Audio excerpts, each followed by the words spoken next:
Hello everybody, welcome in! We are doing more Ace Attorney tonight. Konnichiwa. glad to see that you can use that to say hello versus actually saying hello. I see your attorney's badge, Hilux. Welcome in. I'm supposed to have the chat during the stream. Yeah, for sure. No, you're just here to read. That's all that you're here for. Oh, okay. That's all you keep me around for. Yep. Taking notes from Maria.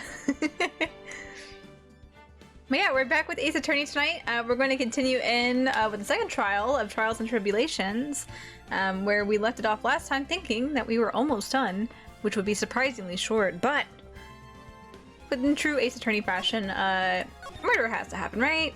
So let's go ahead and jump back into it. We're starting our second round of investigation. Now for the murder that happened. October 13th, 3:02 p.m., Wright and Cola offices. You know, I'm glad we found the urn and all, but poor Mr. Delight got arrested again. Well, supposedly Mr. Delight was in the CEO's office when the murder occurred. No way, Jose! I don't buy it! But the one who proved that Mr. Delight was there was Mr. Nick himself. At least from what I can understand. Amici and Soph to keep us company in this trying time. I'm glad that we can keep you company in this trying time. You can enjoy our voice acting. Danny DeVito meme where he goes an egg in this trying time, but he's just holding a little Soph. He's just holding a little Soph. Please have a Soph in this trying time. Looks like you did too good of a job this time, Nick. Well, how about we get started looking into the KB security murder? I think I'm gonna head back to Kareem Village for a little while, if that's alright. Sure, but why? I'm going to bring the sacred urn back and have some people take a look at it. Oh, that's a good idea! I think I'll go with... No, Mystic Maya! You should stay here! I want you two to spend some special quality time together, full of love and happiness. Girls is so caught up in her fantasy, she forgot there's murder to solve. Sacred... Probably okay. Yeah, you know, what, was she 7 or 9? Something like that? Well, and there's a way to find out. There is a way to find out. Oh, we can do it right now. Wow. Amazing. How old are you, Pearl? 9. Probably for the best. Sacred urn given to Pearls. Now remember, no fighting, okay? He's gone. Okay, Nick. Time to get going on this murder investigation. Okay, Nick, time to fight. Alright, Nick. Time to squabble. He just gives him a right hook to the temple.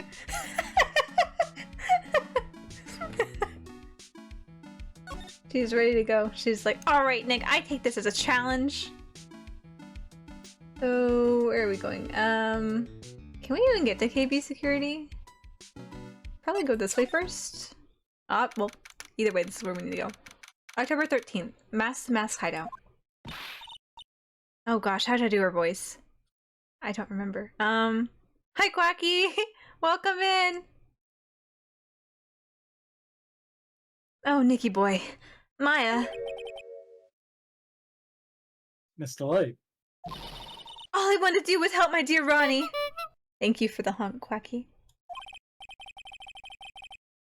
Yeah, but I guess it ended up hurting his case. Thank you for the honk, so... Don't say that, Nick. She doesn't need your help beating herself up. Hey, Nicky boy. Please. Please help Ronnie. He's not a killer, I swear. My Ronnie wouldn't hurt a fly. Alright, I'll poke around and see what I can find out. Really? Are you serious? Oh, I'm so happy.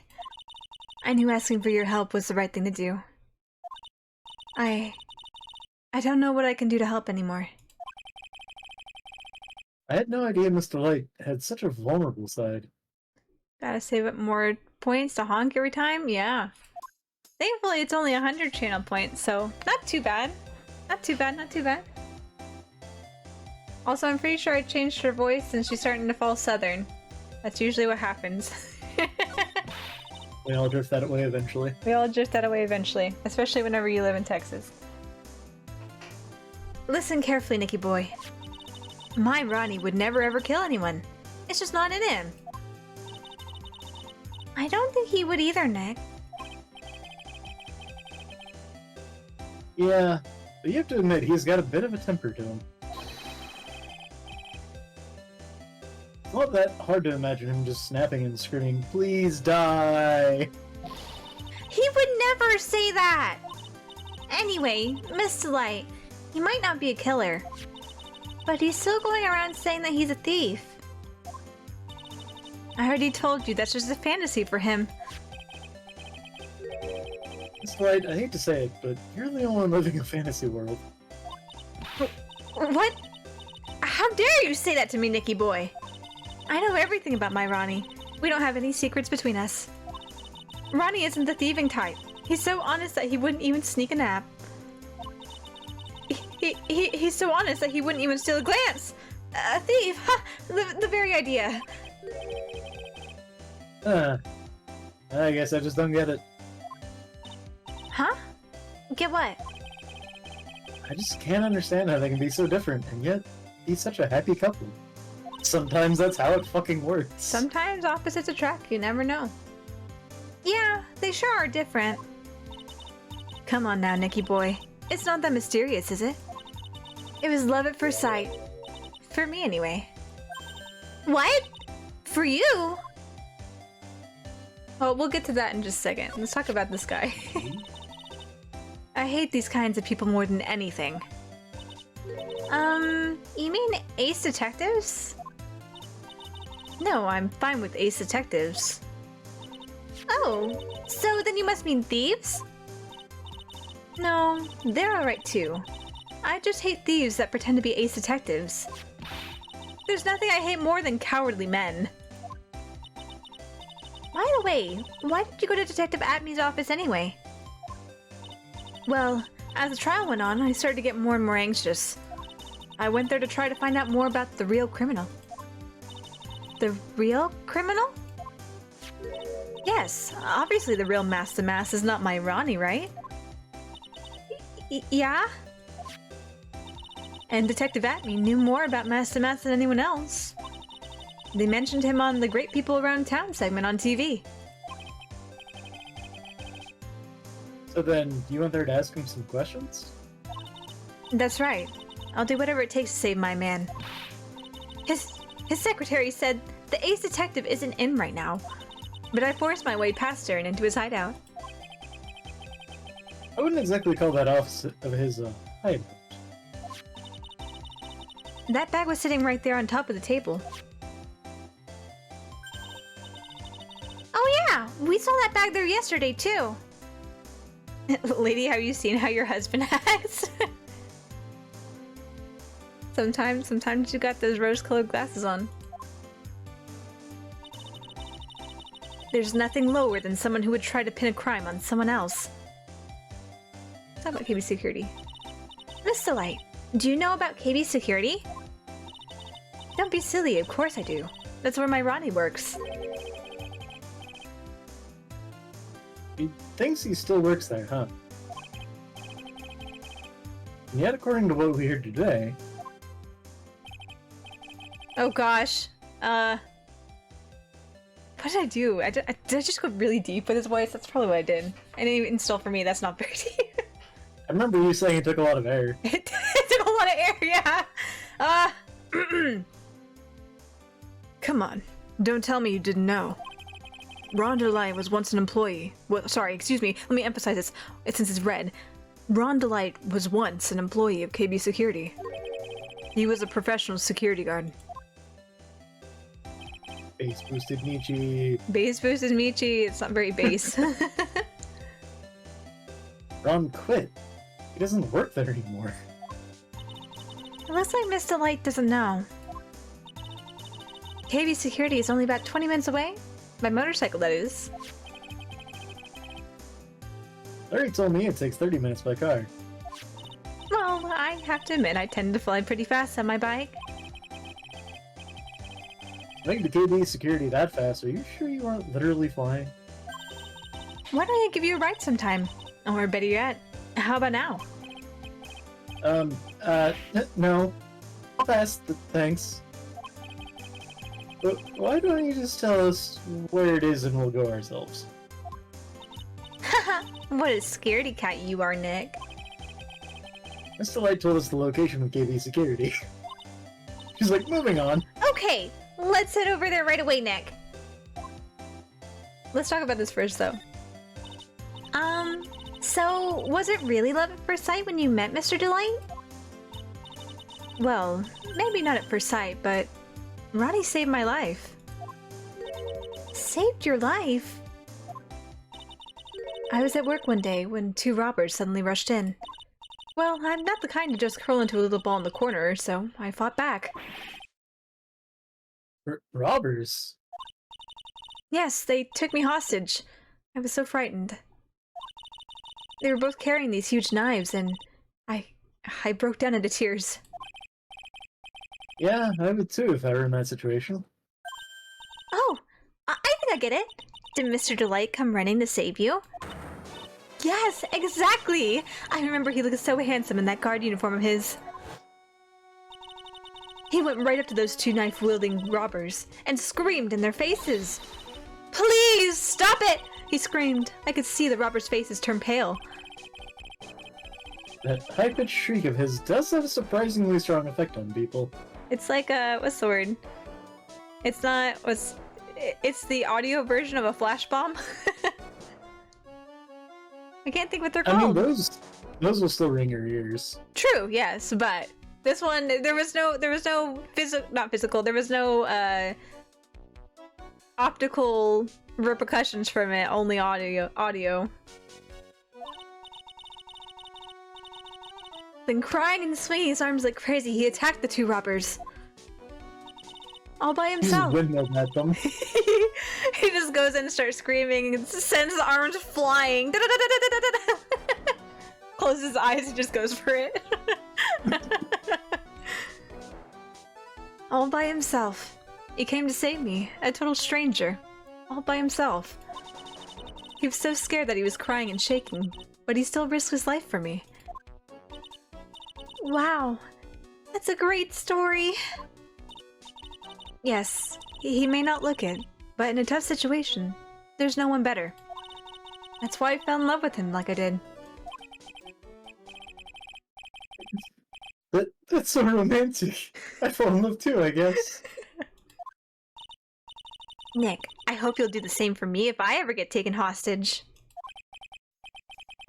With Maya, that possibility always seems to loom in the not-so-distant future. Considering she was taken hostage like 6 months ago or something like that. He almost cried. He did. He almost cried. Couldn't cry because of Pearl though. Had to be strong for Pearl. Yep. Okay. It's straight to the CEO's office? Okay. October 13th. KB Security, CEO's office. So there's something that bothers me. If you work somewhere and you've got a badge that gives you access to somewhere, they just deactivate the credentials on that, and then you can't get in. Yup. So these people, a security firm, fuck that up. Well, this is also assuming that was his badge. I thought they said that. Was it his? Unless it's just. Unless he's the serial number. Adam Ron's wallet used on. I didn't know his name on it. I'm not sure exactly. My assumption was that maybe he stole it from someone or picked it up from someone. That was my assumption. I don't know if there was any other evidence to allude otherwise, but that, you know, a security company, that would be a really big fuck up if you just let your ex-employees still have activated badge numbers that have security clearance to wherever.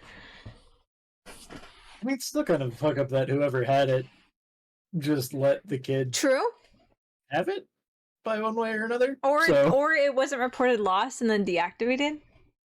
Yeah, could be. What a security company. Already picking them apart. Yep. This is why your CEO got murdered. You idiot, this was your fault. This was your fault. So I guess this is where it all went down, huh? The walls in here look thick. Just like you'd expect in the CEO's office. What has that got to do with anything? Oh my gosh, I just noticed Old Bag's outfit from the last game in the background. Oh yeah. Yeah, we explored that. It's like, oh no. Oh no, it's here.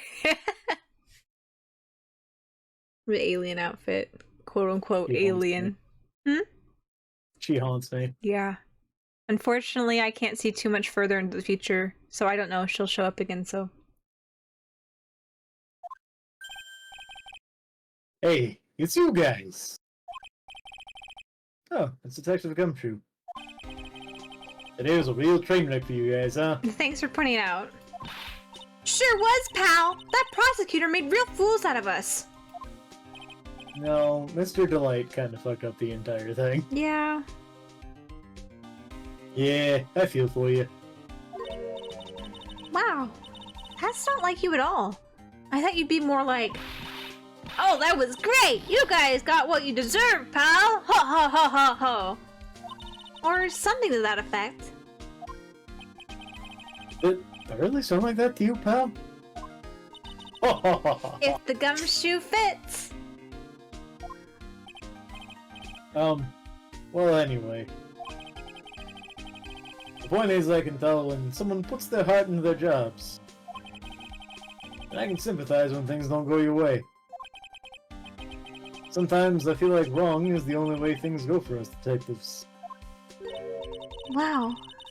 I had no idea. No idea. Detective Gumshoe was such a nice guy. No IKEA. No IKEA. I went to IKEA yesterday. Yeah. That's why it's no IKEA today. Yeah, because it's face turning. Yeah. That was such a dumb joke. Now this little love fest is over, maybe we can start investigating. Let's talk to him first.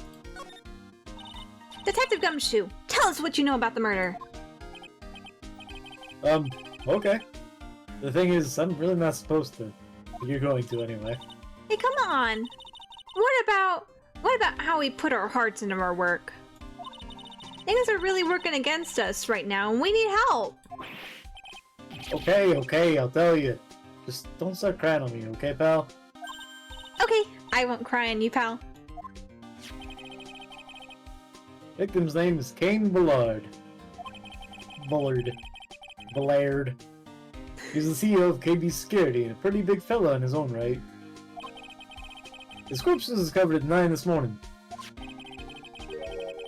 The estimated time of death was 1 in the morning on October 12th.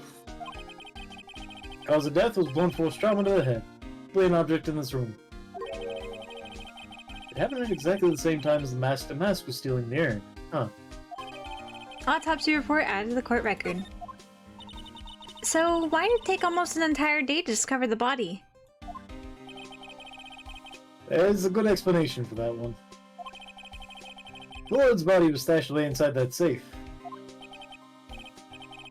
Safe? Well, it is pretty big. Nobody got heard from them, and when they opened the safe this morning, out he came. Oh, so the body fell out. That white string must be the shape from when he fell out. I think we still need some more information about Mr. Billiard. Maybe you could start by getting the man's name right. So, what happened to Mask? He's a detention center screaming like a madman. Investigate me again! He keeps yelling. No, I didn't mean him. He's not the real thief anyway, right? Oh, you mean that Detective Atney? Oh. Discord like cut you off halfway on that last one.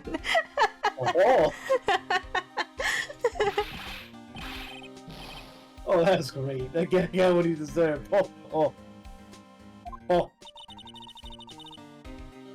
Now that's a detective I know and love. Think about it. Admin was always around when a calling card showed up. He always mysteriously disappeared when the heist took place. I was hiding at the crime scene. Heh, yeah, right.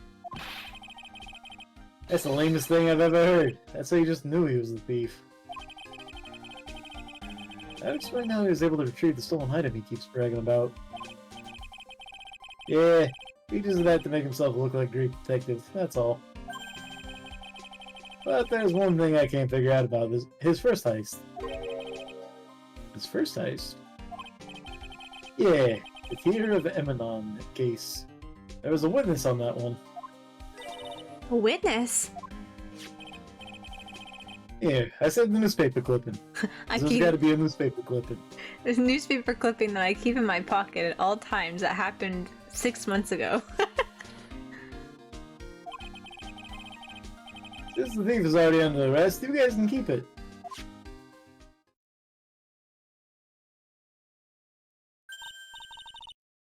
Hey, this guard here! Haven't I seen him somewhere before? Pretty small, so it's kind of hard to see, but now that she mentions it... Also, on that thought Lux, where it's crazy he can fit that mask over his nose, we talked about this last time as well. I think we came to the conclusion he probably just pulls it up like a pig nose and puts the mask on, and then when he takes off the mask, it just goes boing, back into place. I'm sorry, did you say this one, so? Yeah. Newspaper clipping added to the court record. Oh! That prosecutor! I really don't like that guy. The way he used our own evidence to do that to Mr. Delight. Yeah, I think he did it that way just because he knew it'd hurt more. That's what my gut tells me anyway. So, who is that Java-addicted mask maniac anyway? Prosecutor Godot? He's called the Enigma, huh? The thing is, pal, I never even heard of the guy before. He just showed up one day at the prosecutor's office. Came out of nowhere. That's right. He said this was his first case as a prosecutor. And it's true. According to the records anyway, but... no way he's an amateur. He's a nice man in court, a maverick that gives me goosebumps. That give me... Goosebumps? You? Yeah, I knew something was off about him, so I asked around. Nobody would talk to me. They all just turned the other way. Poor Detective Gumshoe. I had no idea you were so unpopular. No, that's not what I meant. That Godot guy acts like he knows me and has a grudge against me. I get the feeling he's hiding some kind of dark secret. Really, no. The mask didn't give it away first thing? Godot's actually old man Von Karma. Damn. Shaking my head. So I had to change his whole German shtick to a more Hispanic influence with Amigo and all that. Yeah. Get done talking? We did get done talking. Let's not move. Let's actually... oh, security room. We'll go there in a minute. Let's look. This rope... you think I fell out of the safe when it was open? I don't think so. So you mean... yeah, I think the string shows where and how the corpse was lying. You mean... the victim... He was killed by killed by being crushed by the safe door? She can't be serious, can she? He's really Old Bag? Oh no!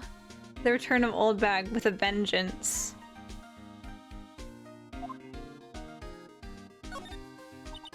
Ew! Think about it! A dead guy was laying here all night. Yeah. Oh, by the way, don't bother asking about fingerprints. There are none. Well, somebody opened up the safe on the night of that crime, right? Yeah, and so? Well, if Mr. Bullard's body was hidden in here...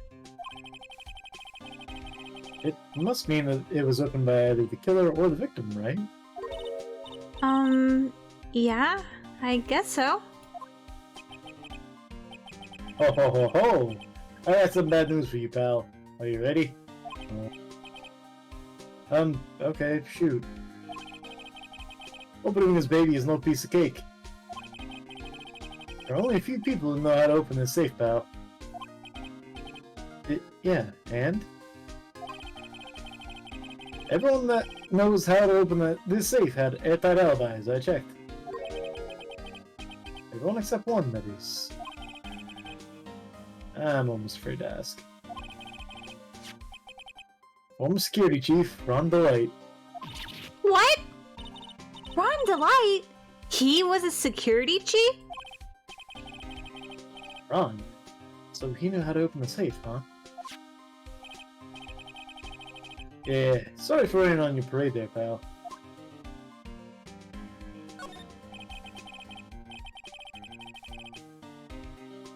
This must be the CEO's desk.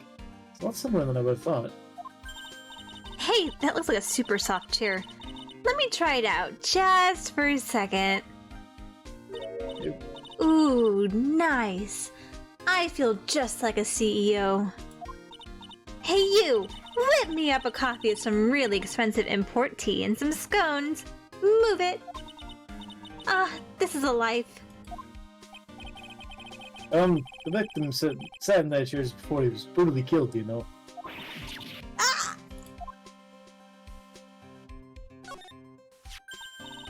Oh, there's a button here. Let's see. My, Hey, cut it out! Don't press that. That was pretty funny. I never knew Detective Gumshoe could jump like that. What is that button anyway? It's an emergency buzzer. It says right there on the panel. Oops, you're right. It's written right there. Nick, how many times have I told you to read the instructions first? This alarm is connected to the basement guard room. Let's use the summon security up here. Really? Then it's possible on the night of the crime. Oh! So when the CEO was attacked, do you think that maybe he pressed the buzzer? Yeah, I thought about that, so I asked around down there. But they said that the buzzer never went off that night. Also, we couldn't find any fingerprints on the buzzer. Mr. Bullard, the victim, wasn't wearing any gloves, by the way, just so you know. Huh, I think we better go and talk to the guard about this emergency buzzer. Emergency buzzer added to the court record. Yeah, I've got a dog whining at me, I'll be right back. Go for it. Yeah, we should never give Maya any power. She steals posters, she sees something shiny, wants to touch it, sees something interesting, sits in the CEO's chair. Shaking my head, Maya. No restraint. And what are you, 19? 18, 19?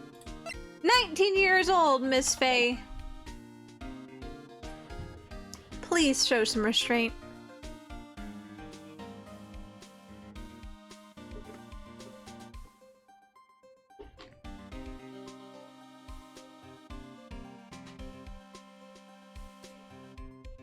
I don't know, maybe it's just me. But I feel like as the games have gone on, she's become more and more... what's the word? I don't know. I don't even know what word I'm looking for necessarily, but she just seems to be more nonchalant about whatever she does. She's like, it's no big deal. I'm just going to steal this real quick. No one's going to notice it's gone. Like, Maya, your kleptomaniac tendencies are growing by the day. Mischievous? I guess, yeah. Her mischievousness. She's become more impish as time has gone by. She is definitely well adjusted to her life at the right law. Oh my gosh, I can't even speak. She's right at home living with Phoenix. working at the law firm. No qualms about whatever she does.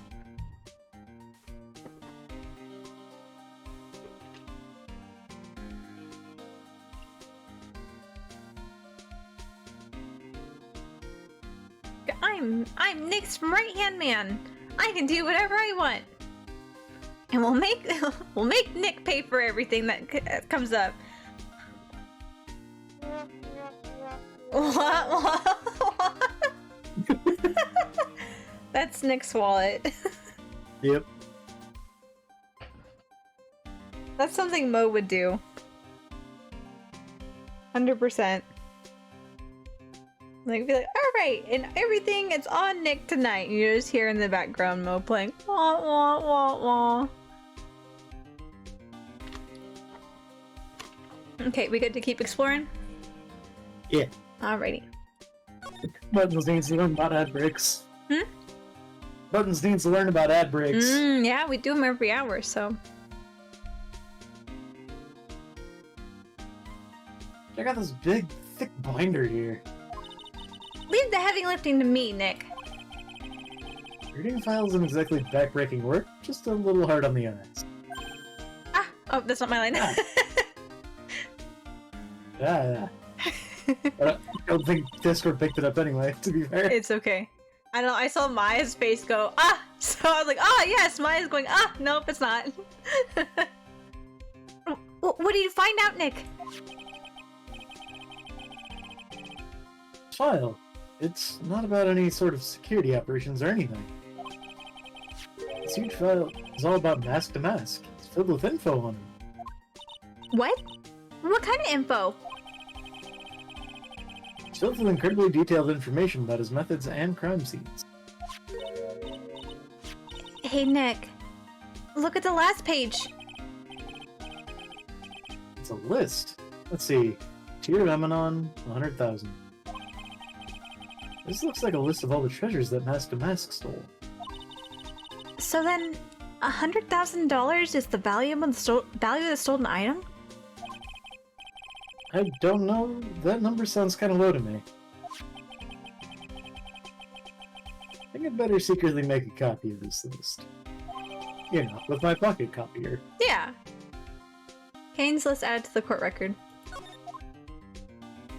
Most of the characters in this series become more comical as the series go on. That's true, to be fair. That is true. Murder. Huh? Murder. Yeah. We're 3 games into it. It's all fun and games, quite literally now. Wow, look at that huge frame photo! Tall mountains rising majestically against a dark and cloudy sky. There's a title written at the bottom of the photo. The greatest sunrise of my life. This is it? This was his best sunrise? Either this guy didn't get out enough, or he had really rotten luck with the weather. Maybe if he lived a little longer, he would have seen some better days.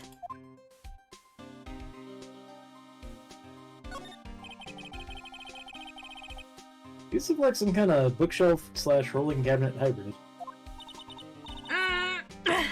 I can't get in between these 2 shelves! Don't strain yourself trying. It looks like the shelves are controlled by a special panel. So I guess it's 1 shelf at a time, huh? Looks like they're filled with bunches of files. Yeah, files filled with data about security jobs they were hired to handle. It'd be a good night's reading, if you've got insomnia. I was hoping for something a little more exciting, like UFOs or something. It's kind of the wrong business for that. Look everything. I think so. Okay, let's see, what do we have? No fingerprints on it. List. First heist. You know what? With the problems of us collecting evidence and having to present it back, might as well just send it back. This is the first heist, and I guess I underestimated him. I was sure I was going to get him, so I was careless and lost the info on the witness.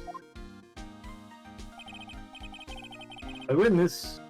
That's not come true. By witness, do you mean the guard in this photo?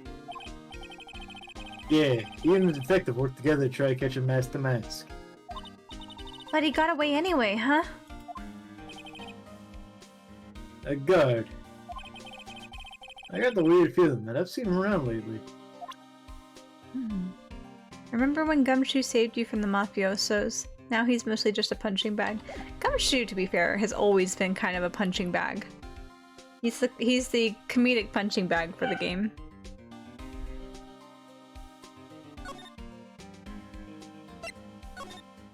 Go to the security room. October 13th. KB Security? Security guard office. Wow. This is really something else. For a security guard office, it sure doesn't feel very secure. KB security guard. Uh-oh. I just remembered Larry might be... Hey Nick, what's up? So he is here. Yo, how's it hanging, dude? And you got my sweet little Maya with you too. Hi, Larry. Here I was, working my fingers to the bone. And in walks an angel. I've got no problems with the daytime date. It's all good. I mean, we all like Phoenix, but I think that's going a little bit overboard. I know your childhood friends, Larry, but time and place. Women weren't working out for him. No, that's not what we're here for. We're investigating a Bullard murder case. Huh? Oh, yeah, that's right. You're a lawyer, aren't you? Unlike you, we don't change jobs every week. Yeah. He's so hopelessly clueless. Well, if it's about a murder case, boy, if I got some good info for you. Really now. Really? What is it? Well, I don't mind sharing with my sweet little Maya. But Nick, here's a different story. But, Larry, I thought you two were old school buddies. That was then, and this is now. Well, I got you off the hook from getting arrested about a year and a half ago. Yeah! How about that? I saved you from being accused of murder, and not only that, I'm sure you probably paid me nothing. So, come on, man. Time to pay the piper.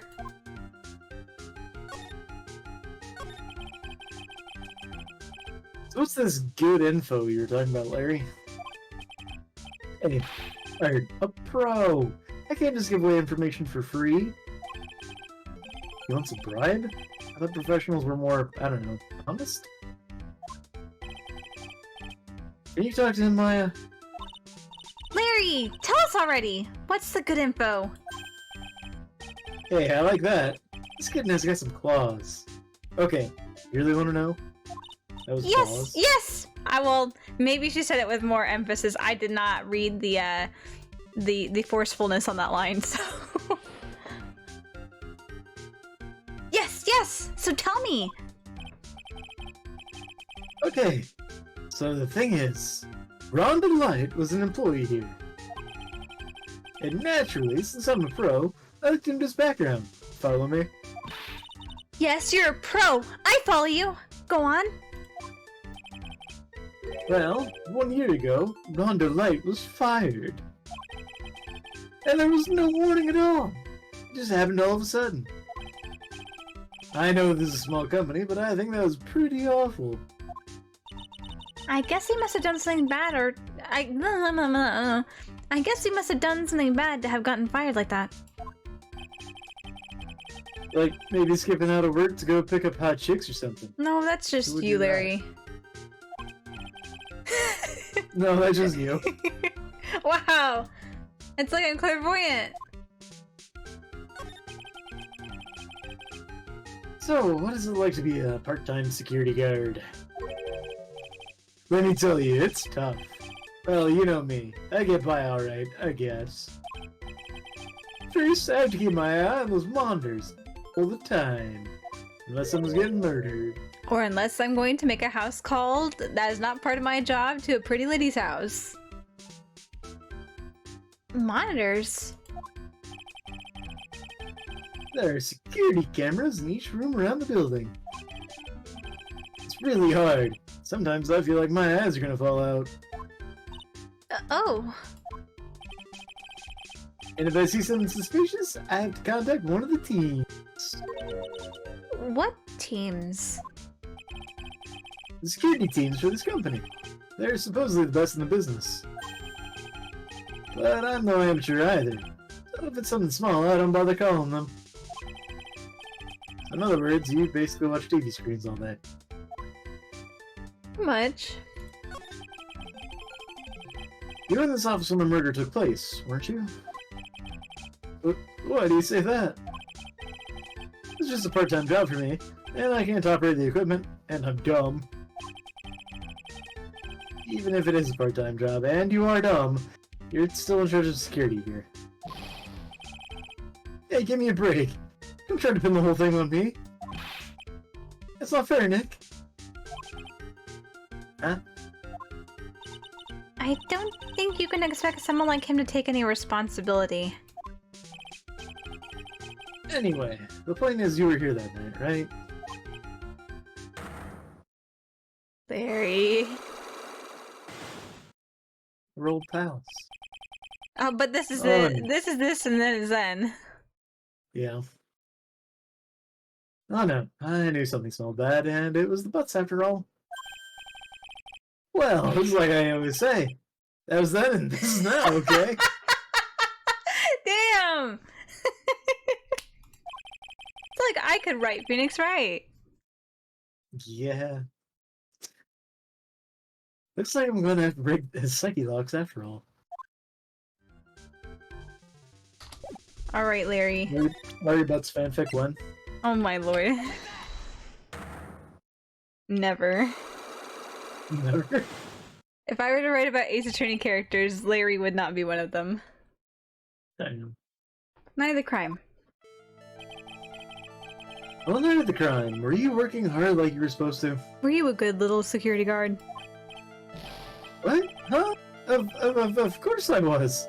Why wouldn't I have been? But didn't you sneak out of work just yesterday to go see Mr. Light? But that was that, and this is this. Is there any chance that you snuck out of work last night, too? Never. I didn't sneak out. I tell you what. I'll even bet you $1. $1. Wow. Now that's confidence. What's with that drenched in the rain puppy look on your face? Do you have evidence that I left my position, or are you just pulling my chain? The evidence that Larry was not manning his station when the murder happened is... Not yet found. Well... Maybe, but I don't think for this particular moment at the very least. There's nothing really... There's nothing leading into the... Well... You weren't here, because we don't... Okay, we have it as evidence, but we have no proof that it was pressed. And it says there's no fingerprints on it, so... It says, oh, the security said they didn't hear it go off last night. Well, what if it wasn't pressed, right? Like, playing devil's advocate, right? So... Yeah. Maybe it is. I can't quite remember, but at this point in time, I don't think that's the piece of evidence. What do you mean he's everyone's favorite character? Yeah, that's 100% accurate, Lux, for certain. Alright, Lux, when people say they're butt people, this is not what they're referring to.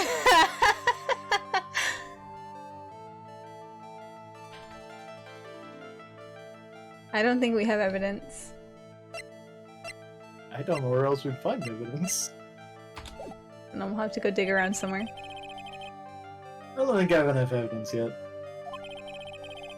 I should investigate and gather some more clues before I try again. Looks like we're in the room. Oh gosh, she's just strewn his stuff all about, huh? Something is written on this poster in fine print. The guard's 5 commandments. Wow, this sounds serious. Well, let's see what it says. Number 1, obey thy superior. Number 2, respect thy superior. Number 3, smile at thy superior. Yep. Number 4. Number 4. Salute thy superior. Number 5. Buy donuts for thy superior upon command. It's signed. Oh no! Oh, good stream, guys. It's signed Wendy Oldbag, head supervisor. He's one tough old bird, let me tell you. Cross her and you come face to face with her real, genuine ray gun.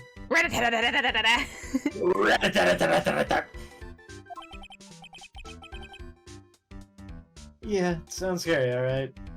Truly. Well, fortunately she's on vacation. That's why I'm so relaxed right now. Oh, amazing. I hope she doesn't come back early. Hey, Larry, that's your jacket, isn't it? That's right. Did you know you hung it right on top of some kind of lever? Yeah, sure. I told him never to ever touch that lever. He scowled and huffed at me. Something terrible will happen if you do. Got it, greenhorn? So, why hang your jacket on such an important lever? Because it got me curious. If the jacket weight pulls the lever down, that's what they call an accident. Doesn't the suspense just kill you? Don't you want to know what'll happen, huh? No. It's true. It's killing me too! What about you, Nick? Yeah, but for a different reason.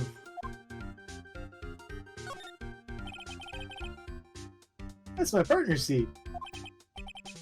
Your partner? Well, that's what I call her. She's my superior, actually. Kind of weird old lady. There's tea spilled all over that machine, you know. Oh, don't worry about it. Just the other day I spilled some chocolate milk on mine.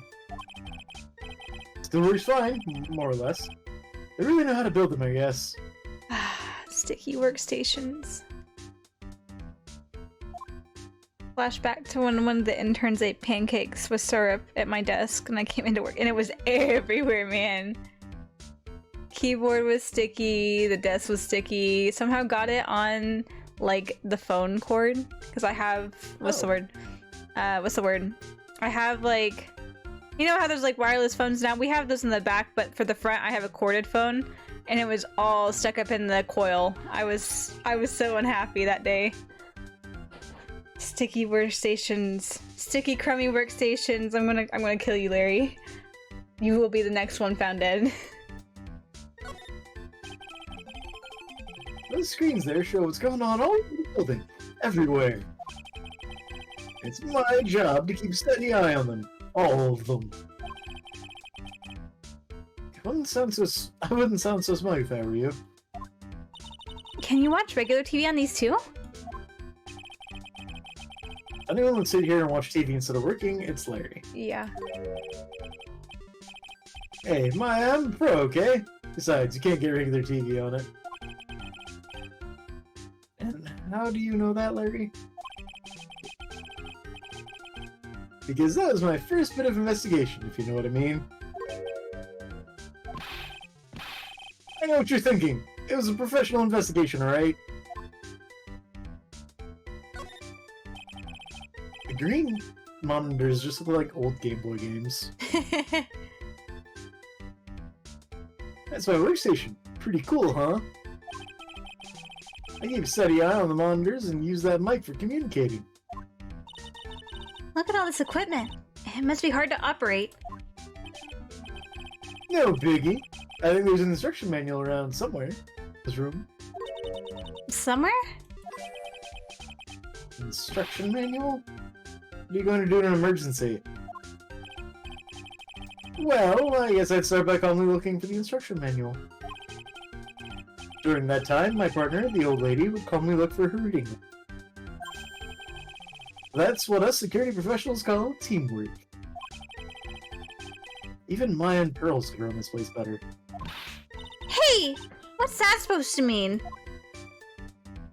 Examine everything with even a whiff of old bag on it.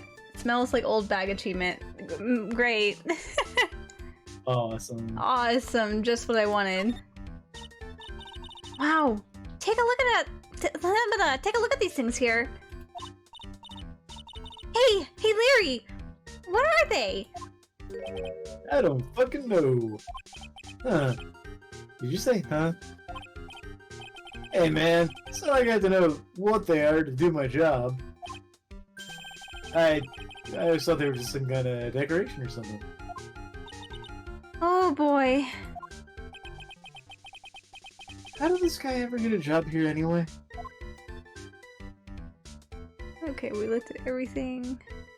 I think so. Alright, Larry.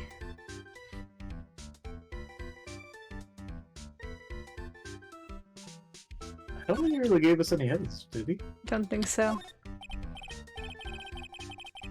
Hey Larry, there's something I want you to look at. Hey Nick, I told you, I'm a pro, and you don't interrupt a pro when he's working. I don't have time to sit and chat with you, alright? Oh, is that right? Oh, naturally I've got time for you though, Maya. We're gonna have to squeeze this guy if we want to get more info out of him, huh? We'll use Maya's womanly charms to get him to spill. Okay.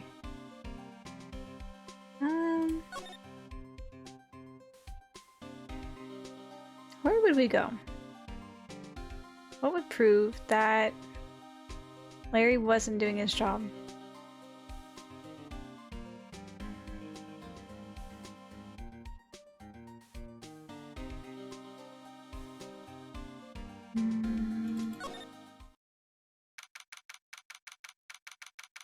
October 13th, Lordly Taylor, main exhibition hall. And the Treasures of Coraine exhibit is all ruined now. Maya. I'm sorry, it's just so sad.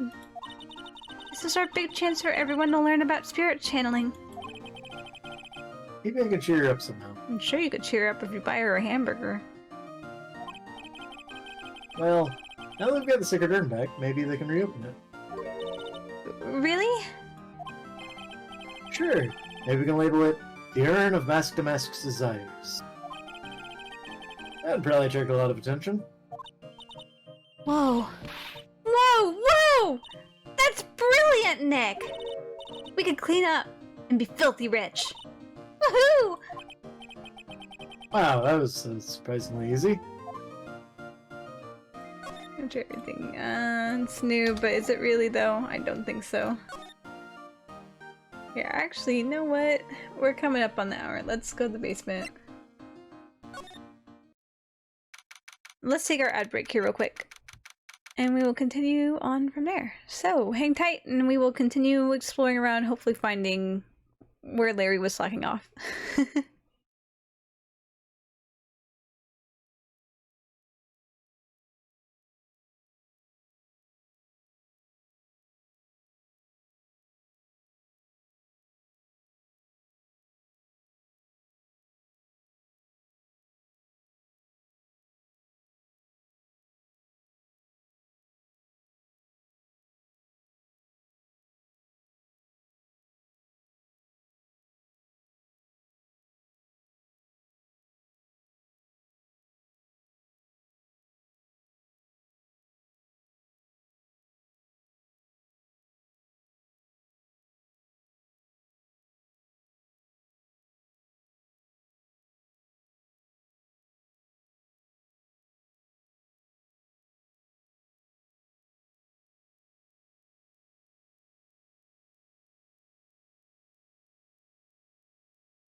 Alrighty. Back into it. Time to explore the basement. October 13th, Lordly Taylor, Basement Warehouse. Oh, it's you, Mr. Wright.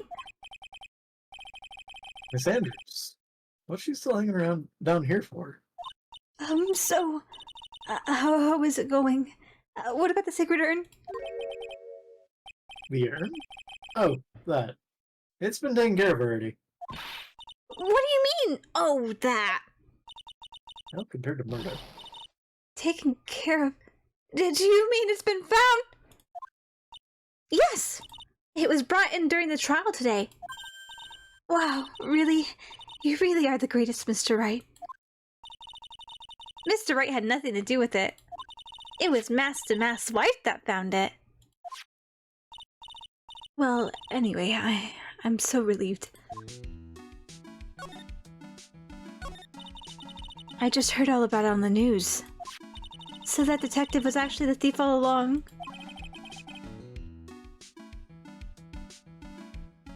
Looks that way right now. It's my fault. I'm the one who ended up hiring Damas to guard the treasures. Don't blame yourself. You were just doing your job. Hey, Nick! If she wants to apologize, you should let her. So, when was it that you hired Detective Batme again? About 20 days ago. And when was it that Master Mask's calling card arrived? That was about 10 days ago. So he sent a calling card to the very place he was hired to guard. I guess that's it then. Detective Atme must have really won the sacred urn after all. I guess so. What? So Master Mas murdered someone as well? Well, that's how things look right now. Yes, but I thought that he was here stealing the urn at the time? Well, we're talking about a criminal mastermind, so anything's possible. Nick, let's get down to business already. On the night of the theft, did you notice anything suspicious about Detective Atme? No, I couldn't have. After all, he was hidden the entire time. I never even caught a glimpse of him. He claims that's the way he always operates. That's just what he says so he can have an alibi while he commits the thefts himself. Yeah, he was caught in the crime scene photo dressed up as Master Mask pretty well. I'm so glad that you got your sacred urn back. Yes, there's still something that bothers me about it. Oh, what is it? I'm not exactly sure. But somehow the urn that came back seems different. Really? You wouldn't know anything about that, would you, Miss Andrews? No, I don't know anything. Why would I?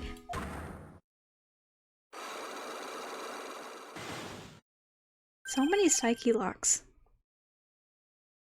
Whoa. Psyche locks.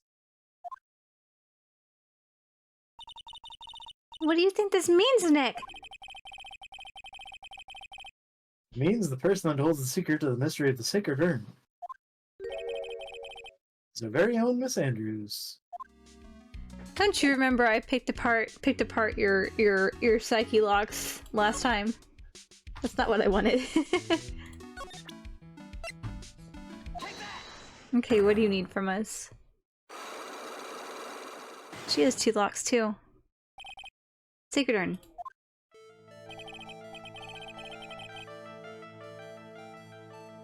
Miss Andrews, do you know anything about the sacred urn? Do I know anything? I'm in charge of the entire treasure exhibit. The urn that was submitted before the court today. It's obviously not the same urn as before. Well, that's true.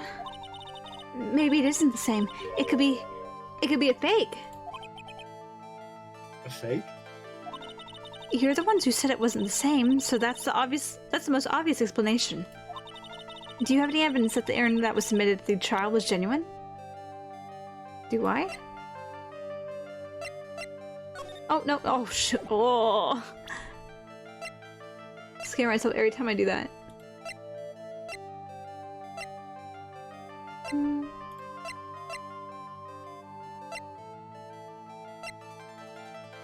Evidence that the urn that was submitted at the trial was genuine.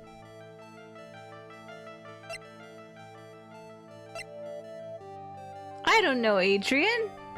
You're supposed to help me unlock... You're supposed to help me... Give me something to help unlock Larry's. Why are you both being evasive?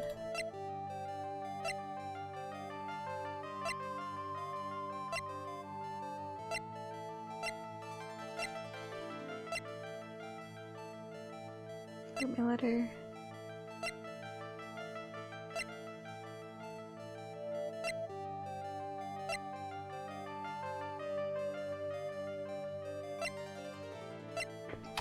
I don't know, Adrian. I'm sorry.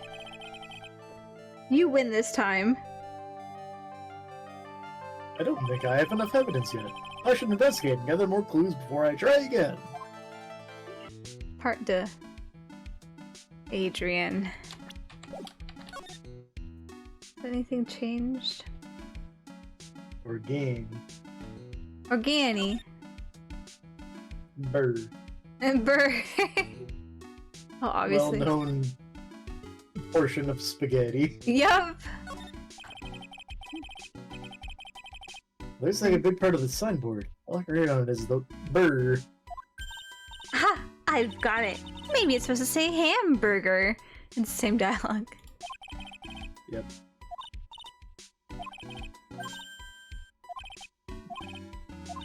Spaghetti. Maybe it was a typo. You never know.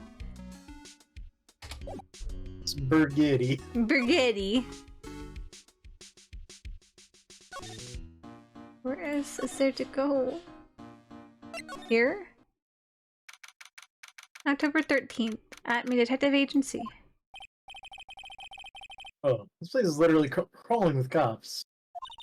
What did you expect? Now that they know he was actually masked to mask, this must be incredibly embarrassing for them, don't you think? Yeah, I guess they're trying to make up for by tearing the place apart. Hey, I just noticed. Gumshoe's nowhere to be seen. Well, he is a homicide detective. He's probably working on the murder case. Wasn't he in charge of the mask-to-mask investigation all the way up to yesterday? Well, a murder case is a lot more exciting, isn't it? He'd say something like, "There's nothing like a good murder case, pal." Well, that's for the quality of the impression, but I'm not sure Gumshoe has bloodlust much. This all looks the same, too. We can't even examine anything in here. That's how useless this location is now.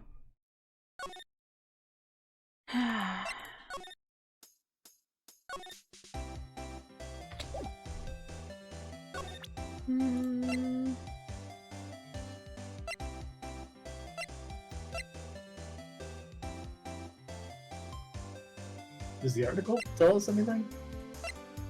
Or is it just the picture? It's the picture. Maybe just the picture. Stolen? The gem and the thief. Oh, you know though? Hold on.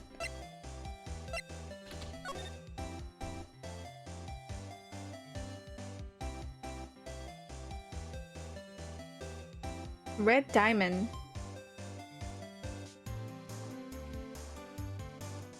Maybe there's a different diamond, but I'm pretty sure that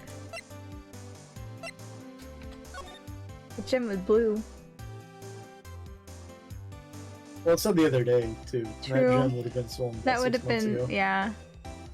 That is true. How do you feel about this? Do you know about this? Oh, is that a letter addressed to my Ronnie? Sorry, but I hate it when people poke their noses into other people's business. Looks like Miss Delight doesn't know about it. Which means she has no idea that her husband was being blackmailed.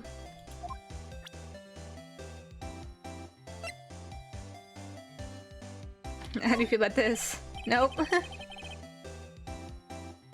Excuse me, but would you take a look at this? Oh, I'm sorry. I haven't the faintest idea. I guess I just don't get out enough. Something like that. Something like that. I don't know if you're gonna be much help. What do I do?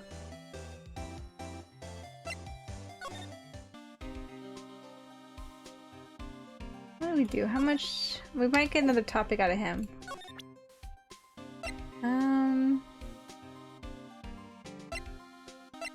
Asking about this? So about this. Huh? What's that? Hey, wait a minute, Maya. What's wrong? They copied that data without permission. Don't show it to him. He might get mad at us. So, what are you two whispering about? Oh, it's nothing. It's just my billfold. That's a pretty thick billfold you got there, pal. I really want you to show it to me. Sorry, pal.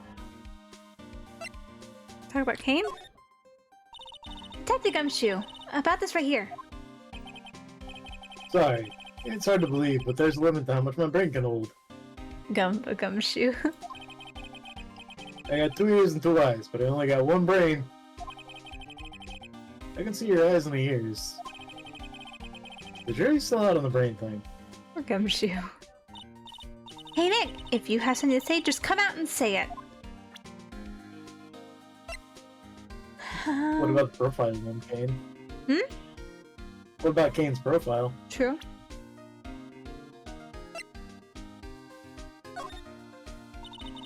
Detective Gumshoe, tell us more about Mr. Shane Bluebard. It's Kane Bluebard, not Shane Bluebard, pal. Oh yeah. The victim in this case just doesn't make much of an impression on me. Well, you're the victim up until Mr. Bullard is found dead. Yeah, and his body wasn't discovered until this morning. Anyway, we don't have enough information yet. Can you help us out? Sorry, I'm actually a little confused myself. For some reason, I'm just blabbing like an idiot right now. Okay, Nick. Now's our chance to get more info about the victim, so hurry up and ask! It's another little... Yep. Man. Can you tell us some more about Mr. Bullard? He was the CEO of KB Security, right? What kind of company is it anyway? Security. Really? I don't know about that, so... They serve burgers. Oh, amazing! Best company. Too bad he's dead now. Damn. That means the entire company has to dissolve. Yep, that's what happens when the CEO dies or leaves. Yeah. Well, the company basically sends security teams out to the buildings to guard them. Mr. Bullard must have had the chance to learn a lot of secrets to doing his kind of work. Oh, and I don't know how to put this, but the guy was kind of a money grubber. Really? Me too. I just love money. I can't get enough. Alright, Paimon. Damn, food and money. Yeah? Please stop leaning in toward me like that. You aren't getting to my wallet. Anyway, it looks like he did some pretty shifty stuff to earn his millions. Oh, so that's my problem. I need to be shiftier. Let me go already. Apparently he was involved in selling trade secrets between rival companies. Ooh, that's pretty dirty and underhanded. Yeah. Oh, KB Security used to head security operations against Mass to Mass. What? Really? Yeah, and after screwing up so many times, the company's reputation really took a nosedive. So it really was Bullard that sent around the blackmail letter, huh? Did we gain anything from that?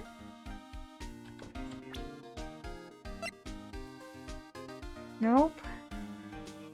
I need physical evidence to throw at people! Gumshoe, please! We just bludgeon Larry with the binder until he talks. Yes. I'm going to smack you with this till you talk, Larry. You best be giving me the info. I mean, you can't pick the lock with a dexterity check, so you go for strength. Yeah. Brute force it. Yeah.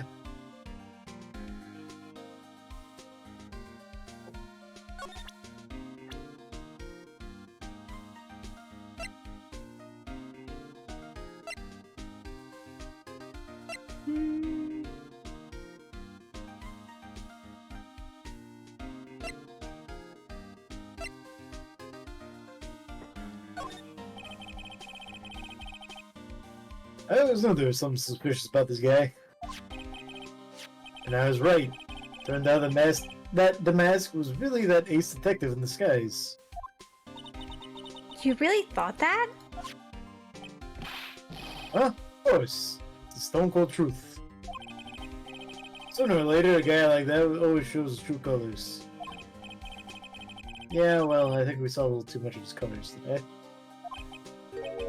Yeah, I gotta agree with you on that one. You're not very helpful.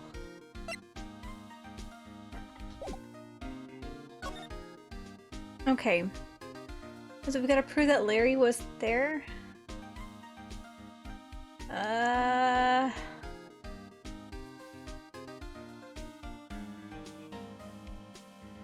Prove that Larry wasn't at his station.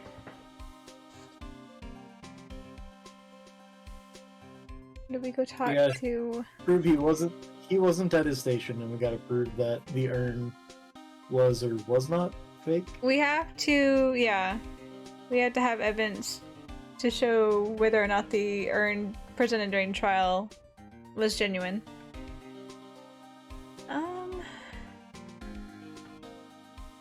I don't know where to go for the urn, but yeah, extra talking points. Maybe not.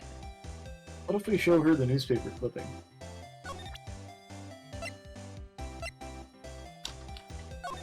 Since it feasibly has her husband. Yeah. Never mind. Nope. What if we asked you about Larry? Oh, this is the guy who delivered Ronnie's wallet. He's got some issues, doesn't he? Huh? Let's just say his flirting style is pretty obvious. Pretty stale too, actually. Dang. It's pretty sad when the only thing you remember about a man are his lame pickup lines. Damn. What's even more sad is said man probably believes in those like they're his lifelines. Damn. Looks like he blew it again, huh? That it? I'm just thinking back to when you raid people and they throw pickup lines at you. There's a reason why pickup lines are not a throwable object. Yeah. Incidentally. Incidentally. He's lurking. He's like... He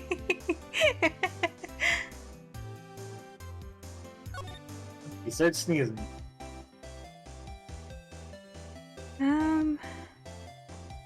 Where do we go? Where would Larry go to slack off? You know what is a throwable object? Boxes. Oh. Did it break? I don't know. Oh, it just didn't go through? I don't know. Okay, test works. Boxes, not a throwable object. Damn. Let's Tit see. said no. Tit said no. Deny Soph. Oh man, what's going on? Yeah, go I ahead. broke it by using it before stream. I guess so. Let me relaunch it.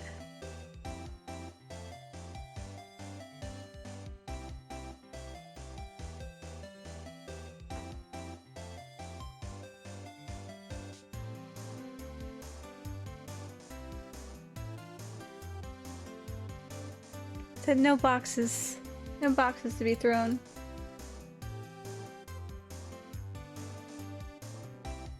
Here we go.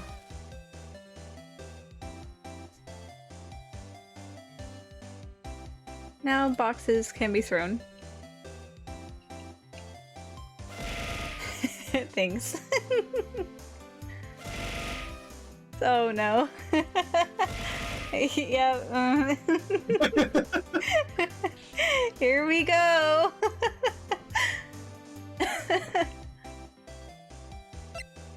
The boxes are triggering my asthma.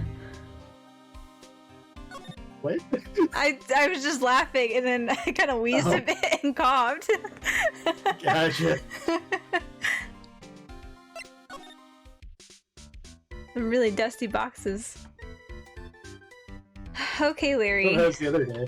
Hmm? I thought that was Saturday. It is. There's so much dust around me, though. Yeah. So I gotta clean that fan. Yeah, not yet. That fan scares me, not until I get more things in boxes. Cerebral hemorrhaging.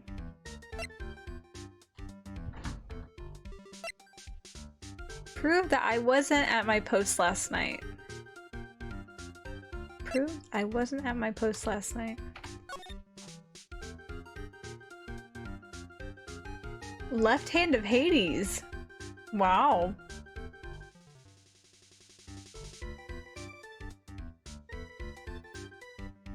None of those are a diamond. None of those are diamond. There's a jewel. No diamonds, though. The jewel is the blue one, though. Yeah, I think so.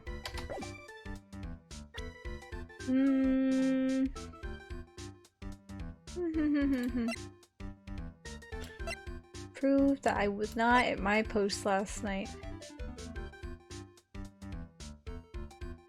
I'm gonna cheat. I'm gonna cheat.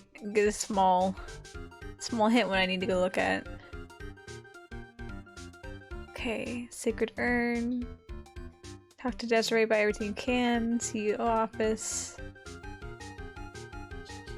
Kane autopsy, newspaper clipping. Present Kane's profile, the gumshoe. One more topic, search the room, examine the file folder. Kane's list. Examine the red button.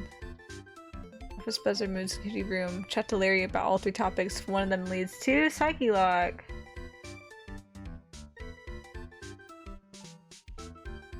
What?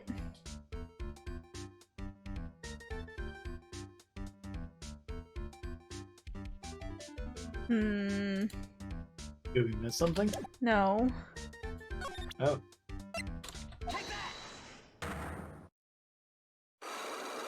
Is it just something weird? It's his wallet. Did Larry find the wallet? Yeah. He did find the wallet? Yeah. He brought it back to Desiree's place. Right, that is true. Oh my gosh, is it finding the wallet? Oh, found the wallet around 1 a.m. the night the crime later. Ah. See, the words were not straight in front of my face, so I'd forgotten. Despite we already talked about the idea of like, yeah, he came to visit Desiree.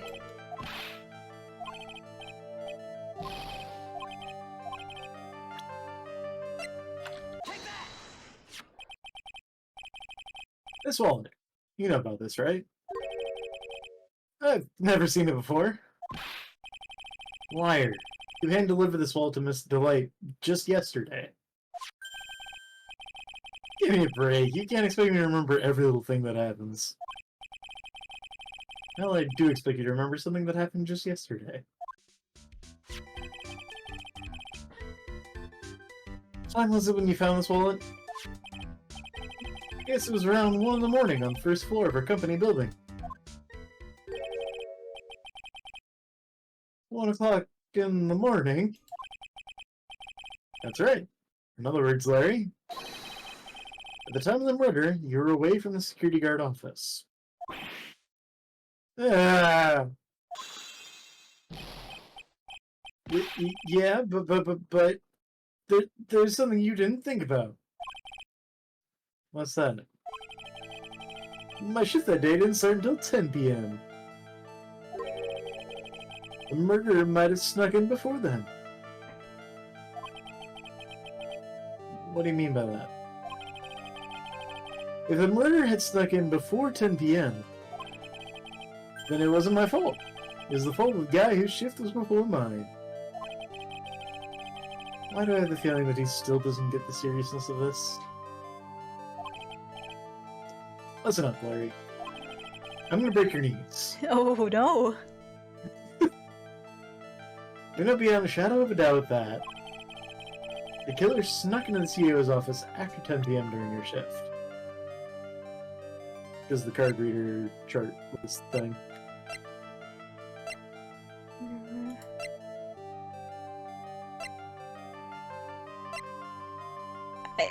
Yes, at 1 a.m. Okay, there we go.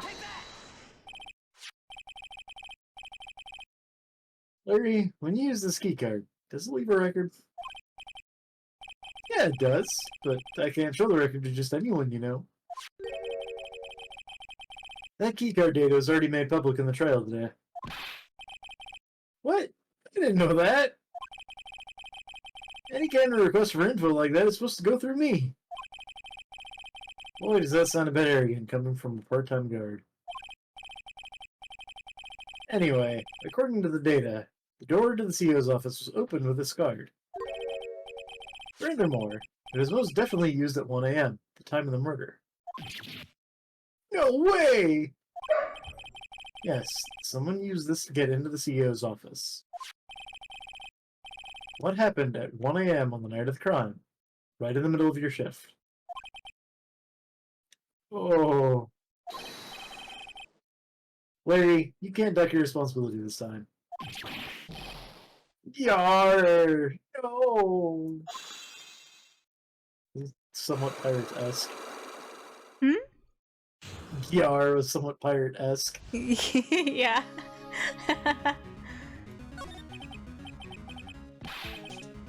Oh, I knew it. It's all my fault. It's my fault that the boss was killed. My fault. You're going to jail. Larry. There's nothing I can do. I have important issues to deal with too, man. What happened that night anyway? Ah, my Donna happened. Huh? You're Donna? I got a bad feeling about this. Yeah, my Donna called and said I had to talk to you right away. So I went to see her and you were sitting right there next to her. Who was?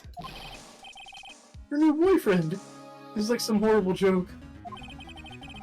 Before I knew what was going on, the guy socked me right in the kisser. Normally I'm the one that does the punching. Isn't that right, Maya? Yeah.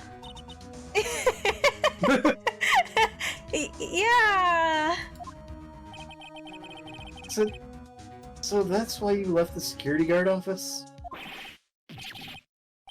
What? I'm sorry. It's not my fault. How can I make it up for it, Nick?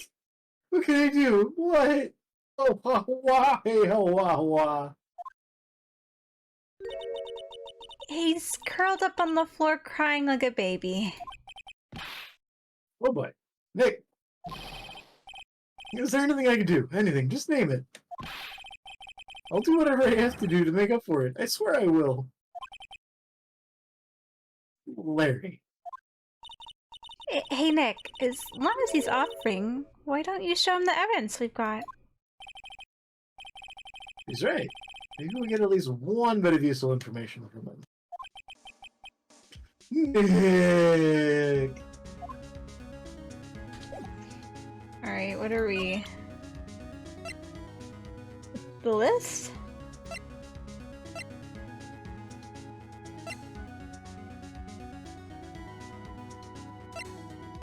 There's 3 pieces of evidence that we received. Start with the list. I think you know how much I want to help you guys, but I really don't know what to say about that. I'm dumb as shit. What is it, Nick? Just that he seems so, I don't know, pleasant. Damn. Newspaper clipping? Nope.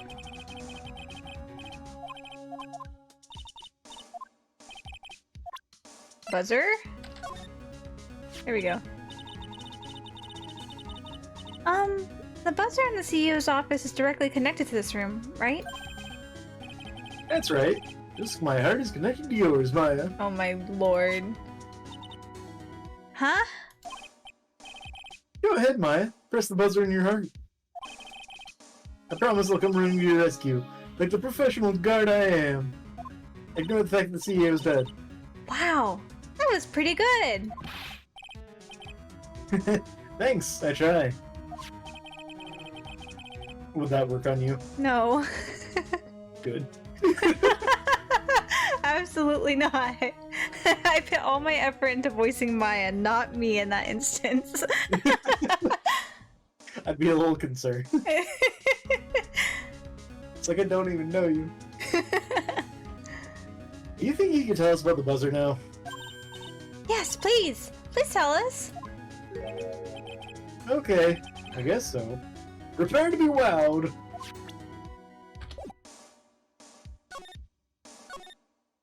And then you just leave.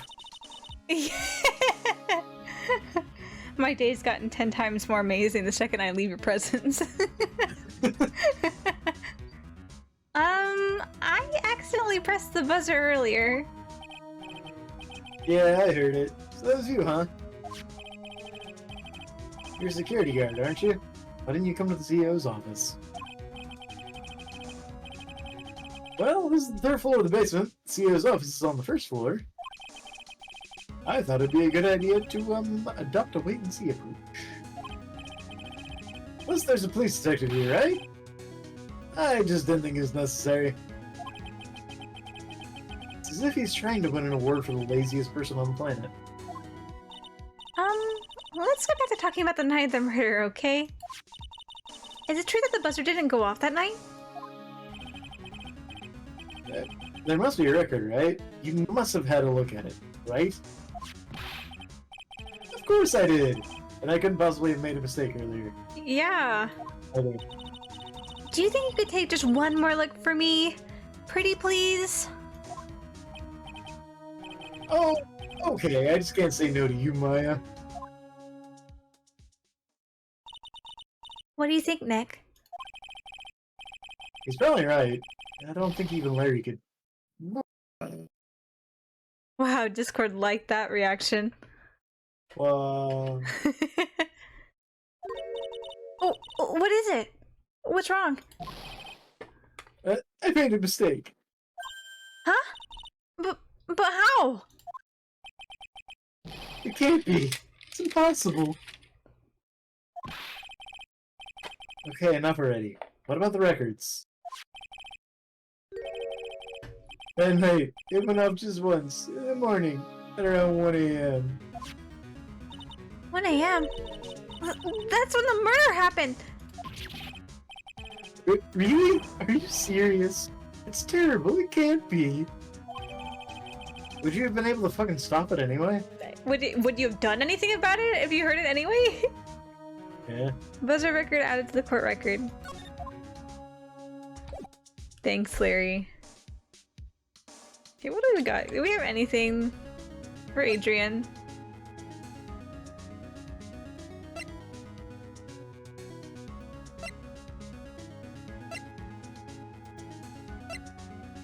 Is it we need to prove whether or not it was genuine or fake? The urn.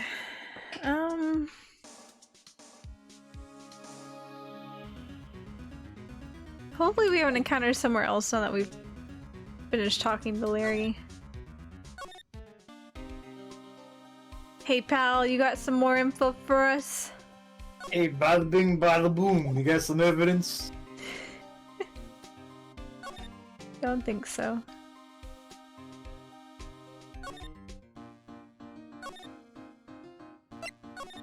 Still they're waiting for us, Adrian? Yup. Ah, genuine.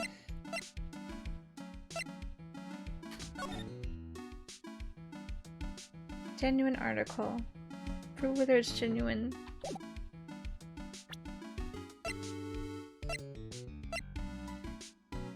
We don't have a picture of the one he sold, do we? He has the box under his arm. Yeah.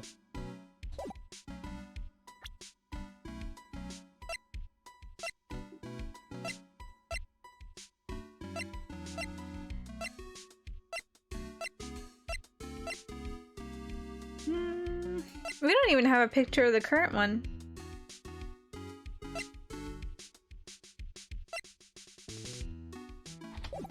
I don't know.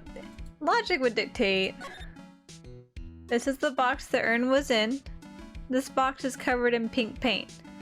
Look at the new one that we have. The urn is covered in pink paint.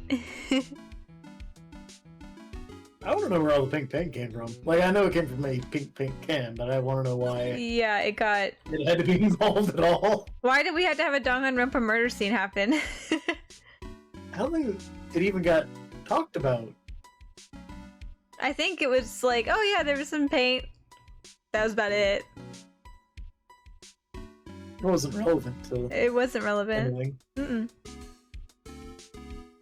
Unless we're gonna find like pink paint on the body of Kane or whatever. Yeah. Also, none of it's on here. As far as we know, at least, from this perspective. But it was all over here where the statue was sitting. So is that to say the paint happened before the night of the crime? That's the implication, because it said it seemed more dry than it should have been. Yeah. And we weren't allowed to see the urn beforehand here. So, characters take forever to put it together for some reason. I'm not sure what that was in regards to, Lux. I'm sorry. I've said so many things in the last couple minutes.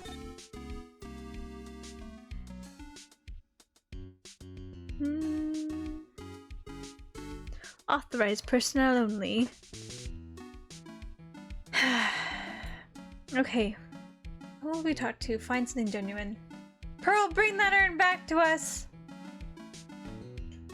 The characters take forever to put it together for some reason. The paint. Okay. I see. Paint is not something we should be worrying about right now, at the very least, then it seems.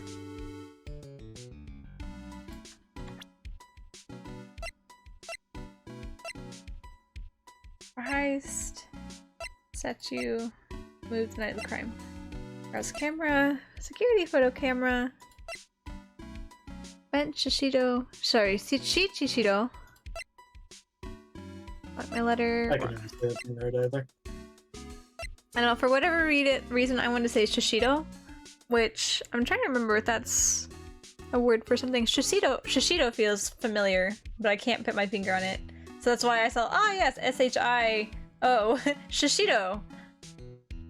I was trying to remember the name of this sword because I was comparing our Final Fantasy streams to basically that. You get one main body and it just kind of keeps offshooting. Branches.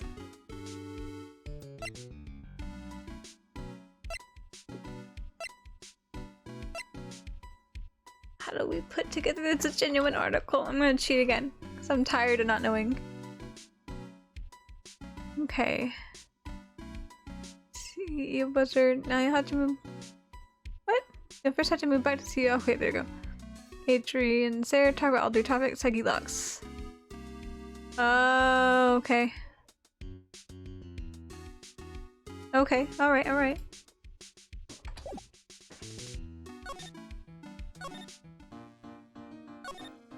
Forgot. I forgot this was even a location to go to. October 13th. Detention Center? Visitor's room.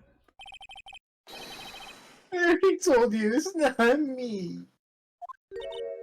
A sad, pitiful whine that tapers into silence. Sounds like they're interrogating Mr. Delight right now. Man, we don't have enough time as it is. Yeah, well, I guess the police are going crazy just like we are. Yesterday they thought he was just a thief, but now they got a murder case on their hands. I guess you're right. That guard over there looks a bit on edge, too.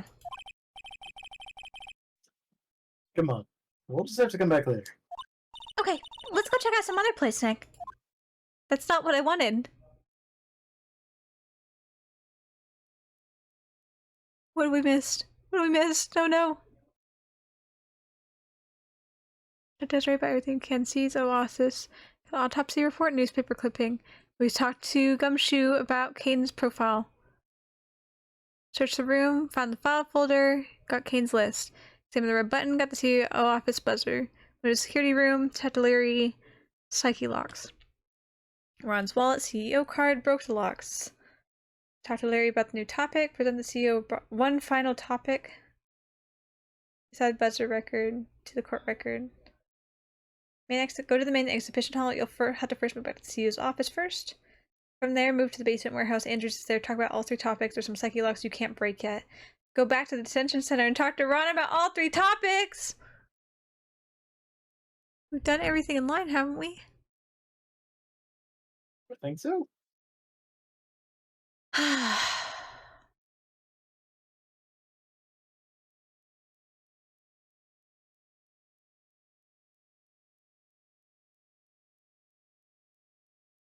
Talk to Maya about all the topics. Let's see if I talk to Maya first. Did we talk to Maya? I don't know if we talked to Maya.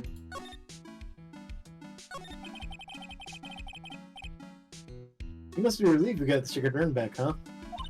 You bet! But there's something a little different about it. Don't at me. It's pretty obvious, isn't it? I mean, take a look at this. It clearly says I am on the urn in the poster. But the urn we got back says Amy, like it always used to. Yeah, you're right. Plus the face has pink splotches on it now. I'm sure they weren't there before. Maya doesn't know, but 1 year ago, when the urn was broken, the repairer accidentally turned Mr. Amy's name into I am.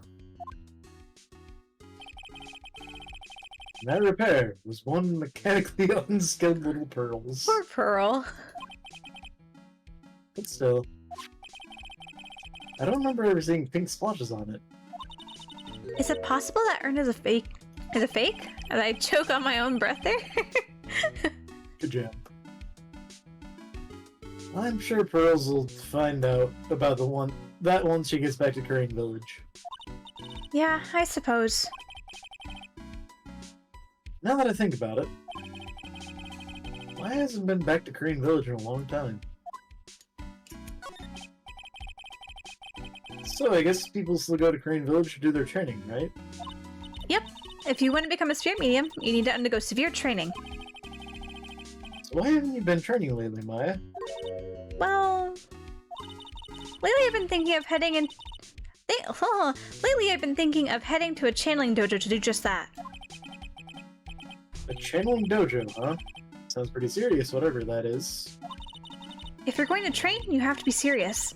Otherwise, real tragedies can happen. Is that what happened last year still bothering you?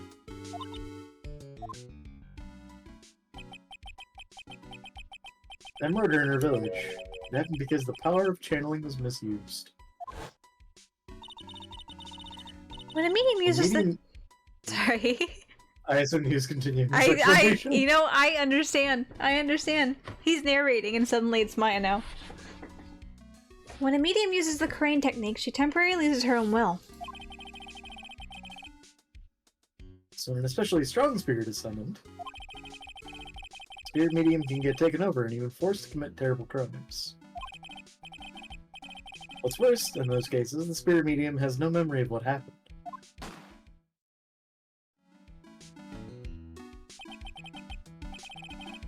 The murder. It wasn't your fault, Maya. You know that, don't you? I suppose not, but... I guess I'm still a bit shaken up. That's all. Sounds like being the master of Crane is going to be a heavy responsibility. I gotta find your mom. Mom, where did you go? Gosh, dang it. Okay, let's go see if... Actually, you know what, before we go. Jessica said to do all 3. So, what do we do now? Isn't it obvious? We should get out there and investigate the murder. Well, first we need to find out exactly where KB's security is located. It's a mystery. Hey, why don't we ask Miss Delight? She should know. Besides, I want to ask her some stuff about motorcycles. Motorcycles? You're not thinking of getting one, are you? I'm not the same little Mai who used to be happy with her dinky little bike, Nicky boy. Speaking of asking around, I've got a few questions of my own for Mr. Delight. Okay, well, let's make sure to go to the detention center, too. Okay, our bases are covered. You ready, Ron? October 13th, detention center, visitors room. Mr. Wright! Mr. Delight, did they finish their interrogation? Yes, but please don't leave me alone anymore. Mr. Delight, you lied to us before, didn't you? Well, you see... The same night the secret urn was stolen from Lordly Taylor department store, the blackmail letter you got summoned you to KB security to hand over some money. And then, that's where the CEO, Kane Bullard, was murdered. There's only one Ron Delight, am I right? So the only question is, where were you that night? This time I want to hear the whole truth. Your life depends on it. Okay. Let's talk. Mr. Delight, do you still insist that you're mask to mask? Isn't that what I've been saying since yesterday? That was a quick response. Tell me about it. To be honest, it's starting to get irritating. But listen, Mr. Light. At the trial today, we learned the true identity of the thief, didn't we? Oh no, don't make me use his voice. No, he's gonna just laugh, it's okay. How did I do his voice?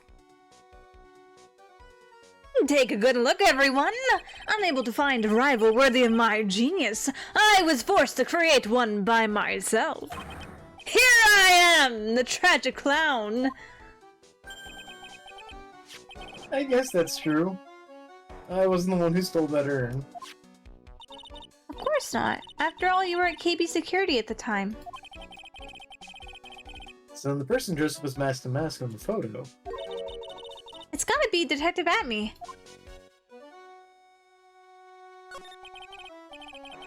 So that night, you didn't go to Lordly Taylor, you went to KB Security, right? Yes, I went to KB Security at the time of the blackmail note said I should. Alright, what happened next? Well, I used to work there, so I know where the CEO's office was. I knocked, but there was no answer.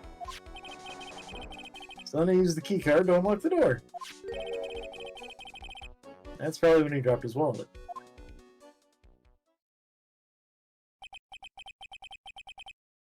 When I went to the CEO's office, someone was in there. Someone? Cool. Then suddenly they bashed me over the head. Bam! Was it Kane Bullard that hit you? She remembered! I don't know. The person ran away while I was still stunned. When I came to my senses, the sight I saw left me speechless. The dead body of the CEO was right there in front of me. I thought I died myself. Anyway, I thought I should do something with the body. So that's why you put it in the safe. Yes, that's right. I used to be the chief of one of the security teams, so I knew how to open it. Okay, and what did you do after that? Well, I got out of there for starters. I was the one who set up the security cameras in that building. So I knew how to avoid being spotted by them. Nick. All of a sudden, Mr. Delight kinda sounds like the murderer to me. Please don't say that. Mr. Delight, Is it true that 1 year ago you were forced to quit KB Security? How did you... I'm begging you, please don't tell Desi, please! Don't worry, we haven't told anyone yet. Oh, thank goodness. No, But I suppose I'll have to tell her sometime. She'll find out eventually. Why have you been hiding it from her anyway? Desi would despise me if she ever found out I was living a life of crime. A criminal, a thief. She'd never forgive me. My marriage would be over. Knowing that, why did you become a thief in the first place? Because Desi spends money like it's water. There's no job in the world that can bring in enough money. Except being a thief. At least, that's what I thought anyway. So he became mask to mask for Desiree, huh? Have anything else to show you? I feel like we've got 3 topics. I feel like there should be one more, yeah? I mean, you didn't really give us anything to go off of for anything else. True. So. Mr. Ballard, my old boss. It's so sad. Do you have any idea what might have happened? Is there anyone that might have wanted him dead? Oh yeah, sure. Mr. Ballard was the type of guy who made lots of enemies. He did lots of threatening things to people. Wait, you mean he scared people, or that he threatened them with blackmail? Well, I guess they're kind of the same, right? New topic?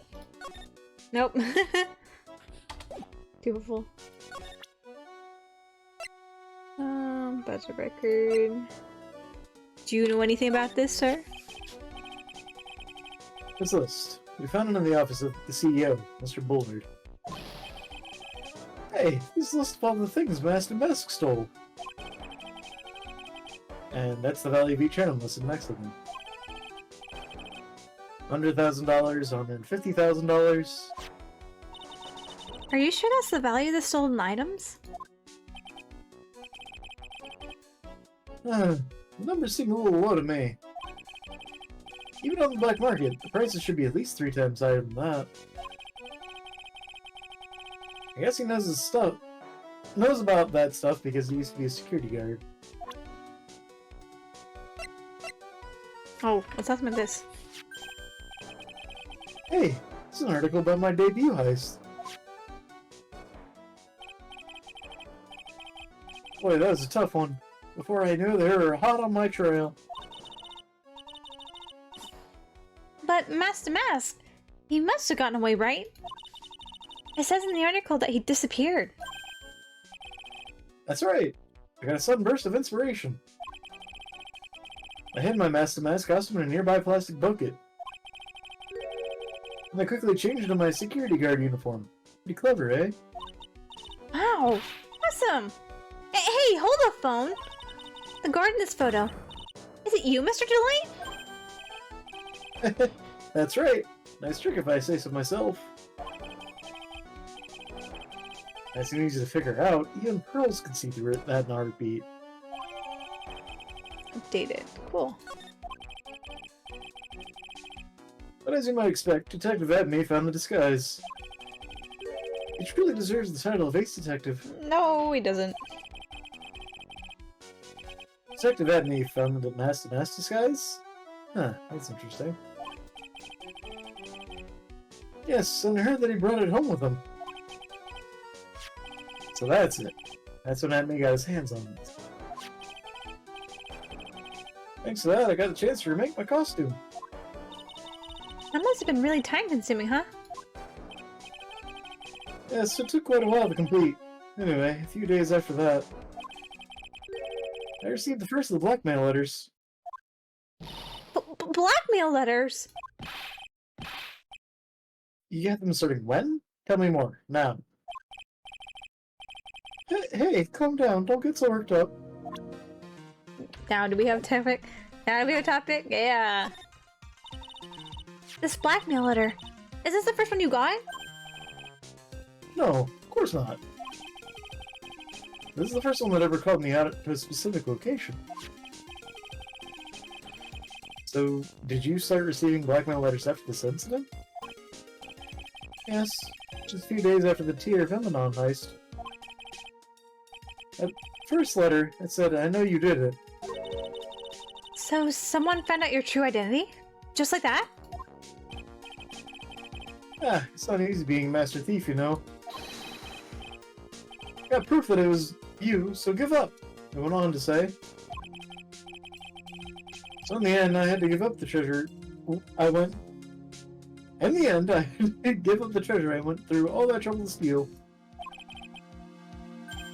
Is that right? Hey, hang on a second. What do you mean you had to give up? Oh, don't worry. After I put the jewel in the safe deposit box, the letter is specified. Someone sent me $10,000. No one said anything about me being worried, you know. After that, I started getting the plans in the mail. Plans? What are these plans you're talking about? There are instructions on how to steal a crown, or painting, or some other rare treasure. I showed security blind spots, escape routes, and even suggested training methods. So you mean that the one who planned the heist wasn't you? No, it wasn't. I planned the very first one. After that, I received plans from some very kind person. Incredibly detailed plans. Sounds like Mr. Delight's thankful to the person that was blackmailing him.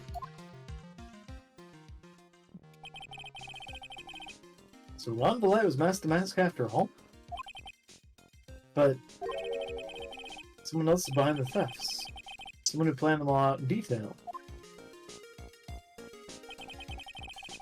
All I had to do was deposit the treasure I stole in the safe deposit box. Then I just waited for the cash to come in the mail. Could you try not to look so gleeful about it? So you went after the sacred urn because of those plans too? Well, see, truth is, I've never seen the urn. All I did was follow the instructions and steal what I was told to steal. Mr. Delight, is everything you've just told me the truth? Yes, but please don't tell Nessie, okay? Ron's testimony added to the court record. Ron, before we go, there's one more thing I want to ask you. Yes? But please don't hurt me. Mr. Kane Bullard, do you swear that it wasn't you who killed him? Yes, of course. I could never. I'm not lying. All I did was hide his body in the safe.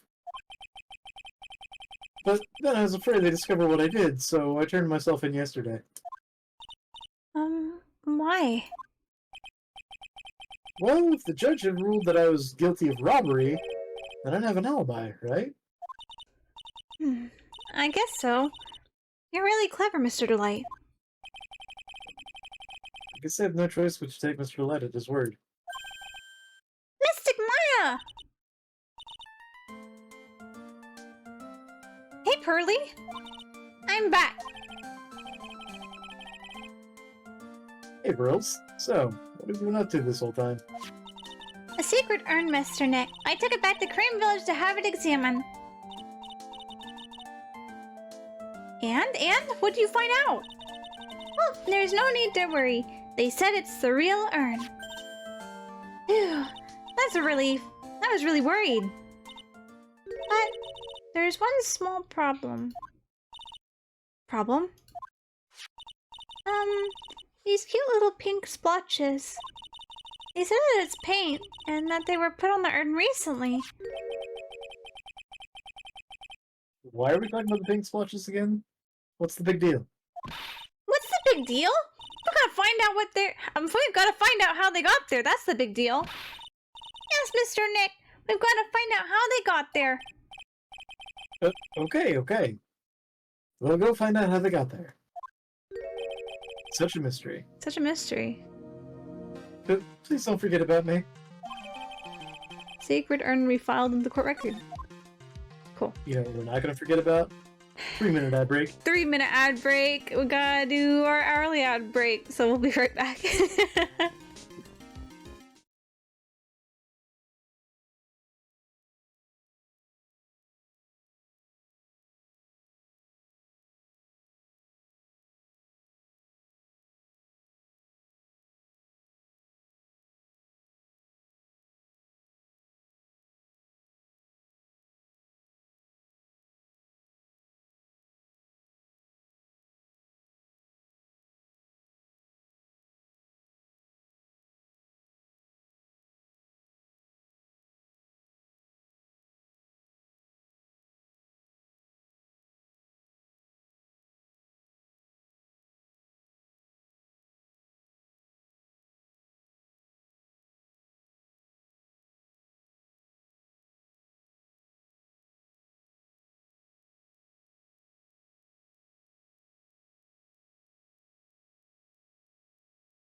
Okay, time to continue on. Where are we going? Do we have evidence now for... Oh, we need to go find the paint. It's a genuine article. That's our proof for Adrian. So I guess it got taken apart and then put back together again? I'm going to assume so, considering how the splotches are kind of on it. Because you would think True. that, like, something that was covered in paint would have more, you know, it wouldn't end at the crease. Right.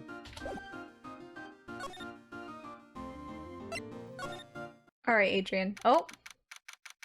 October 13th, Lordly Taylor, Basement Warehouse.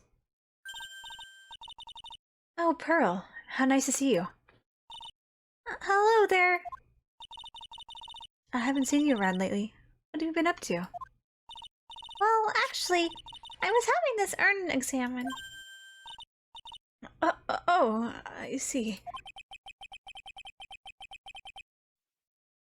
Maybe if we take another good look at the urn. Maybe if we talk to the urn, it'll tell us its secrets. We can figure out the mystery of what actually happened here. Nick, let's look around one more time.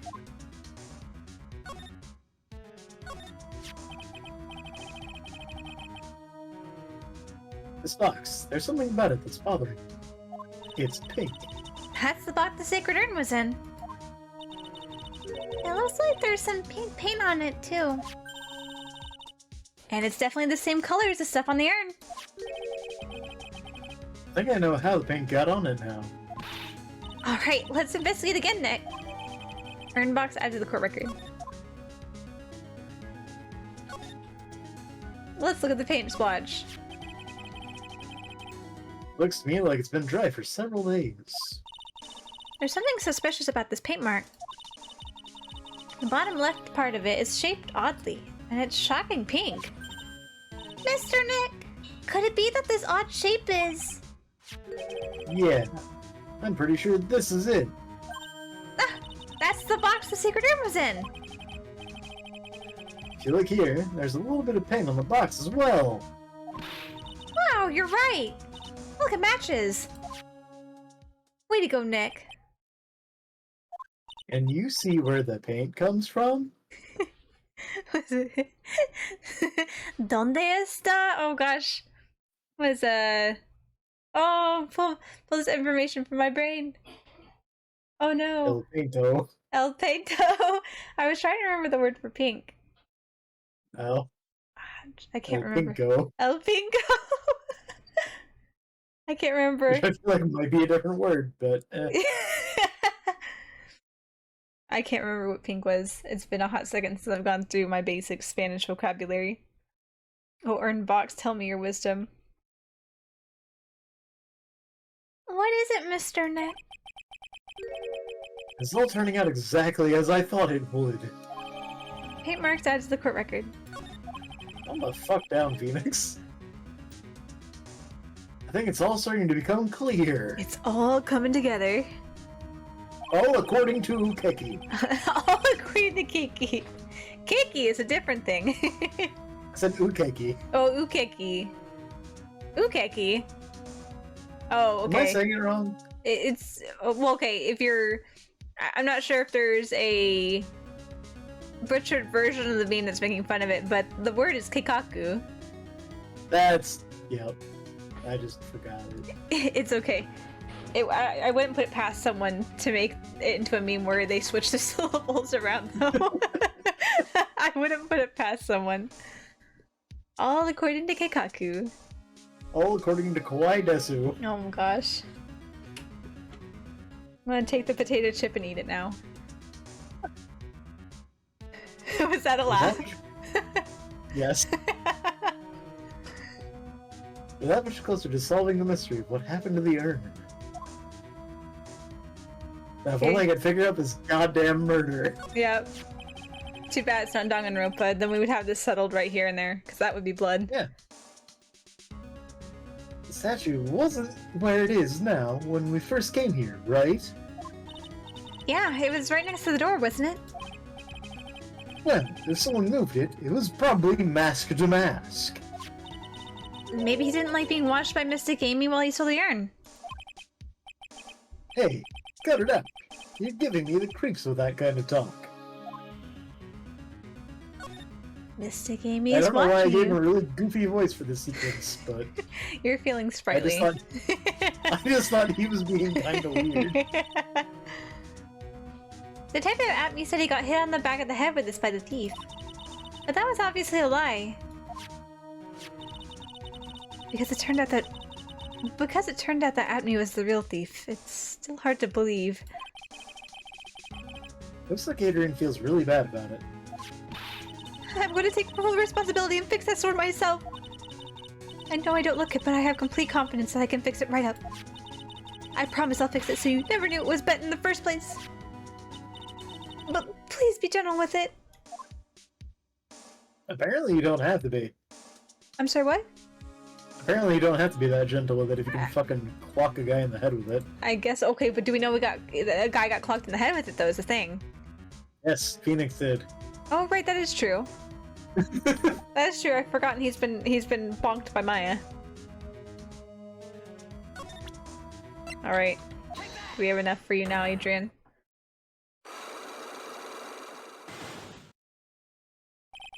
Sacred Urn. Miss Andrews, do you know anything about the Secret Urn? Do I know anything? I'm in charge of the entire treasure exhibit. The urn was submitted before the court today. It's obviously not the same urn as before. Well, that's true. Maybe it isn't the same. It could be a fake. A fake? You're the ones who said it wasn't the same, so that's the most obvious explanation. Do you have any evidence that the urn that was submitted at the trial is genuine? We do.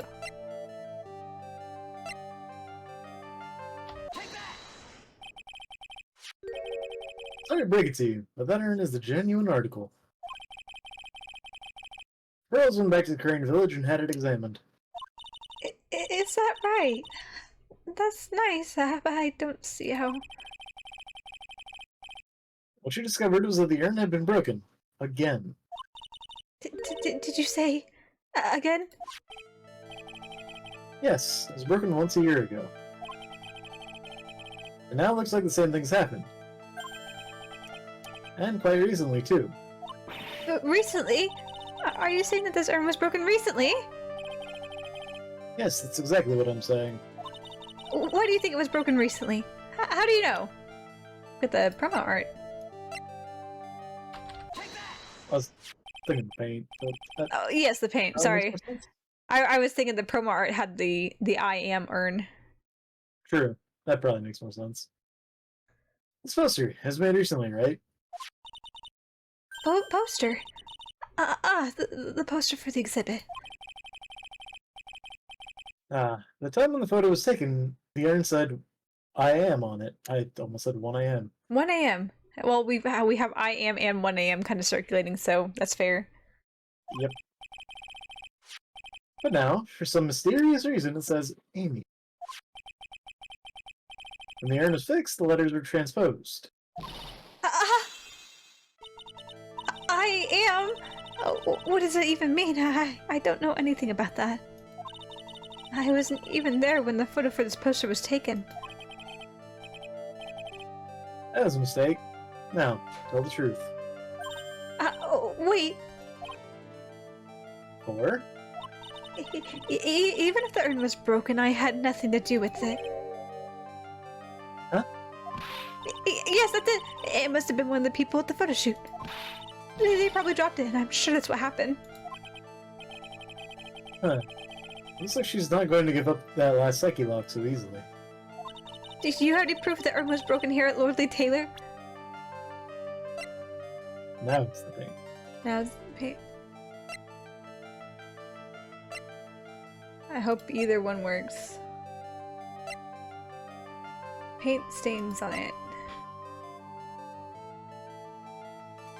Completely dry. Box or floor? What do you say? Box. Dang. Got it. Well, Miss Andrews. What is this? Is this supposed to mean? The urn has these pretty little pink paint splotches on it. I thought I fucked up. And there's some on the box the urn was stored in, too. Well, paint seems to be exactly the same, you say? So, what does that prove? But the urn was dropped along with the box. That's when they both got paint on them. Are you with me so far? Yes. The rest of the story's obvious. This box was dropped right here in Lordly Taylor's basement warehouse. If I can prove that, it means that the urn was broken here too. So, can you prove that? Can you prove that the box was dropped here in the basement warehouse? Yes, I can. With the other paint splotch. I think you already know where I'm going with this, don't you? Yes. More or less.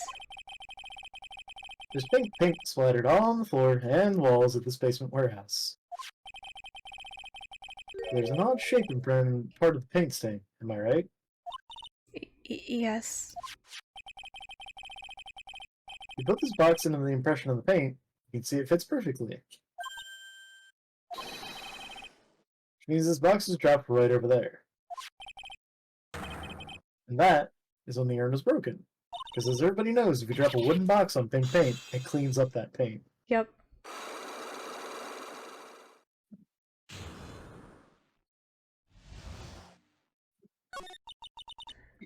I'm so sorry. I was the one who broke the urn. Boy, does this make me feel like some sort of evil school teacher. I'm a terrible person. Not only did I break it, but I tried to hide what I did. Well, that's not so hard to understand. Is it, Burley? No, not at all. I know just how she feels. It happened about 2 weeks ago. Just after the poster photo was taken. On the same day the urn arrived here. I thought I'd put it away down here for safekeeping. I was carrying it in the box. When I tripped on a paint can and lost my balance, the box I was carrying crashed to the ground. I heard a terrible noise and I thought my heart was going to stop. Fearing the worst, I opened the lid of the box and that's when it happened. Good job, Adrian. The broken pieces of the urn fell out of the box and landed right in the paint. I was in shock. I let out a huge scream.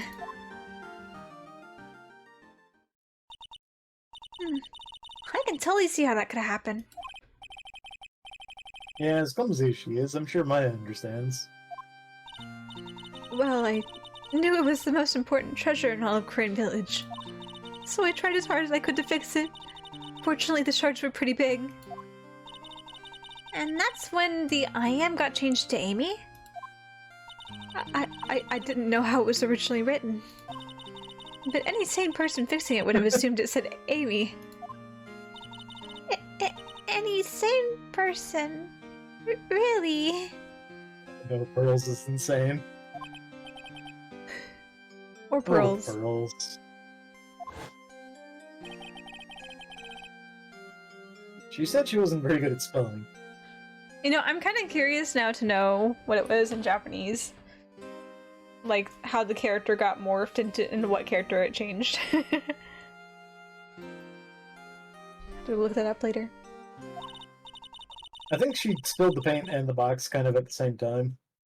Yeah, and then when she opened the box, the pieces fell out from the box that she'd picked up. And it fell right in the paint. That's how the urn itself got paint on it.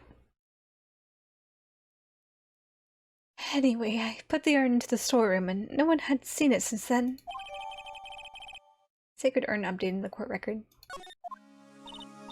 But there's something I don't get. When we first came here, I didn't see any paint stains.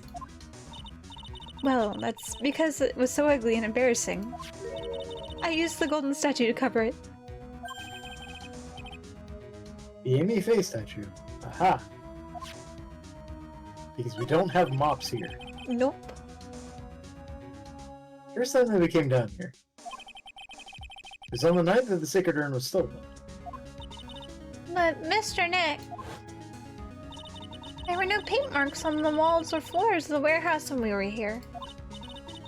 Well, there's a good reason for that. On the day of the crime, around noon, that golden statue just happened to arrive from the mountain training hall. And I realized that the statue would be the perfect size for covering up the paint stains. That's why I put it where you first saw it. I see. Now it makes perfect sense. But there's still one thing I find strange. What is it, Pearls? The day after the urn was stolen, we came here again. At that time, the statue had been moved, and the paint was clearly visible. You're right about that. Well, Miss Anders? Huh? What? I don't know anything about that. I placed it there to cover the paint, so why would I move it again? Well, then who was it? Who would have done it and why?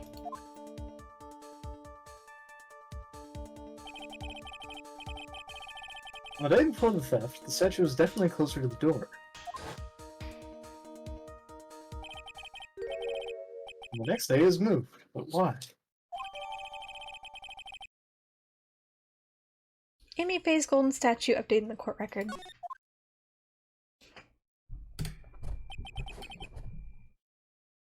It looks like there's some connection between the sacred urn and the murder case. Why? Why do you think so, Nick? Because there's always a connection. Always. Because that night, the real thief, Ron Delight, was at KB Secured. So then why did the other mask show up here? A lot of different things are pointing to one undeniable fact. I want the burger. One undeniable fact. The murder trial is starting tomorrow, but it looks like that thief is going to be making another appearance. Don't tell me I have to voice more of him. Be continued. Save point.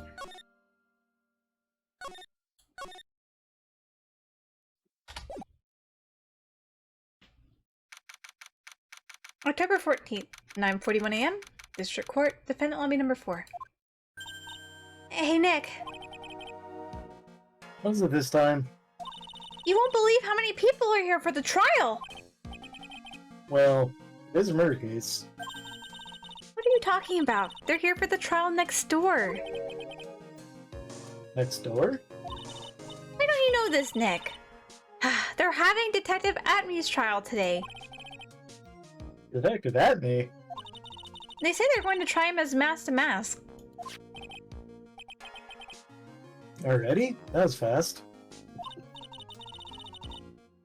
Boy, I'd love to see mask to mask trial. Who is this? Well, I know! By the way, where's Purtles? Oh, she went back home. She said she can't neglect her training anymore. I know you don't like me. Purtles has really gotten into her training lately, huh? Yeah, ever since that incident last year. Please don't ignore me. Oh, Mr. Delight! Good morning. No one likes me. No one would notice me, even if I killed someone. And yet here we are. Come on, don't be silly. They would definitely notice if you killed someone. Wait a second. You don't mean you're the murderer? No! I'm just a poor thief. Oh, wait. That's alright. Thief can't really be poor. Sure they can, if you're bad at your job. Now, let's see. According to Mr. Delight, from the second crime on, he was following a bunch of set plans. Plans that someone had been sending to him to help him commit these heists. Do you really think there's a connection between the thief and the murder, Nick? It's possible. But today's trial is a race against the clock. Huh? How come? Let's just take our time like always. I'm afraid that's not an option. And you don't want to elaborate. Thanks, Nick. October 14th, 10 a.m. District Court, courtroom number 6.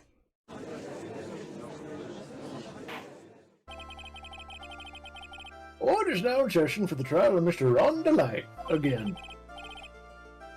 The defense is ready, Your Honor. You're ready? Preparation is the last refuge of the weak. Okay, settle down, everyone. Let's begin with the opening statement, Mr. Godot. He's got a judge in the palm of his hand, yet again. Ron Delight is simply too young to be sent to war. That's all. I'm afraid I have no idea what that means, Mr. Godot. Ha! Then you need me to get out more, Your Honor? Life is war. But that is exactly why you must be But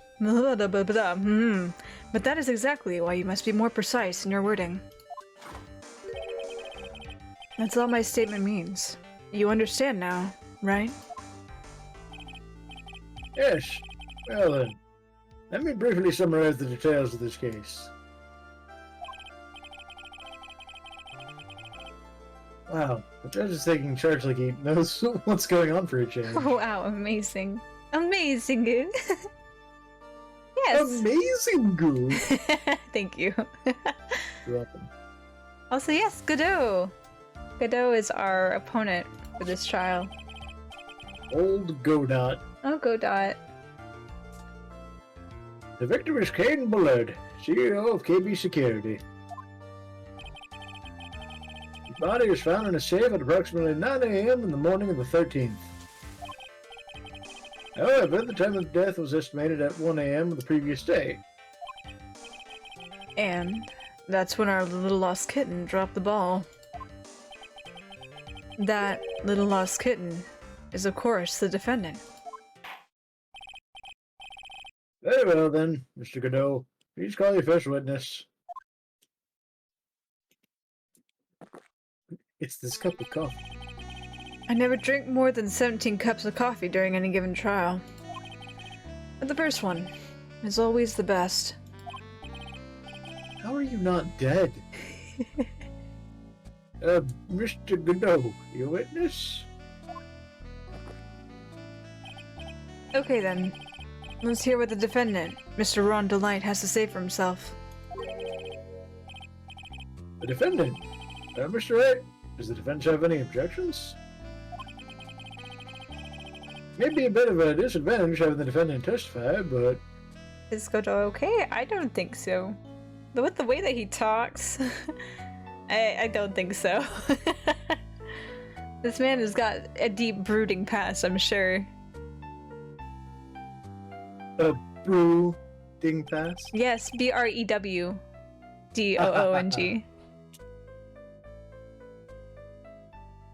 I remember when Mia was defending me. She allowed me to testify so she could do the cross-examination. There was a lot of trust in me back then. In hindsight, that's probably a stupid decision on her part. With no objections, Your Honor. The defense will allow Mr. Delight to testify. Ha! You've got guts, Trite. Alright then. Mr. Ron Delight, please take the stand.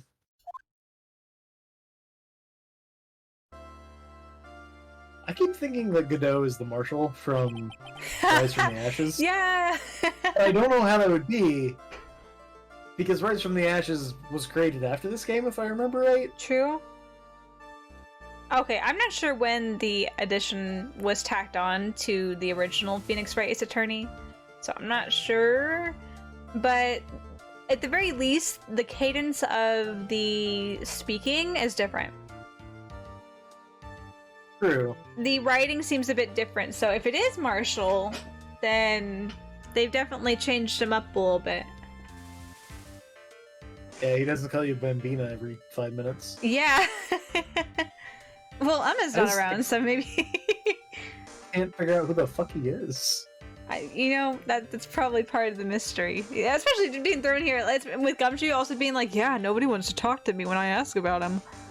That's the mystery appeal. If I remember correctly, I think he's got something to do... Where is it? He has something to do with one of the other characters. I can't quite remember, because I saw a small spoiler a while back. But I don't remember who. But he has a connection to one of the other characters, and I'm sure we're probably going to get a backstory, if not like a flashback arc again. Yeah. You did it, didn't you? Yes. What? No. That's not true. For a moment there, I thought we'd set the record for the shortest trial ever. Well, Mr. Delay already looks plenty guilty with that face he's making. And once he opens his big mouth, he'll probably put the last nail in his own coffin. Rise from the ashes was made so that apologesis makes more sense. Okay. I'm trying to think. Okay, I don't know all what happens in Apologesis, but the only character that I can think has a crossover would be Emma.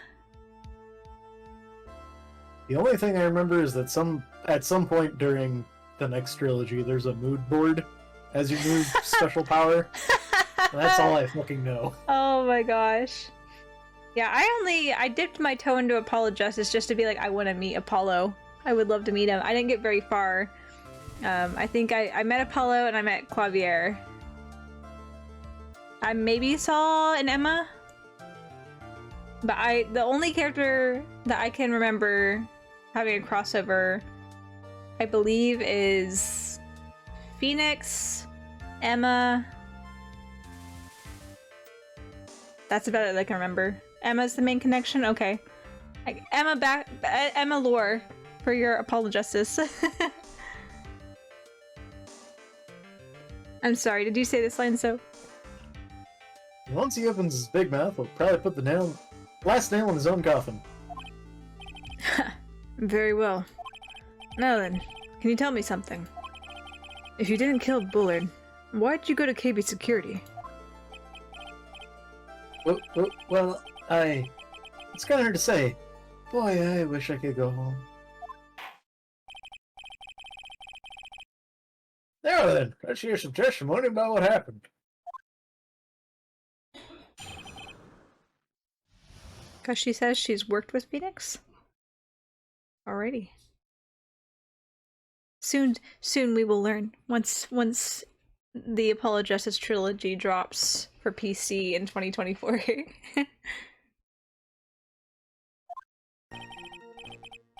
That evening, around 1 a.m., I went to see Mr. Bullard in his office at KB Security. The blackmail letter I got, it ordered me to go there. I've been working for KB Security until a year ago, so I knew where his office was.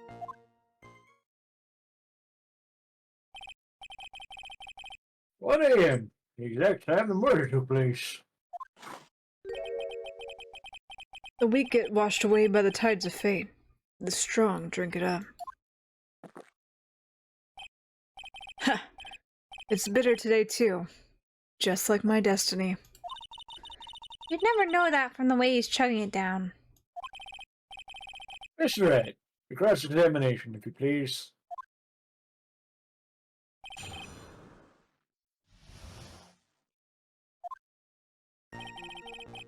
Okay. 1 a.m., huh? You're absolutely sure about that? Yes, that's what my watch said when I was entering the CEO's office. No. Actually, I'm not really sure. My watch was slow and my internal clock was also a bit. 1 a.m. That's the exact time the victim, Mr. Bullard, was murdered, correct? It's too late for a coffee date, that's for sure.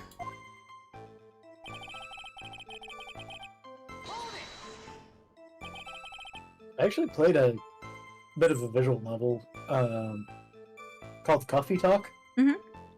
And it's actually about a barista that only works at night. Hmm. And there is a date that happens there at one point, so technically no. 1 a.m. is not too late for a coffee date. Hey, in some situations it wouldn't be. Get your facts straight, Godot. Yeah. Get your shit together, Mr. 17 Coffees. It ordered you there. It was the first time I'd gotten a blackmail letter that ordered me to go somewhere. Does that mean you've gotten other blackmail letters then? Oh, of course. They say things like, steal this or take that. Why don't you save those for later, Mr. Light? Please don't say anymore. Now, what should I do?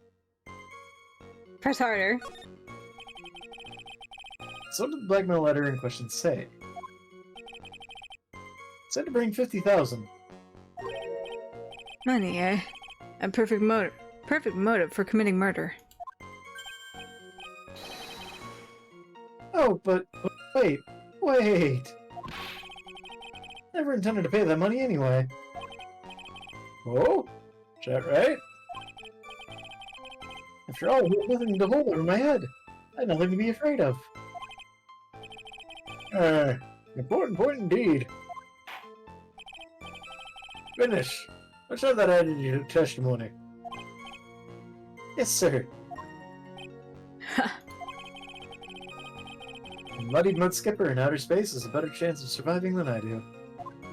Mud skippers, you say?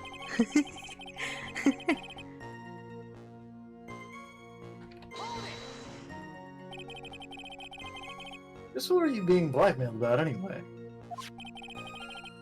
Blackmail letter said if you don't want your identity revealed, correct? I'm sure it's referring to the whole mask-to-mask thing. I wasn't worried. Mr. Bullard didn't have anything on me. He didn't? Anyway, I don't care what anyone says about me. Just as long as Desi believes in me. So that's why Mr. Light didn't believe he was mask-to-mask. That's why I knew they were just hollow threats. Then why did you go?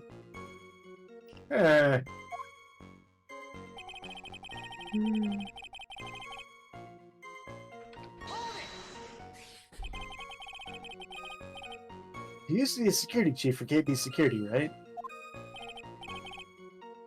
Yes, that's right. Security chief? You? And yet, a year ago, you were fired without notice. Revenge for an old grudge? A perfect motive for murder, wouldn't you say?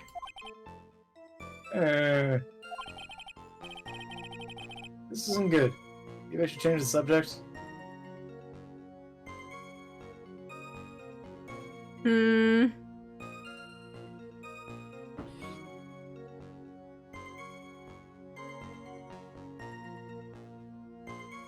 Why he was fired.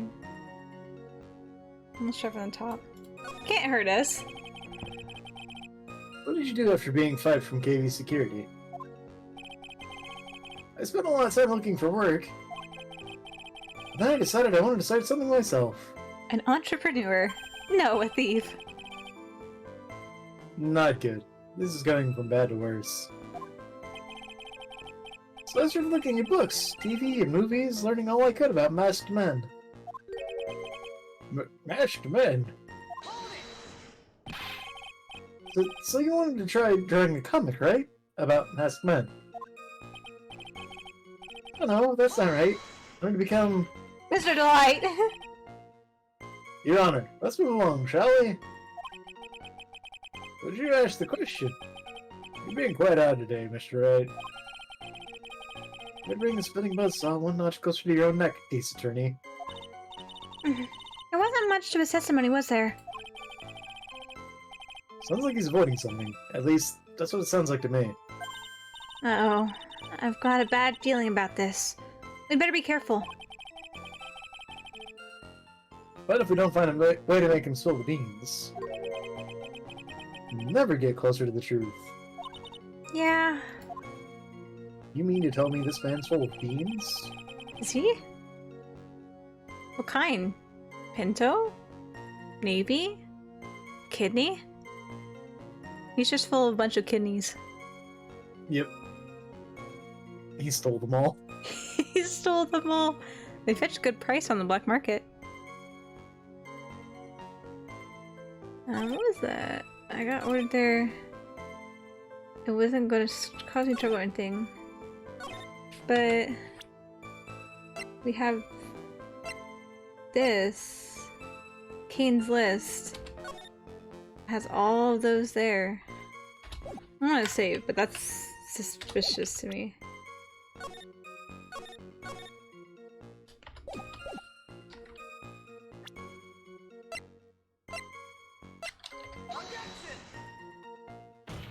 Oh, I fear. No! I'm not even going to acknowledge it. What? I presented that? No, that never happened.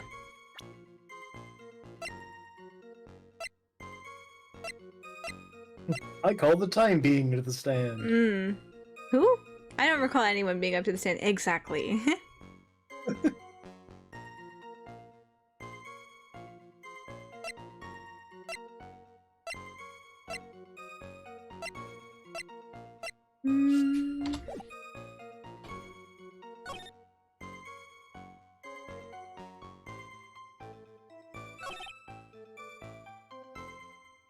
There was some more dialogue. There's 3 options. I don't know. Why you're fired seems like a bad thing too, but we'll see. Mr. Delight, please tell us why you're fired from your job. Well... The world is filled with those who've said, I wish I'd never asked that. Okay. Defendant, please answer the question. I needed money. You needed money? Well, you see, Jessie loves to spend it. It's kind of her hobby. Not exactly the best hobby in the world, huh, Nick? My salary wasn't nearly enough. So I stole data from the company. Come again? KB Security has a lot of security info on all sorts of companies. And since I was a security team chief, say security one more time. You stole some data and sold it. Mr. Bullard found out and I was fired immediately. What? I wish I'd never asked that. I was somehow able to keep it secret and it made it seem like I had quit on my own. What is it, Nick? You don't look so good. Someone who brings harm to their company is fired as punishment. You'd do well to remember that. He sure told you. Oh, you admit that you stole data from your company, is that correct?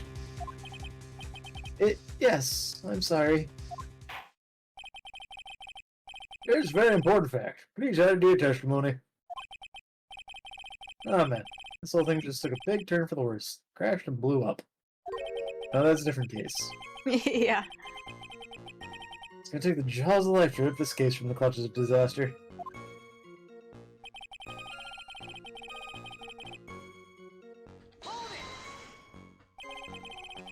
Why would you do something like that? Well, for Desi's hobby. What else? Wasting money, huh? It's not a waste. So Miss Delight doesn't know that her husband was fired, does she? So it would seem.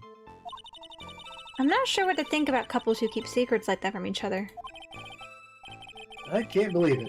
This case has even got my head to think seriously about couples. Please try to stay focused, Mr. Wright. There wasn't much to his testimony, was there? Yes. Okay. That was added, that was new? That was added, that was new. Desi doesn't know about that. He fired me for selling company secrets.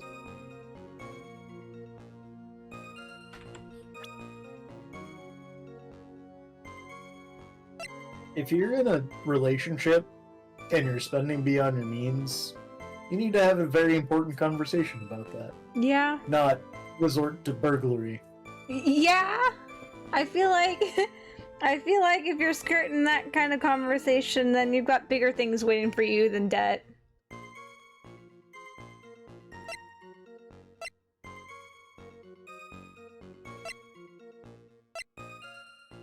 We're selling company secrets, Desi doesn't know about it.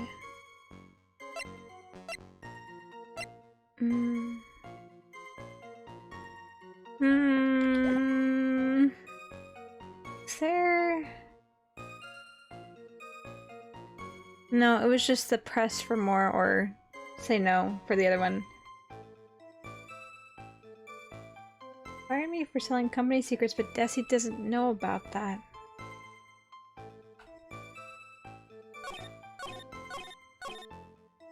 Let's see Mr. Bullard in his office. Blackmail letter I got ordered me to go there. Blackmail threat didn't scare me. It wasn't going to cause me trouble or anything. working till a year ago, so I knew where his office was. He fired me for selling company secrets, but Desi doesn't know that.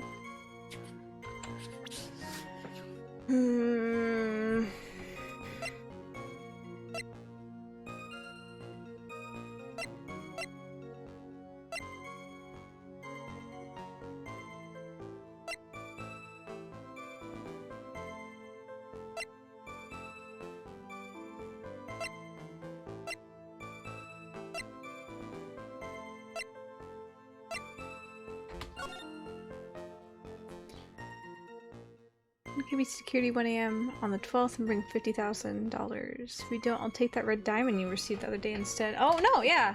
That's a threat.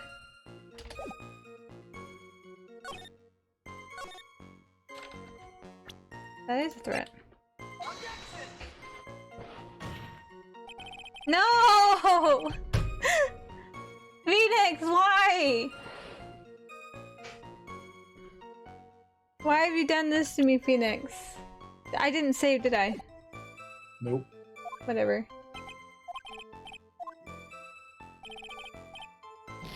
I felt too confident. I felt so confident in that. I'm saving now.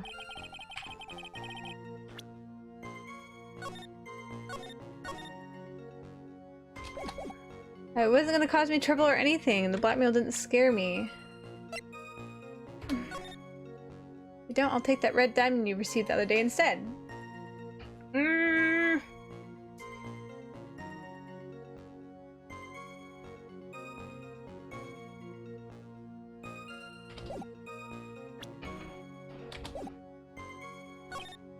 Ordered me to go there.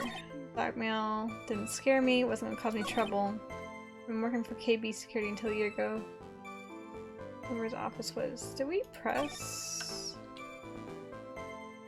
I don't know if we pressed that one or not. Just what were you being blackmailed about, anyway? I think we did. Correct. Whole thing. This is new. Tisk. I'm afraid that reason isn't going to hold up anymore. What do you mean? The victim had no proof the defendant was masked to mask. But you were the one who sold the company's secrets only 1 year earlier. But that was all over with once I was fired. But it is true that the fact that I stole secrets was kept under wraps. Even so, there's no reason for me to pay up now, a whole year later. Is that really true? What is it, Nick? The fact that Ron was stealing company data. I wonder if he would have had a problem if that ever became public knowledge. Yeah? Yeah. Didn't want Desi to know. Yeah. Mr. Delight, I believe you would have been in considerable trouble. Your identity as a company data thief was made public. But Mr. Wright, what are you trying to do by bullying your own client? Find the truth, Your Honor. The hell's wrong with you? Men are like colonies of bacteria. The more heat you apply, the faster they grow. That's exactly right. Well then, feel free to keep up the heat, my little lawyer amigo. Little lawyer amigo? Yes. Oh, come on. Provide some evidence to back up your assertion. Why would Mr. Delight want to keep his data stealing secret from going public? We have evidence or just her profile?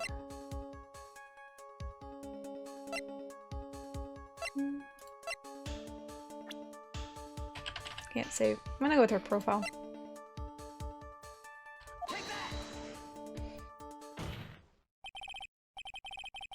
Mr. Delight, what you said just now doesn't match what you told me yesterday. Huh? What doesn't? I think you must have been scared. Very scared. Of having a certain person find out your secret. Nope. A certain person?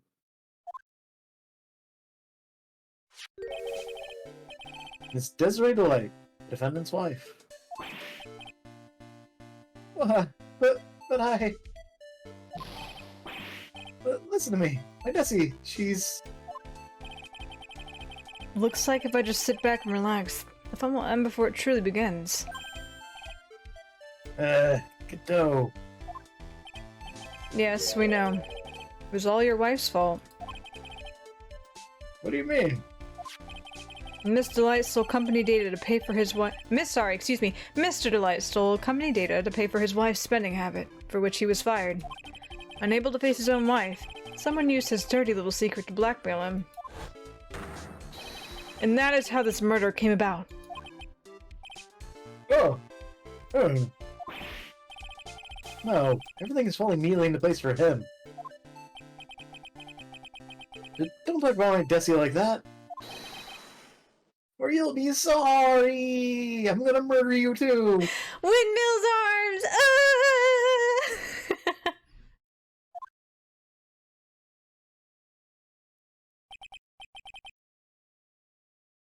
Well, it seems I've learned a great deal of things here so far. What do you think, Nick? I didn't think it was possible to get so thoroughly whipped in just 20 minutes. Clearly there was sufficient motive for murder. He stole data for his wife, and he killed to protect his secret. A family man who cared just a little too much. The motive is clear. Let's move on.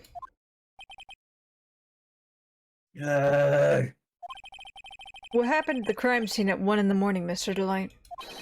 Come now. Tell us. We're all ears. At the CEO's office. When I entered the office, there was a suspicious shadow there. Suspicious. Suddenly, I was hit on the forehead. After that, I remember being a bit dazed. If I hadn't been wearing that, I would have been killed. When I came to, Mr. Bullard was lying there, dead.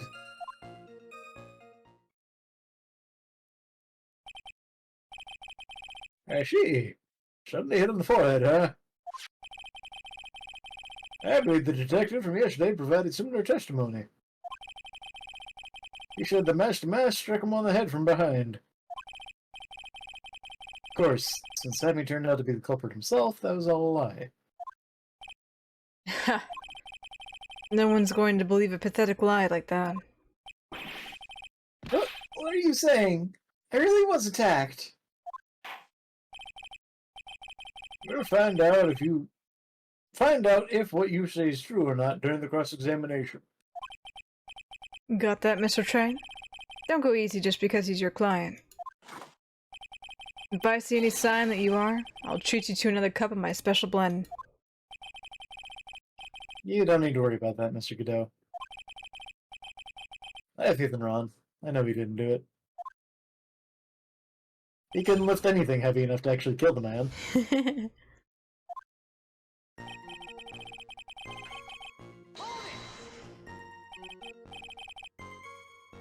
Who was this suspicious shadow? If there were 1,000 of me, and even if one knew, I'd tell you. Trust me. His dodging all of our questions is not helping us win this case. Okay, then how was the victim Mr. Bullard at the time? What do you mean by how was he? Was he dead? Was he already dead? Is he still alive? Maybe he was the one who hit you in the first place. That's a good question. What do you think, Mr. Wright? Forget it. Forget about it. The gumshoe isn't here, though. Hi, Quacky! Hello. Oh no, our sound redeem's also broken. What happened? No! What happened? I don't know. It's not like we abused them. I don't know. I guess it just had enough. Sag, I'm sorry, Quacky. Here, let me see. Let me see if I can... Alerts, alerts, refresh. Let's see, can we honk? There we go. I don't know why it broke. Everything's breaking tonight. Dang. I'm so tired now. I didn't expect to be so tired from drawing. You must have put your heart and soul into it then. Drawing can take a lot of focus. It can, yeah. Can indeed. Okay. What? The Kirby. Oh yes, I was about to say, I'm like, ¿por qué? What about por qué? What? Why are we saying por qué? I say por qué to the por qué. Do you say this one? Your forehead? Yes, I was hit on the forehead as soon as I entered the room. It was an amazingly fast and powerful attack.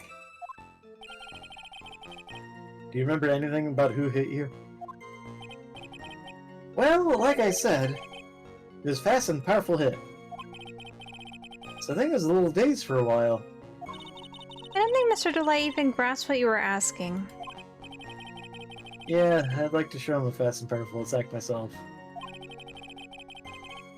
Maybe that would knock some sense back into him. Okay, I know we're in the middle of his testimony, but we must do hourly ad break real quick. So, hang tight. We will be right back, and we will continue asking Mr. Delight what's going on.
Alright, let's continue on with questioning Ron.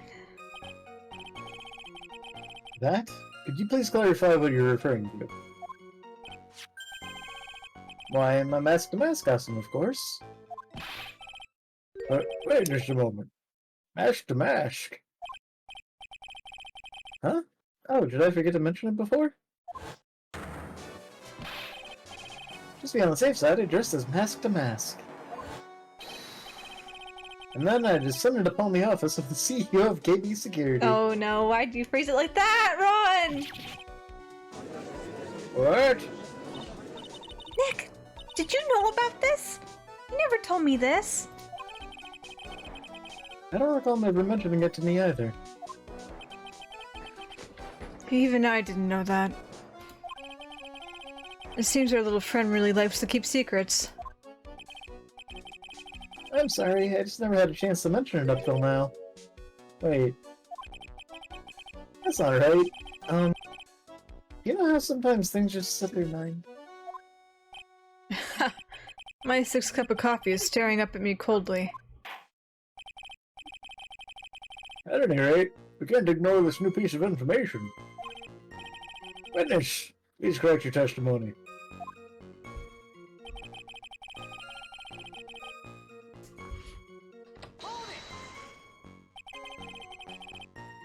Why were you dressed up as mask-to-mask?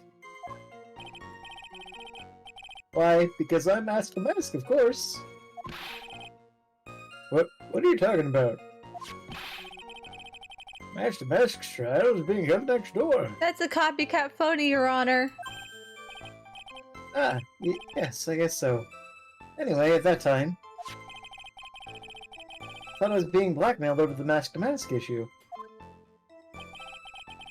So I thought I should go as him, just to be safe. Oh boy. Let me tell you, it's a real pain to move around with that cape. That's why it took a lot longer than I had expected. Took a lot longer? What is he talking about? I have a feeling he's going to talk about stuffing the dead body in the sea. Huh? Probably. Yeah. Ooh, I don't know if I want to press harder.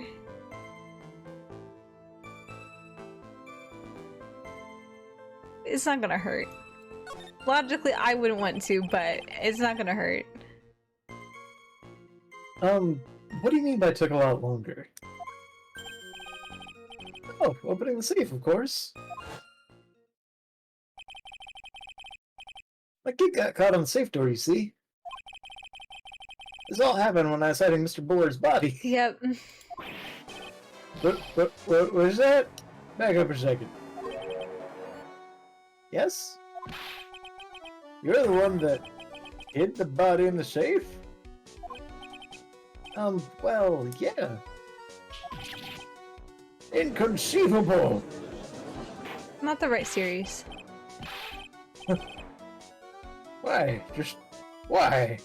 What reason could you have? What were you thinking? Question. When does someone toss their dirty shorts in the washing machine? What? The answer is simple. When you poop yourself. When they take them off.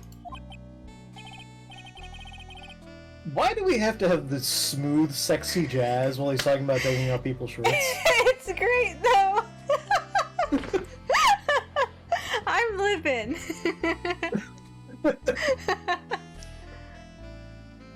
As usual, I have no idea what you're saying. Do you mean that Mr. Delight hit the body because he's the murderer?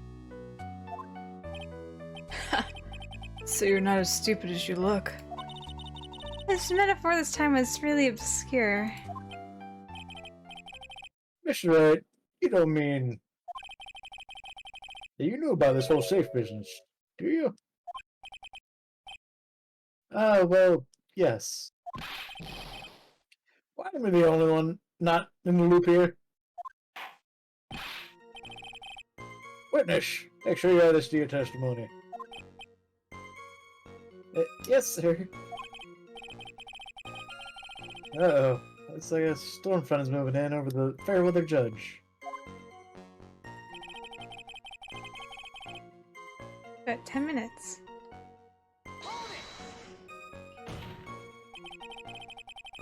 Why did you hide the body in the safe anyway?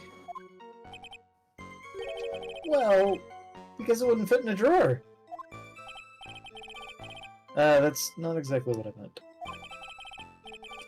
When I saw the corpse, I kinda lost it. I thought, if they find his corpse, they'll think I did it. I think you had a simpler reason than that. It's because you killed him. That's why you spent 10 minutes hiding the body. That certainly makes sense.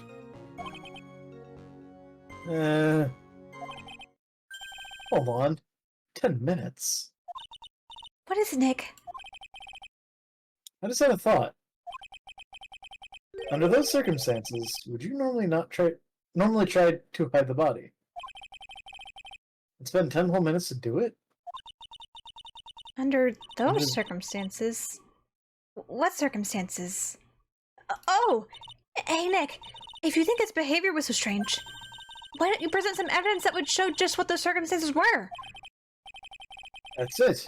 I'll take a look at the court record and present some evidence. We heard this from Mr. Delight yesterday, didn't we? There's not much in his testimony either. I bet you he's still hiding something. Nah, I wouldn't be surprised. We'll just have to draw it out of him. I just hope he doesn't make things any more complicated. He is gonna need to. Yeah. Okay, our evidence, circumstances. What are we talking about? Circumstances, evidence. Button?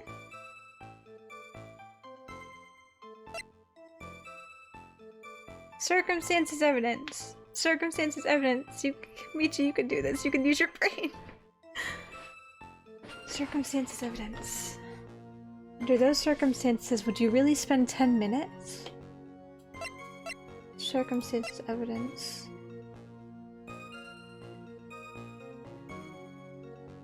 Oh, the buzzer. Well. We don't know what time it is when he showed up. He said to show up at 1, but he was saying, oh, my watch is kind of slow. You know, I really don't know the time. The state of the CEO? I don't know. But if he knows that the alarm was going off at the time... Yeah. Then he wouldn't take the time to futz around in there. True. I'll save.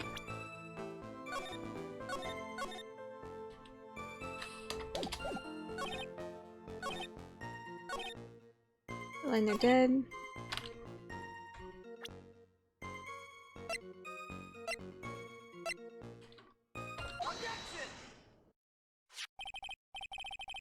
Your Honor, could you please take a look at this record? And what might this be? The record for the emergency buzzer that connects the CEO's office to security. The button in the office is pressed, the security team is supposed to come running. And according to this record, the buzzer was pushed once at 1:02 a.m. But what? If Mr. Rondelay truly was the murderer, he would have ran as soon as that buzzer sounded. After all, a security guard would have been heading his way. Ha! Let's remember who we're dealing with here. He probably had no idea there were security personnel in the building. At a security firm? That he used to work at? Up until 1 year ago, my client was working as a chief of security. There's no way he wouldn't have known about them. But, as it turns out, the guard never came. That is nothing more than a coincidence. If that guard was a pathetic loser, who had just gotten punched in the face by his ex-new boyfriend, and wasn't anywhere in the vicinity, was not something Mr. Light could have known. Again, remember who we're dealing with here. I'm sure It's a sure bet that Mr. Delight didn't even notice the buzzer going off. This buzzer is extremely loud. There is no way he could have ignored something like that. If he had been conscious, that is. Conscious? What do you mean by that?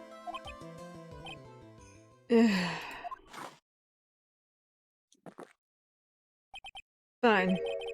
Let's hear your theory.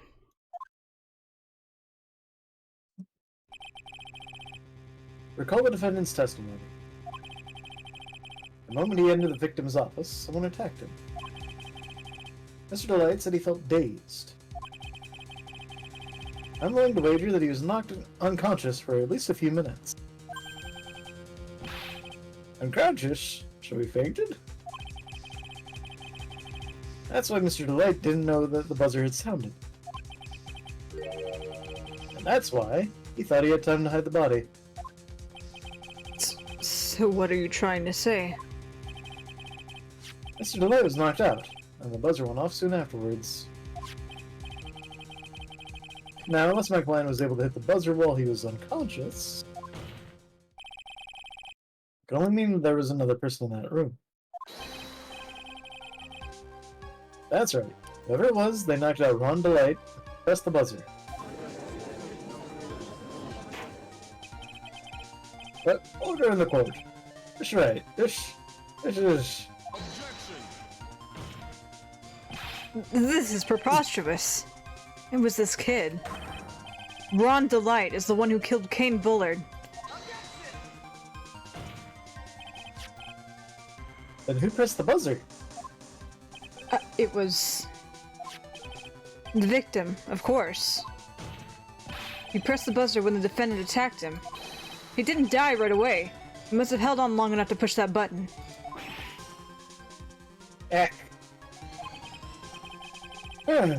So Kane Bullard sounded the buzzer himself. What's your opinion, Mr. Wright? No.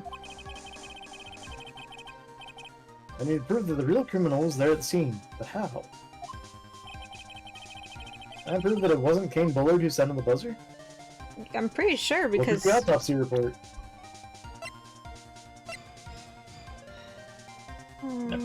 Didn't say sometimes it says anything. instant. Yeah, sometimes it does. I was thinking the button, there's no fingerprints on it. Yeah. We have... Oh, we don't have a dead body picture? Wow.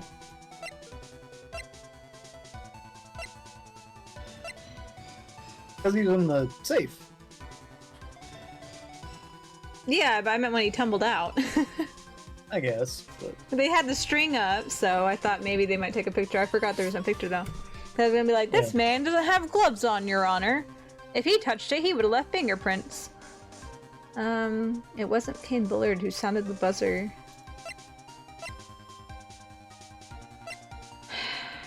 He also has no reason to have been wearing gloves. Yeah. Just work. The defense's opinion is this, Your Honor. This piece of evidence proves that it wasn't the victim who sounded the buzzer.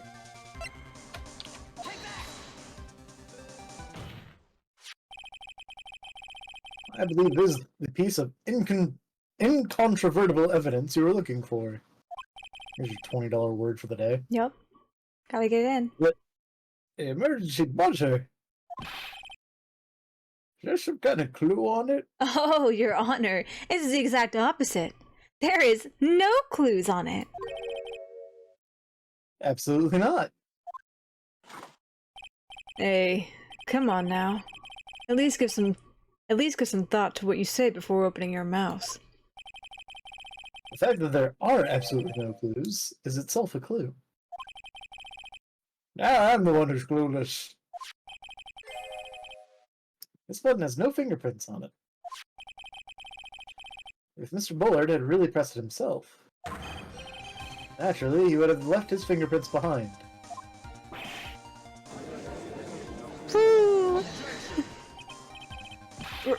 Ron Delight.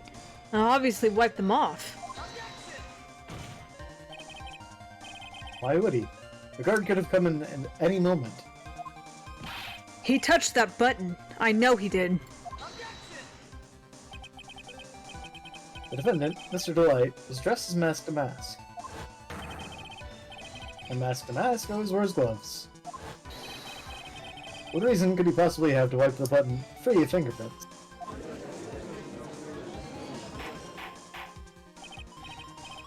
Order! Order! Order! It would seem. I've been forced to eat crow. I wonder what blend number crow-flavored coffee is. However, if the real killer was there at the scene, how would that person press the emergency buzzer? The frame delight. Shouldn't they run away without putting themselves in extra danger?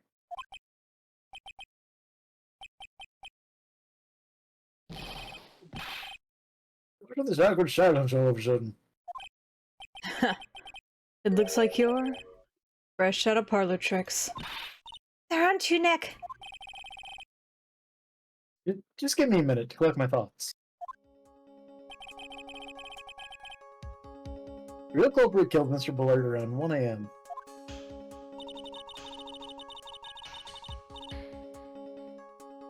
And Mr. Delight just happened to waltz in when the murder was taking place, right? The killer clobbered Mr. Delight and then summoned the buzzer. Even the security was supposed to respond right away if the buzzer was pressed. Security was supposed to respond. Huh.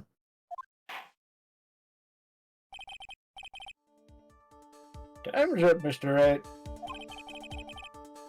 Let's hear what you have to say. Very well, then. Oh ho. You've got some guts. I like that in an opponent. Why did the real killer sound the emergency buzzer?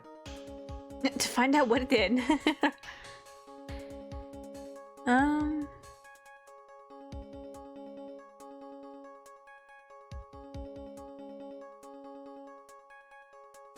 I can't secret, can I? Oh, no, I can. Okay, okay. I think the middle one's the only one that really makes sense, though.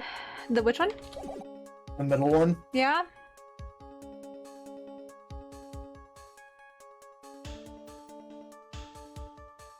I guess to frame. I know I started with that, and I get these questions, and I start second guessing myself. Supposed to what does this do? Routines that streamers have. Oh yeah, I don't think it was the bottom one. I'm debating between the top and the middle one. Because if he bumped into it, and it's only fingerprints, right? I'll go with the middle one. Let's see. The killer knew that if they pressed that button, a guard would come running. That's exactly what they wanted. Okay, so just to frame him. Do you mean to say that the killer called the guard on purpose? Yes, although as it turned out, he never showed up. Because he was getting his clock cleaned at the time. Ha! What a touching story. You're saying the killer had a change of heart and called the guard to turn himself in? No, I'm not. When that buzzer sounded, there were 3 people in that office. The victim, Kane Bullard, who was already dead. The defendant, Rhonda Light, who was out cold. And the third person, the real killer. Mysteries abound. Mysteries abound. Hypothetically, yes. Now then. In this situation, if the real killer made an escape, what would happen? The only ones left in the room would be the victim and Rhonda Light. And if any security guards came running in at that time, they would think that I was the murderer. Yes, that was precisely the real killer's objective. To frame Rhonda Light for the murder.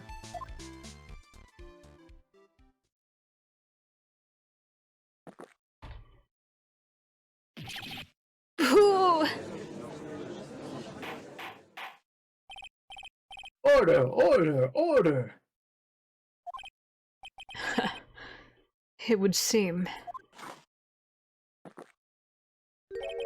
I've been made to eat my words once again. Actually, you've been made to do a spit take with a cup of coffee. Mr. Wright, who was it? Who was it that tried to frame me? Wait a second. I'm the one and only masked of masks, so... Nick! You mean the real killer's... I'm going to drag that person in here right now. Oh, joy! But... who is it? I don't have any solid proof yet, but think about it. The killer knew Mr. Delight's identity. They also knew he had been called to KB security that night. So the killer used him to execute a well-crafted plan to murder Kane Bullard. Now then. Let's hear your accusation, Mr. Wright. Yeah, they really were very subtle. Very subtle with that silhouette. Who knows?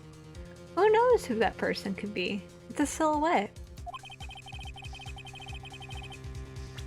Who was in the frame Mr. Ron DeLay for the murder of Kane Bullard? I wonder. Who framed Roger Rabbit?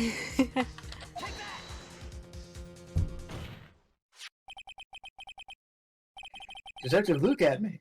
He's the only one who could have done it. Ace Detective? Luke at me? You mean Mask to Mask did it? Your Honor, the person being tried in the court next to us is not Mask to Mask at all. He is, in actuality, the true murderer of Kane Bullard.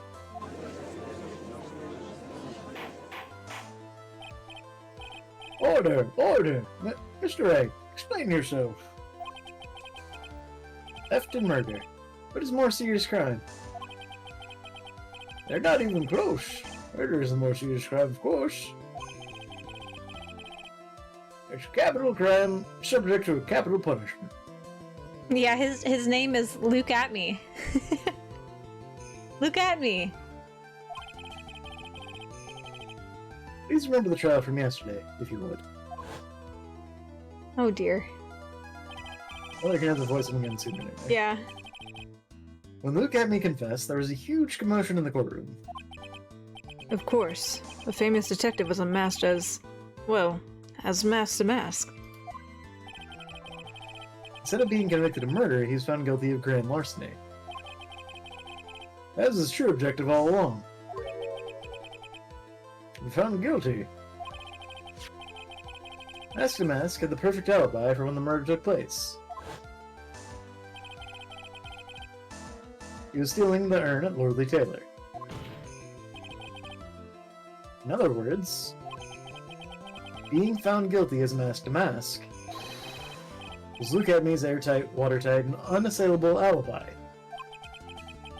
A guilty verdict. As an alibi? Sounds familiar. Yeah. You know, it's almost time. But for what? My 17th cup. For Luke Atmey's verdict. It was a pretty simple trial, after all. If we're going to stop this trial and stall that one, we need to do it now. Of course. That's assuming you have proof that the detective was the one who committed the murder. Mr. Luke Atmey's trial has indeed attracted the attention of the entire country. If he did intrude and failed to provide adequate proof of his true crime, Mr. Delight would be left with no grounds for appeal. Am I really sure about this? Yes. I bet it's only good when your life's the empty. Mr. Wright, I believe in you. Mr. Delight? So, please, I'm begging you.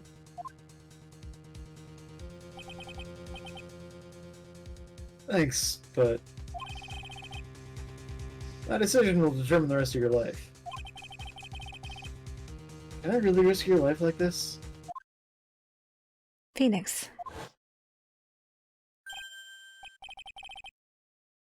What was that? Don't stray, Phoenix. For your client, take the path of trust. But that voice, it sounds like... Mia. Your Honor, the defense requested immediate recess. So that's your answer, huh? Very well. Decided as well. This court will now take a 20-minute recess. Mr. Wright, when we return, please summon Mr. Luke at me to the stand. Yes, Your Honor. Time to play some dodgeball. October 14th, 11:58 a.m. District Court, courtroom number 5.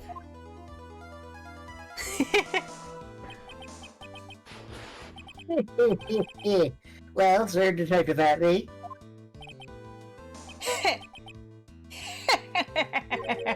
I have to say, Mr. Payne, you performed splendidly.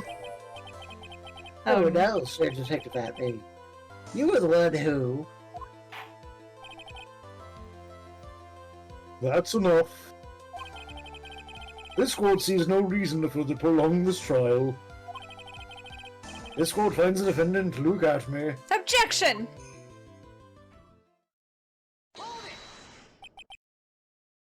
Wait!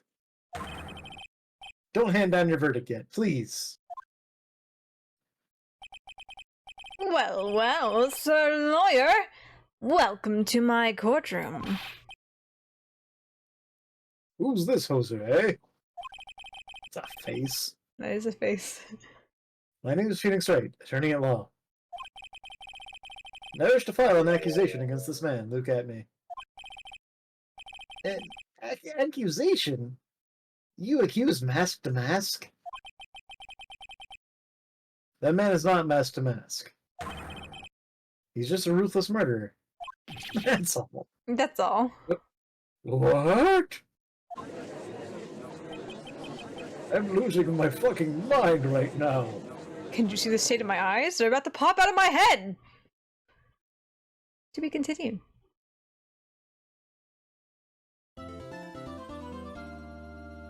Plot thickens. Now plot chickens. Bok bok. October 14th, 12:14 p.m. District Court, Defendant Lobby number 4. My sis. I could have sworn I heard Mia's voice. So then, she's still alive. Inside your heart. Nicky boy. Oh, that's delightful. Is it true that Detective is the real killer? To be honest, we don't have any definitive proof. But he's the only one who could have done it. But wasn't he at Lordly Taylor that night? Not to mention, we don't exactly know his motive. I mean, why would Detective Atme want to kill Kane Bullard? Oops, it's almost time. Better get back to the courtroom. Phoenix! Nick, answer the question! I need to find some solid proof. And it's gotta happen sooner rather than later. October 14th, 12:21 p.m. District Court, courtroom number 6.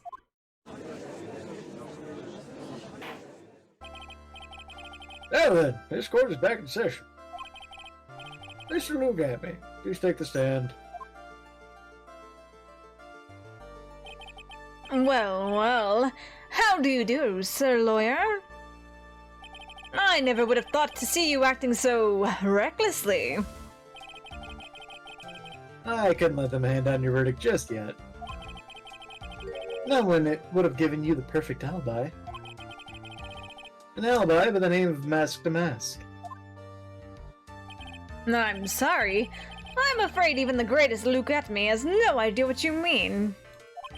Of course, I've been in the next courtroom ever since 10 o'clock this morning. I'm afraid there's no way I could know what's been going on in here.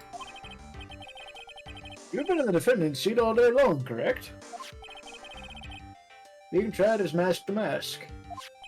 Indeed. It's truly child's play to fool the ignorant masses. Not only did the poor fools ask me to protect their valuables, they even gave me a generous reward upon returning their own property to them. Take this red diamond ring that sparkles upon my divine finger, for example. Red diamond, you say? So you continue to insist that you are, in fact, mask to mask. Of course. Very well then, look at me. Let us begin with a simple question. On October 12th at 1 a.m., Kane Bullard was murdered. Where were you at that time? One without knowledge lacks even the knowledge that he should be ashamed of himself. But don't worry, I will not hold it against you, Sir Judge. Thanks. Alright, Mr. Atme. The night of the murder. Speak. We're all ears. As you wish, Sir Prosecutor. The alibi. I was stealing the urn as mask to mask, just as I announced I would. I had more than enough time to prepare. It was a pathetically easy job. A photograph contains no words, but in this case, one turned out to be my witness. The time at which the camera captured mask to mask was the same time as the murder.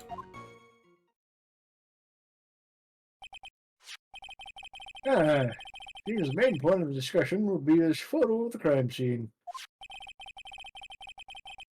Everything else up until now was all part of his plan.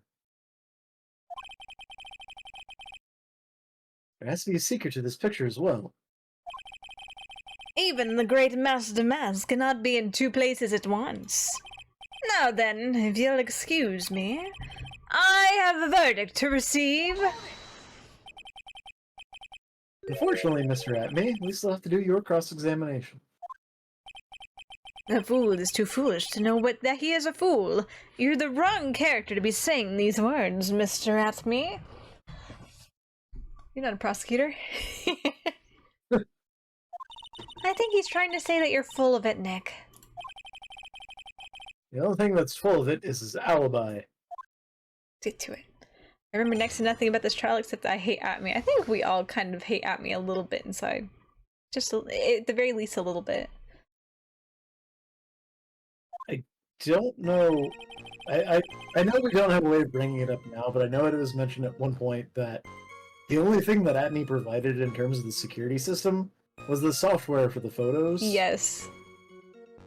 And it never came up before. I know it. So I know it has to come up now. It has something to do with it now. I do remember that being. I remember. I don't know who it was, but someone made a comment being like, "Couldn't you have just messed with it?"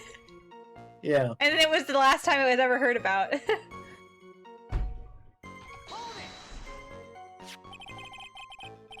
So this photograph is the proof, correct? Indeed, it is. And the man in the photo is certainly wearing a mask. And that is why I'm called Mask to Mask. But conveniently, that also means that there's no way to tell who this really is. What do you mean? Are you saying that this is not, in fact, Luke Atme? That would be an accomplice. That it could be an accomplice dressed up as Mask to Mask to create an alibi? Oh, what an interesting idea. Are you saying that I, Lone Wolf Luke, had an accomplice?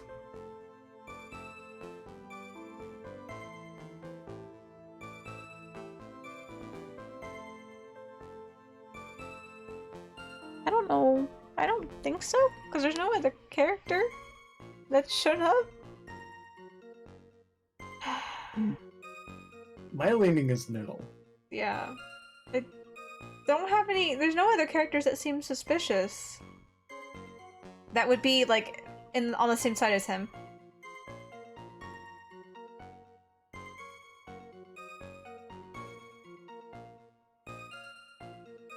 Unless it's referring to an unassuming accomplice. Where he had... Okay, well... No, that's not right thinking either.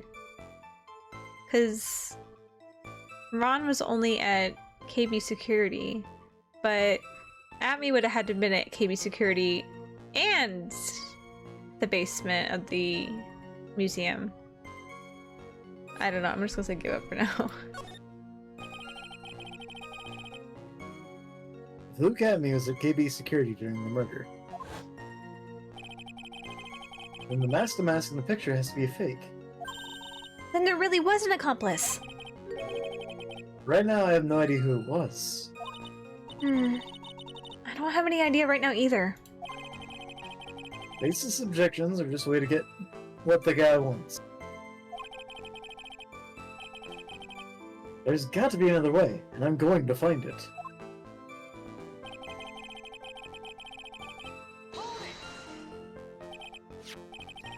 I believe Adrian Andrews hired you at one point. That's right. That was over 20 days ago, if I'm not mistaken. You sent the calling card to Lordly Taylor 10 days before the heist. That would mean you sent out the card after you began your security watch, right? Indeed. There was no reason why I couldn't do both jobs at once. It was the perfect opportunity to steal my latest targets. You truly are evil, aren't you? Yes, evil is what I am. Hey Nick, isn't there something odd about this? Huh? Detective Atmi was always proud of his ace detective skills, right? But if the urn was stolen from Lordly Taylor while he was the only one watching it, he'd have no way to maintain his perfect ace detective persona. You know, that's true. That is kind of odd.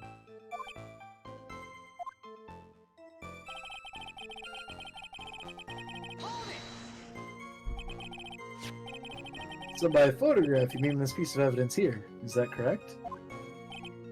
Indeed it is. That it is! That is it, I mean. The very thing that proves I committed the crime. Very thing that proves you committed the crime.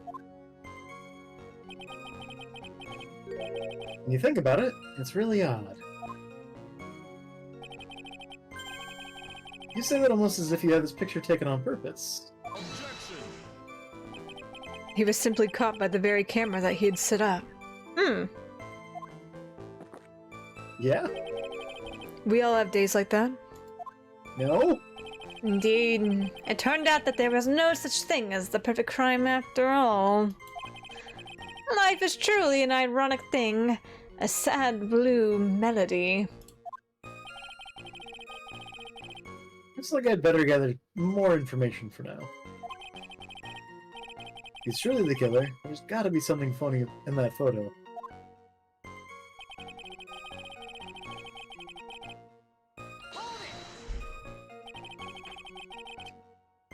About the camera that took that photograph. Every time his line comes up, I yawn. I was like, shit! I know it's coming, I still yawn. Oh, come now. It's all too clear what you're thinking. Huh? You think I altered the timestamp on the photograph, don't you? I'm afraid that's impossible. The camera was set up by Lordly Taylor, and on top of that, it was Lordly Taylor's staff that printed that picture's data.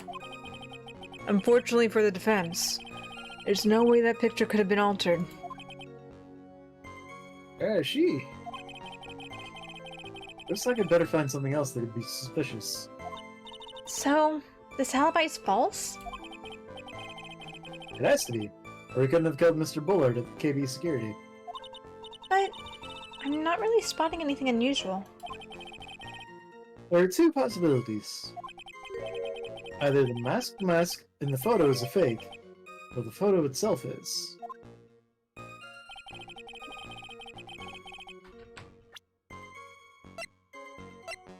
Let's look at it.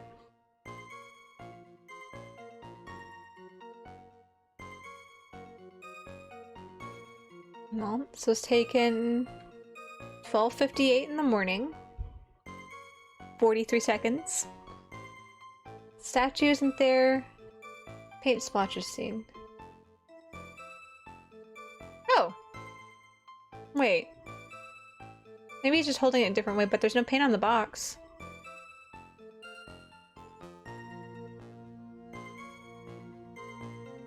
We also never learned why the statue got moved. Did Yeah, and we don't know why the statue got moved. Even Adrian was like, I have no clue. Why would I move it? I was trying to hide my mistakes. Right.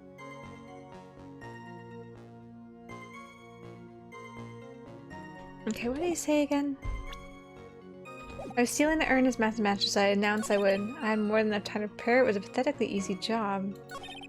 A photograph contains no words, but in this case, one turned out to be my witness. The time at which the camera captured mass to mass was the same time as the murder.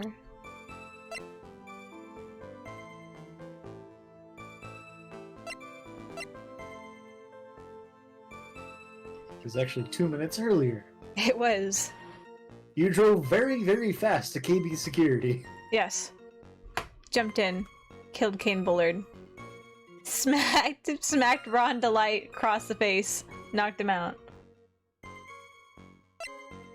You know, the attack was described as very fast and very, what was the other word? And it was very forceful. Very powerful and fast, was it? Yeah. This man could be the Flash for all we know.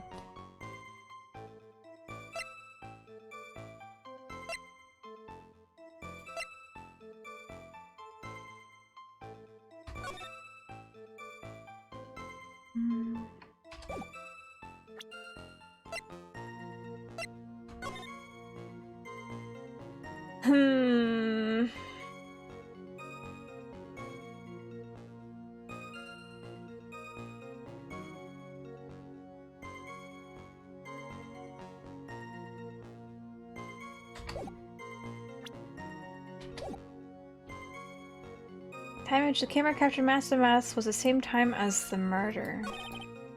Photograph contains no words. In this case, turn out my witness and more enough time to prepare.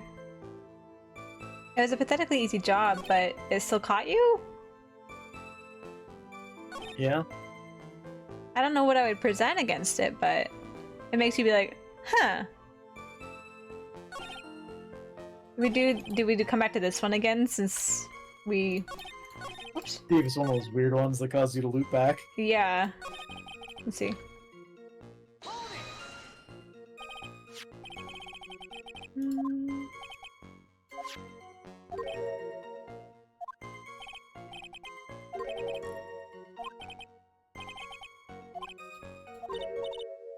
Hey Nick, isn't there something odd about this? Huh? Oh, okay, it comes back to this. Detective Atman was always proud of his ace detective skills, right? It was stolen from Lord to Taylor while he was the only one watching it. He'd have no way to maintain his perfect ace detective persona. Kinda Yeah, odd. that's true. It is kind of odd. What evidence do we have on that, though? Oh no.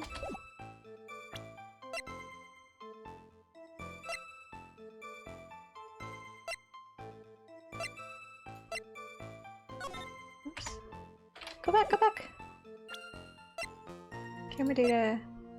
The mask knocked at me out during the crime with a blow to the back of the head. It still hasn't changed, even though we know that wasn't true. Yeah.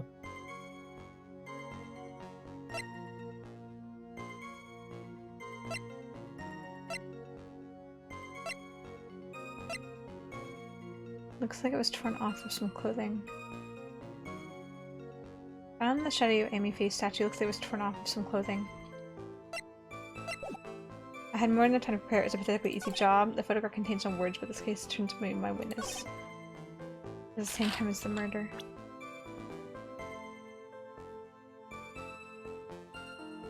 Also, coming back to the pathetically easy job, this was torn off. This was torn off of Atme. Yeah. And it was found behind the Amy face statue, which was like strewn off to the other side of the room.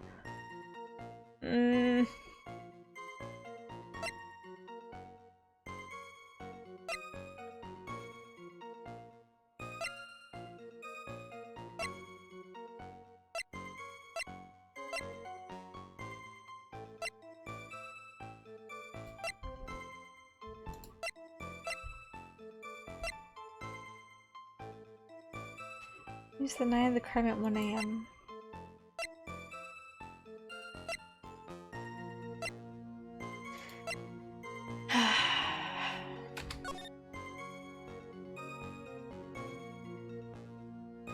Purloin, amazing. You know, the only time I ever see the word purloin is in regards to a very flamboyant, like, thief. Like a calling card or something. In regards to someone dramatically stealing something is the only time I ever see the word purloin being used. There's a Pokemon by that name, but it has 2 R's and it's a cat. I know of that one. It's like purple, isn't it?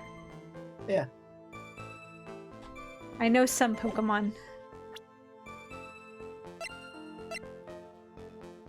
Nichi Moonlights is a Pokemon master. Definitely.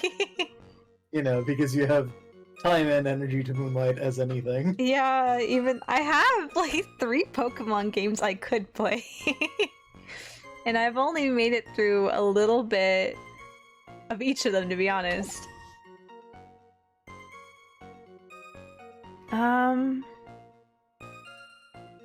At me, what do you want from me?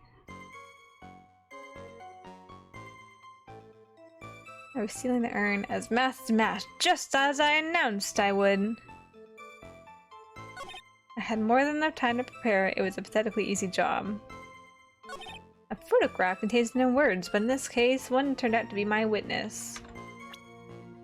This one. And it's fishy that this is not here. I don't know which way to go with this, so... It is weird, because it seemed like they wanted you to find something that was wrong in the picture. Yeah. But I don't know... They want me to... It seems like... There's many different ways that it seems like it wants me to go. It seems like it wants me to find something wrong with the picture. It seems like... And it also seems like it wants me to find something wrong with his ace detectiveness. Which I'm not sure what piece of evidence would get that kind of conversation to come about, because we don't have anything about him other than his profile. An ace detective has acknowledged that he is in fact Master Mask.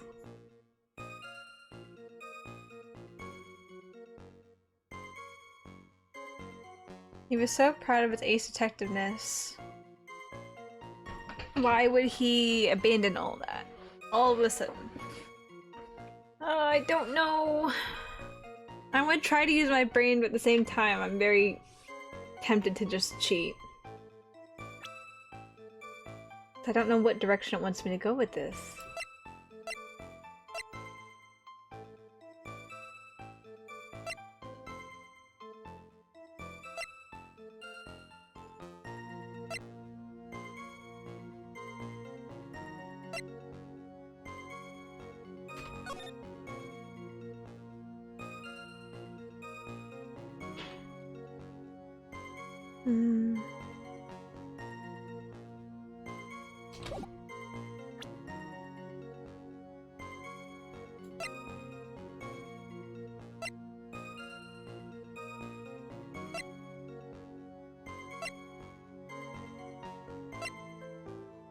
I'm gonna cheat. I don't know what to do. I have ideas, but I don't know how to execute. Yeah, I feel that. In true Ace Attorney fashion. Ron's testimony. Atme's testimony.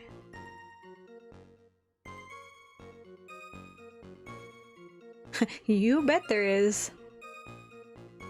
Had more time.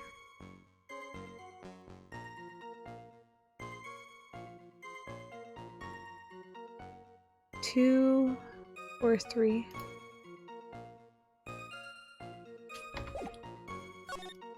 Do it again just to be thorough.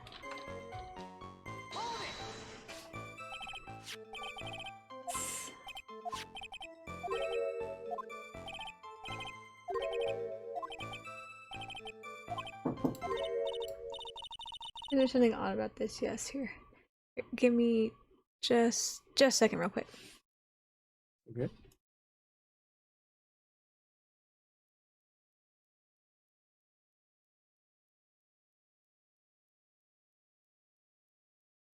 I had a Tomo delivery. He decided he needed to come back to his room. Are you okay with It's me? not DiGiorno, it's Tomo. It's Tomo. It's not delivery. It's not DiGiorno either, it's Tomo. It was delivery, but the delivery was Tomo. That is true. It was delivery, but delivery was Tomo. Anything odd about this? This is what we just went through, wasn't it? Yeah.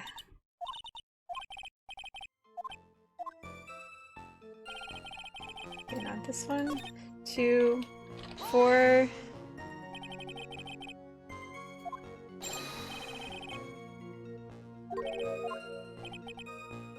Timestamp.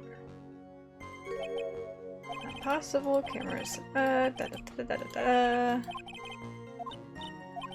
Has to be 2 possibilities. So, okay.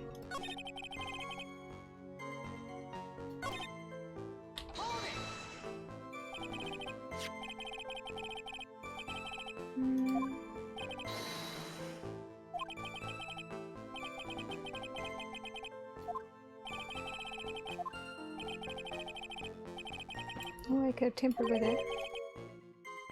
Decided accomplice.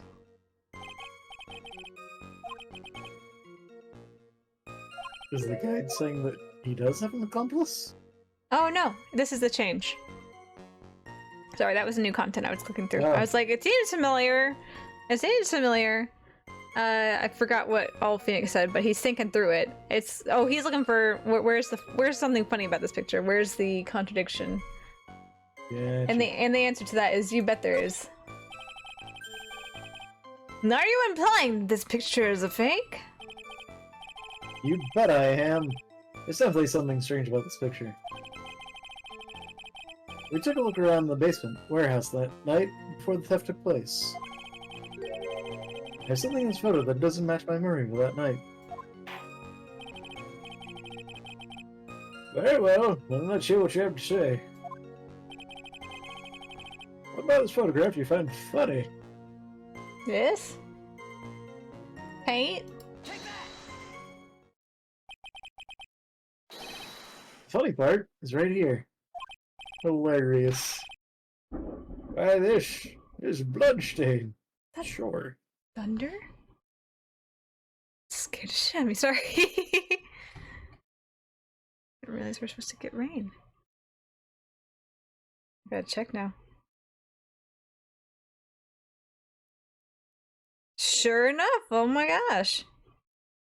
There's a Where? lot of rain. Hopefully we actually get talking some. about drought not that long ago. We're talking about what? Oh yeah, I was talking about a drought. Yeah. I know we've gotten some rain within the last week or two.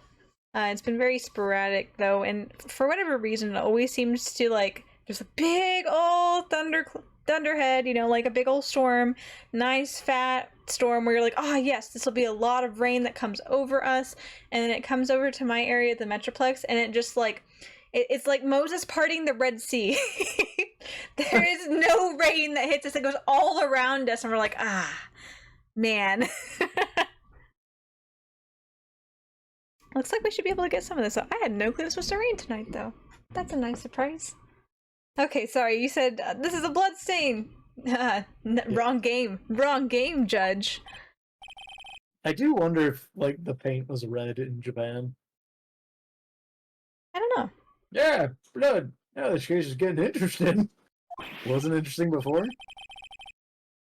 Not exactly. This stain is actually pink paint. Oh, just paint. And peach colored at that. Sure. Blood to peaches. The judge sure loves going on his wild tangents. The problem with this photograph is not the paint. The problem is when you consider the layout of the basement warehouse. Turns out that something that should have been there is nowhere to be seen.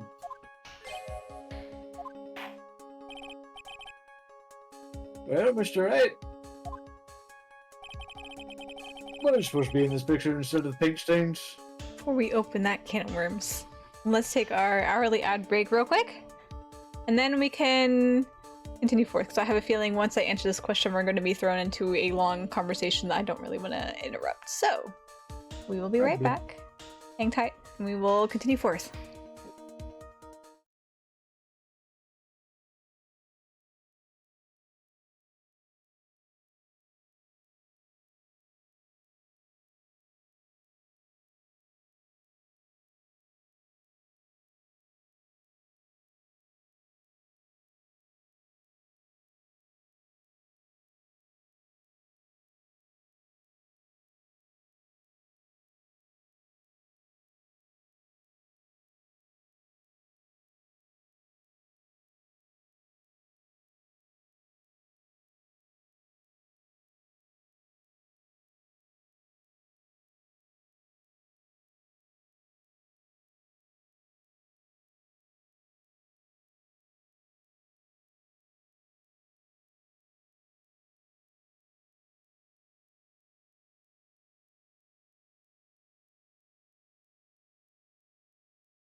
Alright, sorry about that.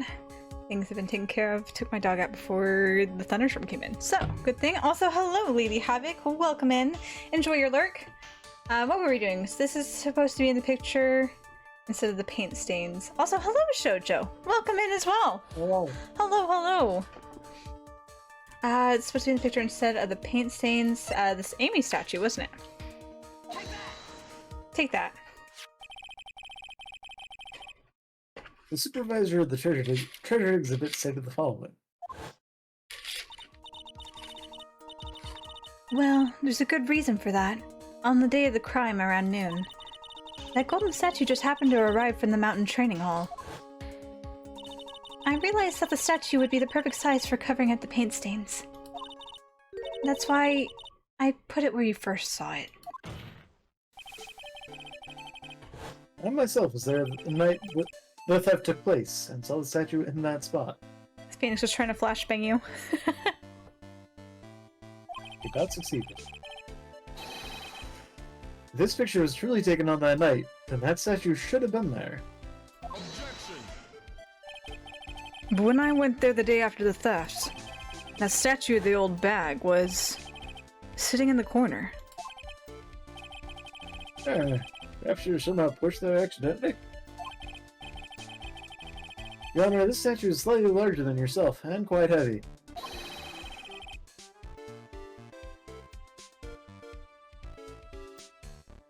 I know people who will do a staycation by going to a hotel just in the town that they are already in.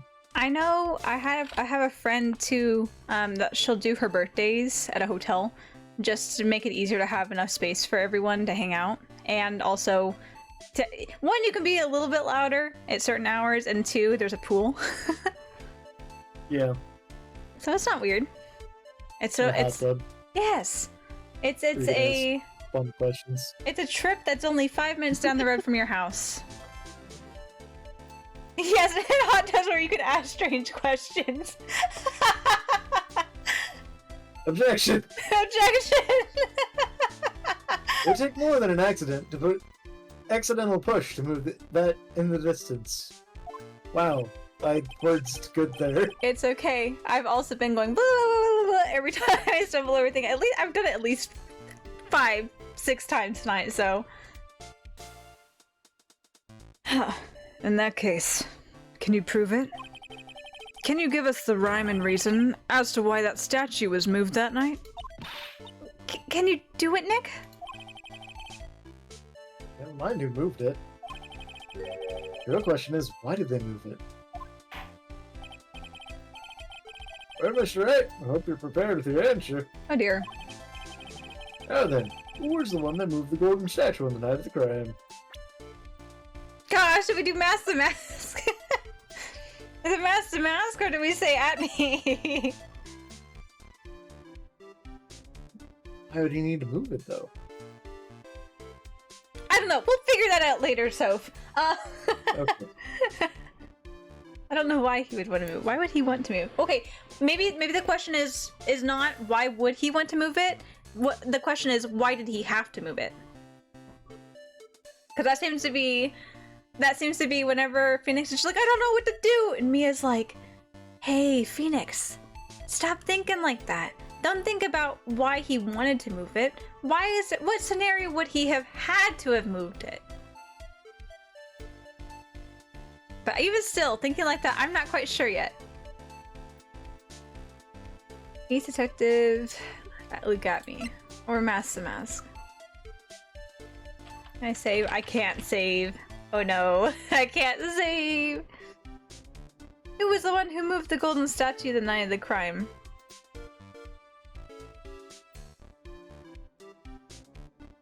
I feel like in Phoenix fashion it would say at me, but... Yeah, I know. I'm like, is this one of those moments, though, that we're going to presume that the masked person is at me because that's what we're trying to go after? Or are we going to go on the side of caution and say it was masked to mask that moved it because that's the one in the picture, you know? Yeah. Because sometimes it comes and bites you in the butt and be like, well, that's not that person, it was the person in the costume. Like, okay, come on now. Ace Attorney logic is hard to get down sometimes. Yep. You feel like you know something and then you don't.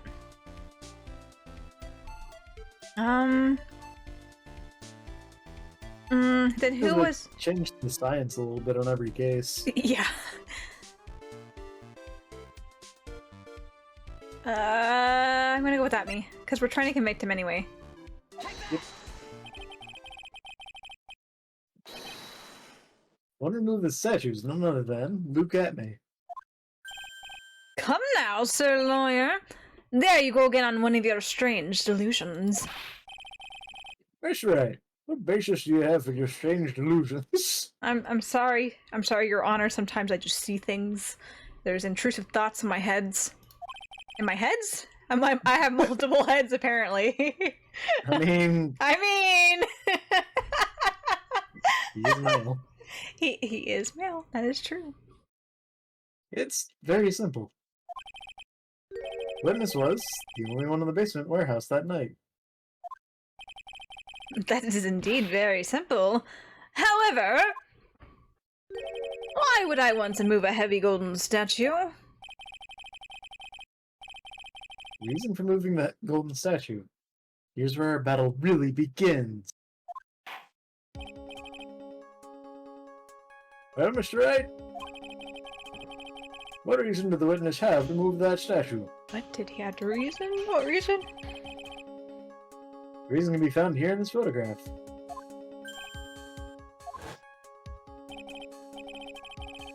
Look at me. You pretended to be mask to mask.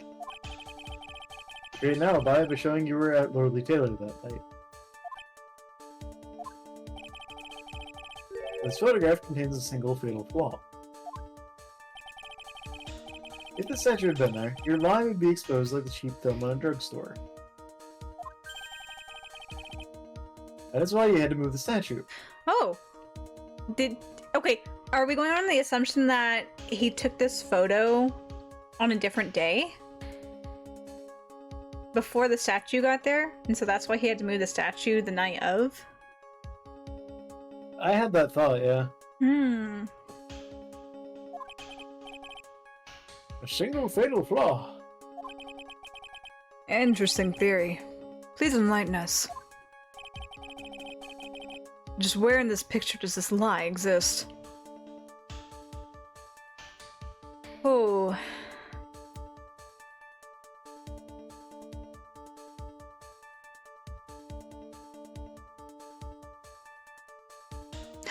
And 3 bars of health. I should have saved. Let's see. Well, there's no date. There is no date.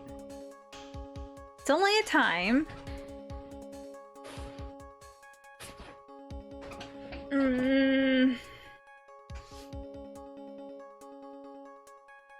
If the statue was there, then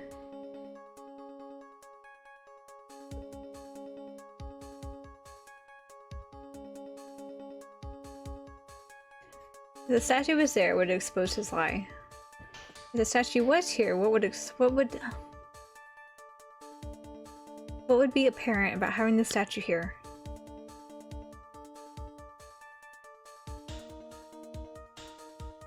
A sword?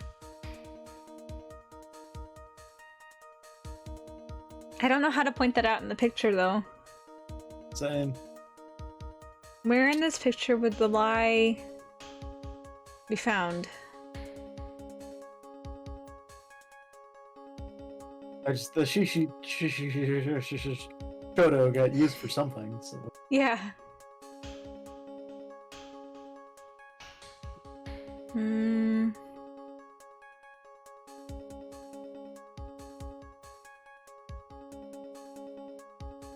It was here. Oh, if the statue was here, what would it hide? If the statue was here, it'd hide the paint. But I don't know if the paint is that pertinent for this particular question. It's here, it would... The statue is here. It would give away your lie. Why would the statue give away his lie?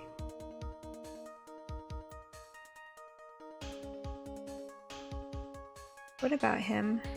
would be given away by a statue. Hmm. Gosh, I don't know. It feels so high stakes too because I'd be like at half health. I didn't save like a doofus. Well, it's just not like a multiple choice. Technically it is, but like the choices are endless on this.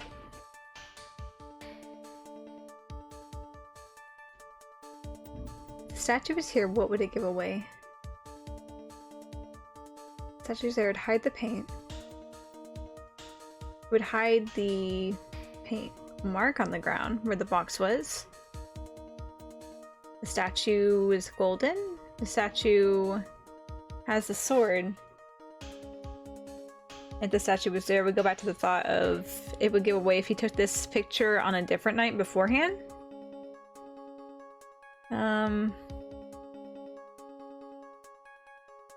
But if he took this on a different night beforehand,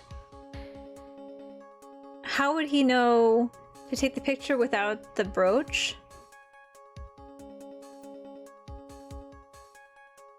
Because the brooch ended up being torn off.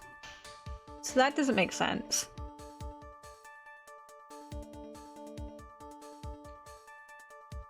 I feel like this is supposed to be easy.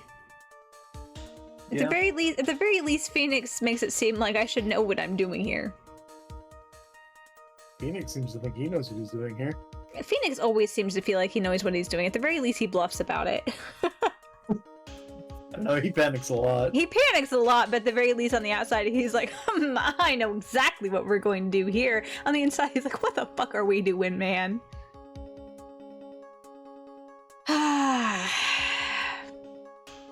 I'm gonna cheat.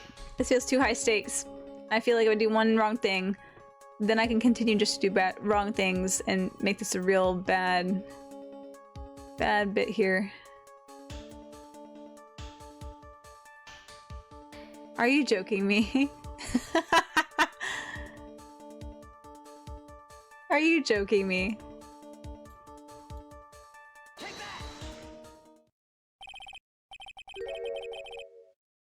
Actually, why?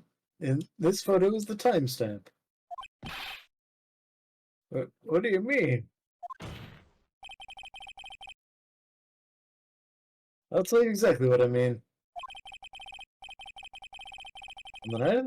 On the night in question, Luke Atney went to KB security and murdered Kane Bullard.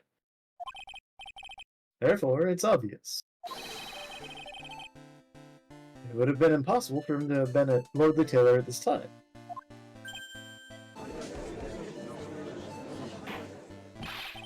What does the statue have to do with that?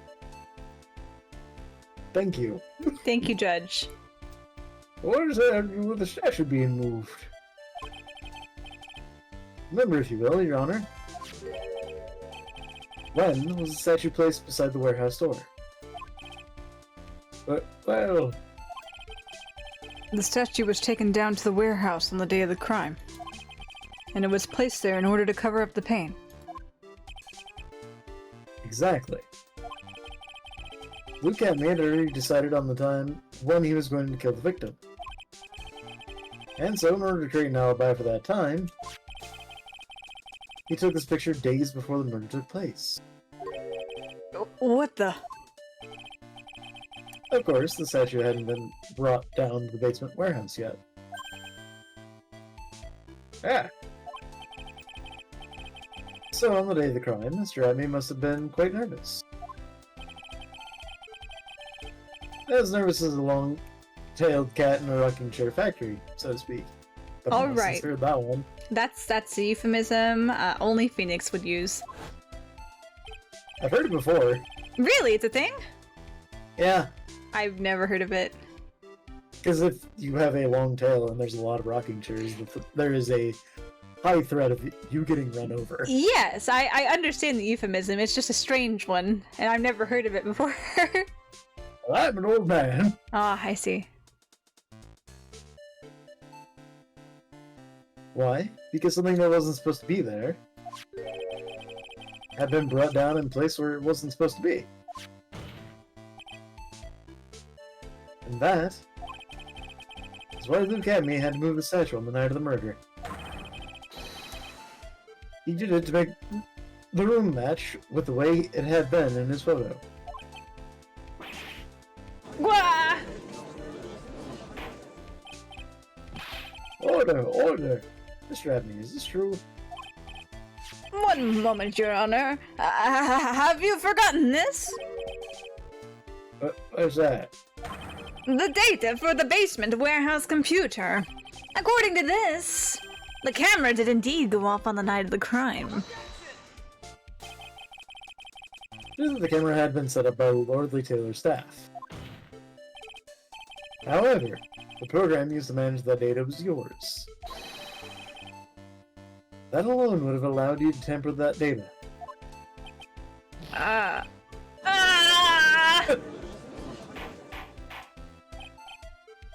Order! Order! Mr. Godot, where's the meaning of this?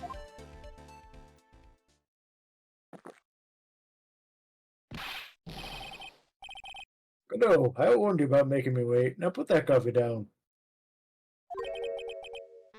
My 11th cup. I promised to drink no more than 17 during a trial. Which means I'm still good to the last drop. However, the defense is a very good point. A good point? So what? We are all but travelers on a road of infinite points. I think he's got his points mixed up with his other points. So, sorry, excuse me.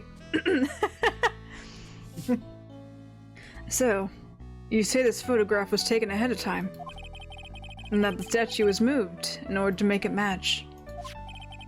That's a very interesting idea. However, there's one point that can't be denied. Which is? That it's only a possibility. Men that are trapped by the chains of maybe can never reach their dreams. That's very true. No way, don't fall for that, Your Honor. Hey, Mr. Damask. Yes? If there's no funny business in your actions as Mask Damask, there should be no problem with you telling us your strategy. So let's hear it. Yes. Please provide this court with your testimony. About your plan to steal the sacred urn. The sacred urn heist. I first received the request from Lordly Taylor about 20 days ago. The urn was placed in a box and Zvati! It was then sent to the warehouse. Hence, I was actually unable to see the urn for myself until the day of the crime. I knew it was an extremely valuable treasure, so I sent my card 10 days beforehand. I then handled security by myself to ensure that my crime would go smoothly. At last, I held the urn in my hands for the first time at 1 a.m. on October 12th. That's pretty much all stuff we've heard before, isn't it? Yeah, but we will find the truth hidden in the nuggets of new information he gave. Time to go mining. I was thinking chicken nuggets. I was thinking panning for whatever reason. Well, he probably was referring to, like, gold nuggets. Potentially. Winish, you sure there are no mistakes this time? Sorry. Very well then, Mr. Wright, you may begin your cross-examination.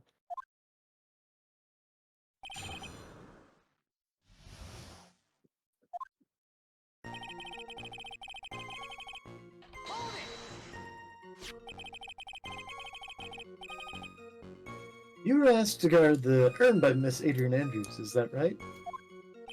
Indeed. It seems that they had heard of my... Oh my gosh. It seems that they have heard of my sparkling reputation. I see Miss Andrews is still attracting the weirdos. Poor Miss Andrews. You better watch out too, man.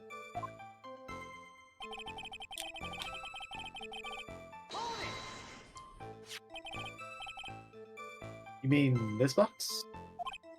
Yes, that pathetic box. Lady Andrews was especially taken with the urn, and she wouldn't let anyone enter the storeroom, not even me. Oh, interesting new tidbit.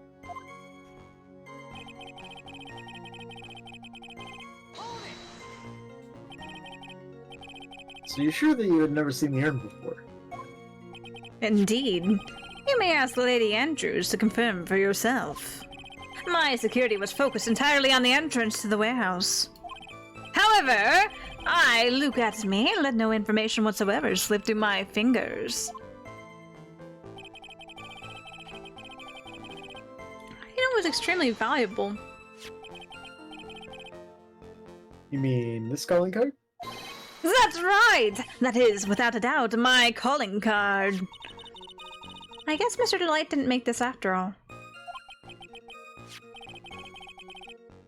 Of course, because that mean knew about the emblem. Making this card authentic would have been child's play for him.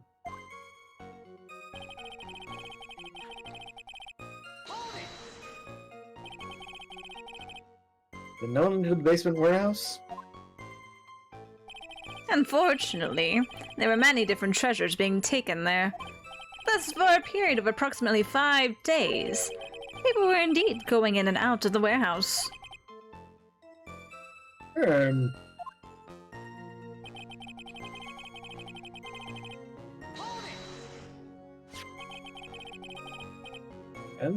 this is the photo that proves that, huh?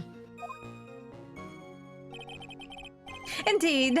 To be honest, even if a photo was taken, I didn't think it would matter terribly much. Hey Nick, if this photo's a fake, Detective Atme might have stolen the urn whenever this was taken. That's true.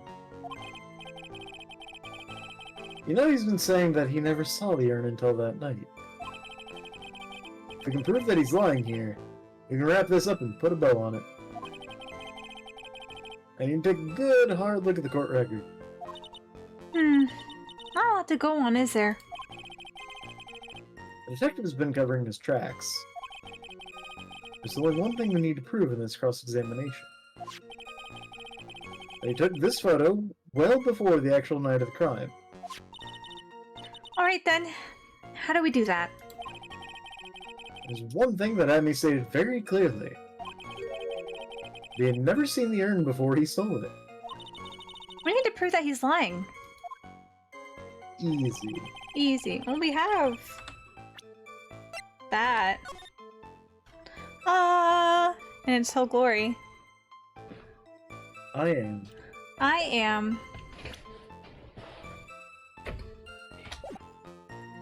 The request 20 days of... I'm sorry, what? Did he know that the treasure was an urn, though? I don't remember exactly what the calling card said. If it said, I think it just said treasure. Let's see.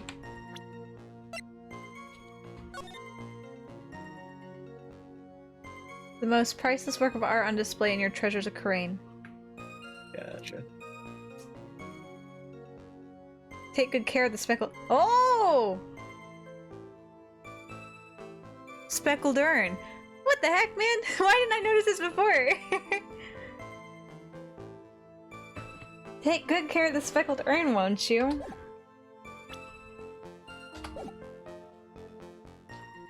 then if we look at... It's not speckled yet. Yep.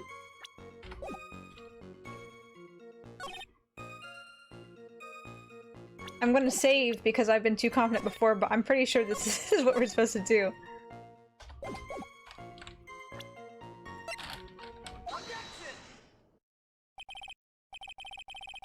Mr. Adney, if you really are mask to mask, then you also wrote this calling card, correct? But of course. Is there a problem with the calling card? Allow me to read a passage from the calling card that Mask to Mask had written. Take good care of that speckled urn. Now, the speckled here surely refers to this pink pattern on the sacred urn. That is true. So what? Truth be told, there is no way that Mask to Mask could have known about this pattern. Oh, what do you mean? This pink spotted pattern on the urn is actually nothing more than paint stains. Paint stains? These stains did not appear until after the urn had been taken to Lordly Taylor. I'm not finding this joke to be very funny, Mr. Wright. The day that the sacred urn was taken to the warehouse, the urn was broken due to human error. Or should I say, an error-prone human. You don't gotta be mean to her. That's when the pink paint got on the urn. You can't be serious. And yet, this calling card clearly mentions the paint pattern. Means Detective Abney had seen this urn long before the crime ever took place. In fact, he saw it when this fake photo was taken. And because this photo is a fake, your alibi for the night of the murders no longer holds water. Yep.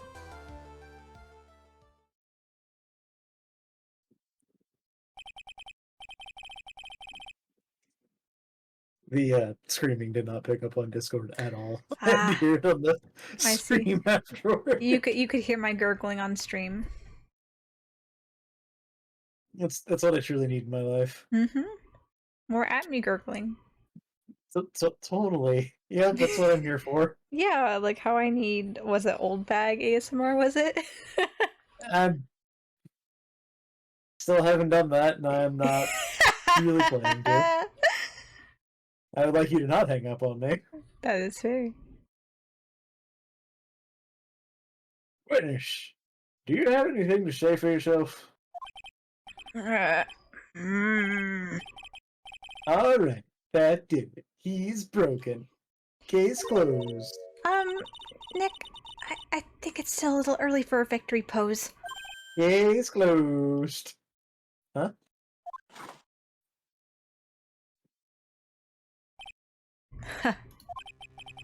It's so sad. No one has any conviction these days. Conviction, you say?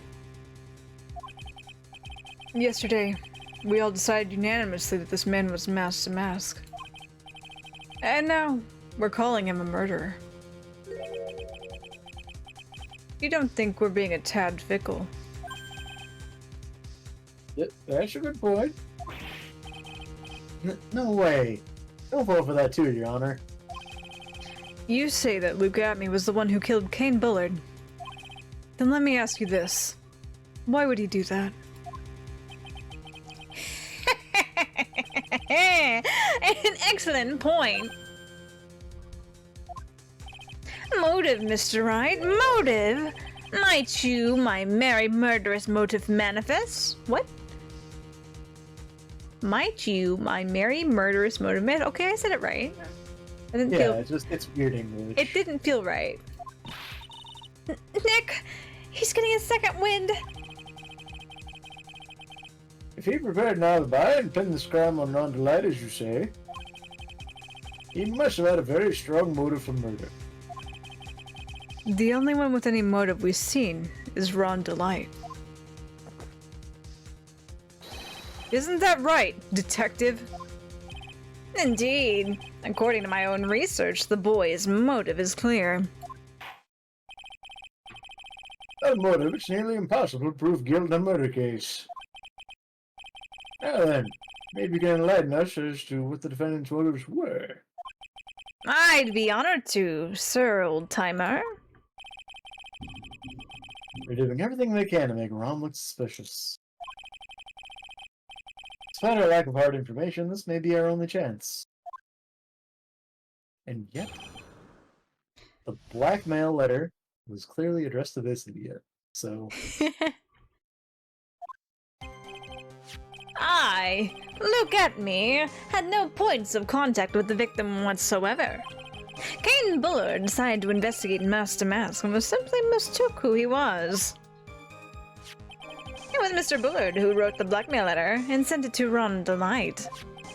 And it was again Mr. Bullard who harbored a grudge against Mr. Delight for his betrayal. Mr. Bullard's mistake is quite excusable. The defendant truly believes he's Master Mask. That is why Mr. Delight saw it fit to kill Kane Bullard. Truly a tragedy.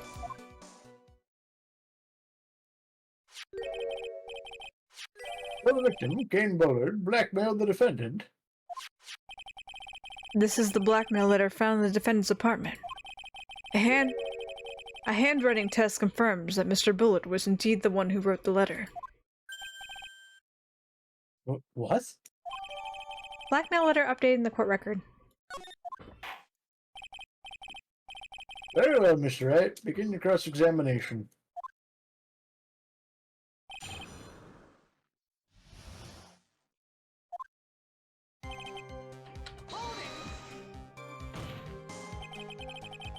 And who in the world is going to prove that? I will. After doing a thorough background check of Detective Atme and Kane Bullard, we were unable to find any links between them. It's all in the report. Perhaps they were connected through their work. They were both involved in security. No. That's blunt. In any case, the only one with the motive was Mr. Delight.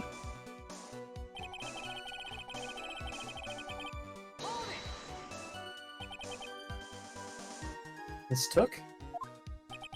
That's right, mistook. From the Old Norse, mistaka, meaning to take an error. That wasn't what I meant. Here's who did the victim mistake Master Mask to be? Why, the answer's obvious. Ron Delight, of course. Boy, I'd like to wipe that smug look off this guy's face. Press harder. Why did the victim mistake the defendant for Master Mask? Don't you already know that? Sorry, take a look at this newspaper.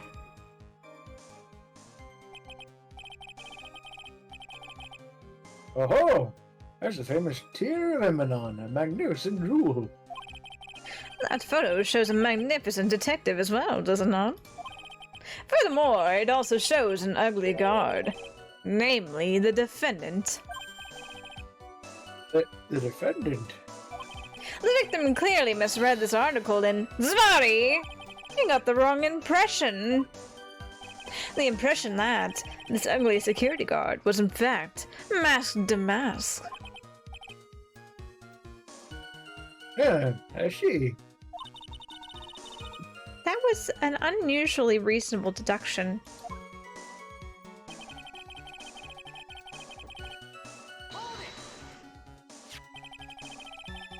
Read this blackmail letter right here. Shows bring $50,000. And the handwriting is, without a doubt, the victim's. There's no mistake. We have an official report to prove it. But I don't see an addressee on this letter anywhere. An addressee? This letter was discovered in Ron Delight's apartment. And Mr. Delight did show up at the designated place and time. The fact that there's no addressee is irrelevant. I wonder. What's up, Nick? I just had a thought. What if that blackmail letter wasn't meant for Mr. Delight? Wow! Wow, good job, Phoenix. Whoa. Do you have any evidence of that? For some reason, I just can't shake the feeling. That there's something not quite right about this blackmail letter. Well, everyone, are you quite satisfied? against Mr. Light for his betrayal. What do you mean by that? Oh my, I was certain you were already aware. Sorry!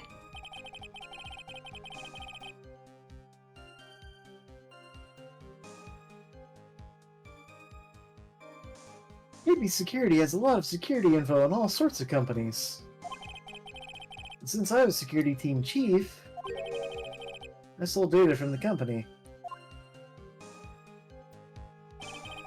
Kane Bullard had yet to forgive young Mr. Delight, which is why he sent him that letter upon mistakenly believing he was a thief. Here's a file that we discovered in Mr. Bullard's office. Evidence that Mr. Bullard was receiving money through blackmail.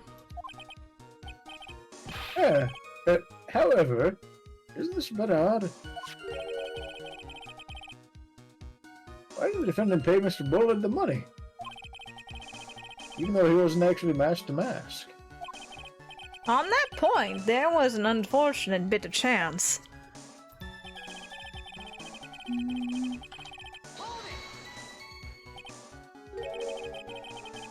Do you really think that story is going to hold up? That assertion is not merely my own, I'm afraid. What do you mean? I have here a memo from Ron Delight's wife, Desiree Delight.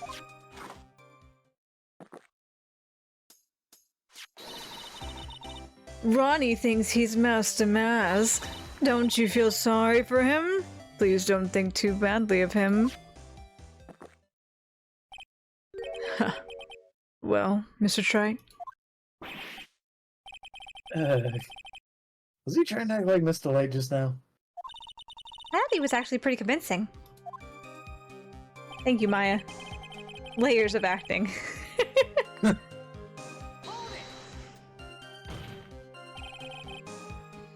That's just your imagination talking. Come now, Sir Lawyer. I'm afraid imagination isn't the right word for it. This is a deduction, the result of carefully applied reasoning. Can we hear that careful reasoning for ourselves? It's a long story, and better saved for another time. Very well, another time. Judge! The so-called long stories aren't usually all that long. At least, not in my experience. So you're gonna try to connect Detective Abby to Mr. Bullard, right? Yeah, that's right. Hopefully it won't require surgery either.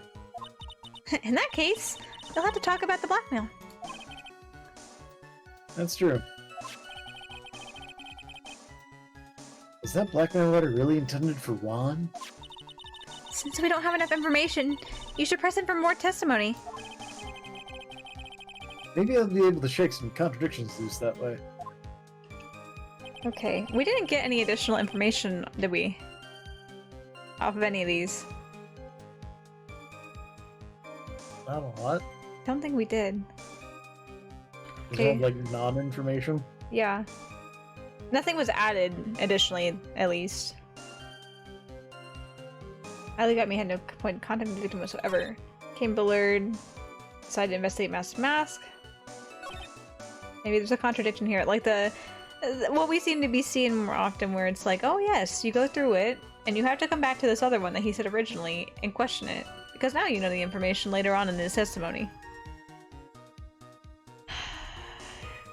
Mr. Bullard who wrote the blackmail letter and sent it to Ron Delight. And it was again Mr. Bullard who harbored a grudge against Mr. Delight for his betrayal.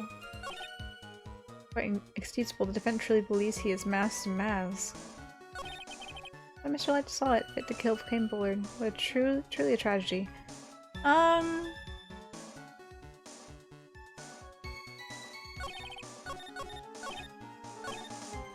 No points of contact with the victim whatsoever. Kane decided to investigate Mask to Mask and mistook who he was.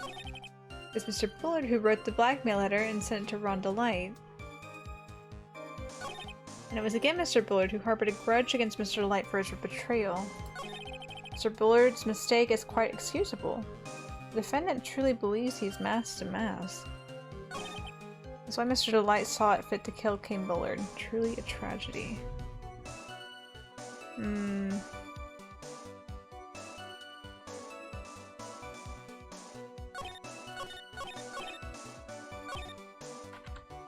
What do we have?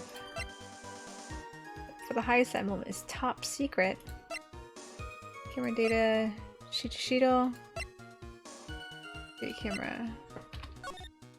If you don't want your true identity revealed to the world, come to KB Security at 1 AM on October 12th and bring $50,000. If you don't, I'll take that red diamond you received the other day instead. Excuse me.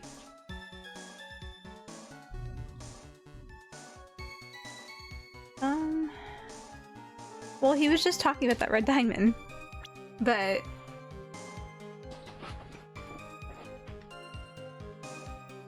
and no points of contact with the victim whatsoever.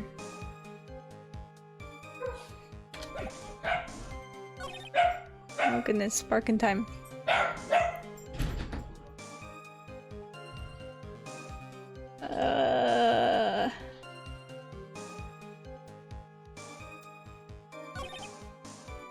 Mr. Bullard, who wrote the blackmail letter sent to Ron Delight.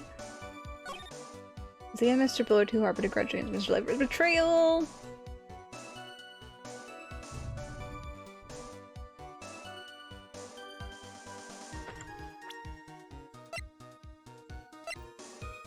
Now is not the time to be stuck. Like, press back from the top. Yeah. Again, we didn't really get a lot of new stuff, so I don't know. Didn't, yeah. I'll quickly go through it if I see something new.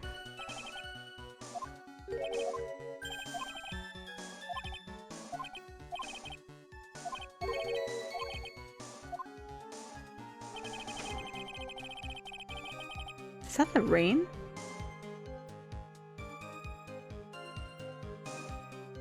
Oh my gosh! Coming down hard? It's coming down, man! The wind's whipping really bad, too. I could hear it through my headphones. Not thunder, the rain! Yeah. Okay, Kane decided to investigate quickly now. Took the same.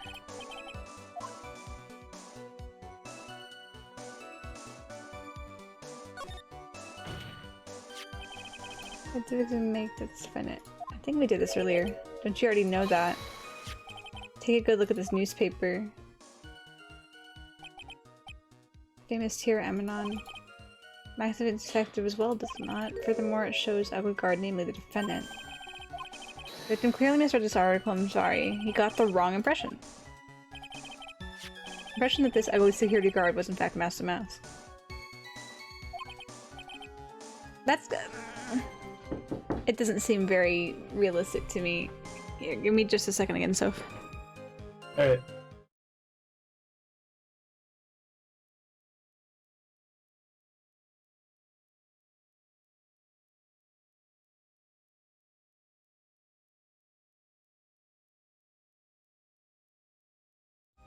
So many deliveries tonight. Tomo delivery, French fry delivery. So many. Still no DiGiorno. No DiGiorno, but that's fine. I'm not super hungry right now. That's fair. That was an unusually reasonable deduction. I'm gonna cheat. It's too late to be getting stuck. It is too late to be getting stuck. I have to wonder if, like, the list of stolen items and the article are linked together somehow, but, I believe the tier of Emanon was the first thing on that list. right. I don't know if that really ties us to... I don't know. Sacred Urn. Sufficiently. Motive for murder. After this testimony is made, the blackmail letter gets updated in the court record. Present the blackmail letter against Statement 3. It was Mr. Bullard.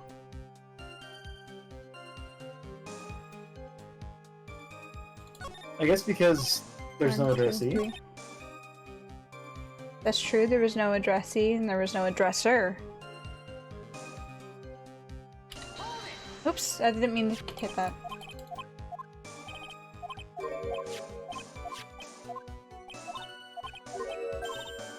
The addresser would be the person who wrote it. They already checked that. That's true. My initial assumption was honestly, before they said that, I thought it was at me trying to lure him there. Yeah, I think so too, because especially after he's like, look at my diamond red ring! And it says this red diamond you received the other day.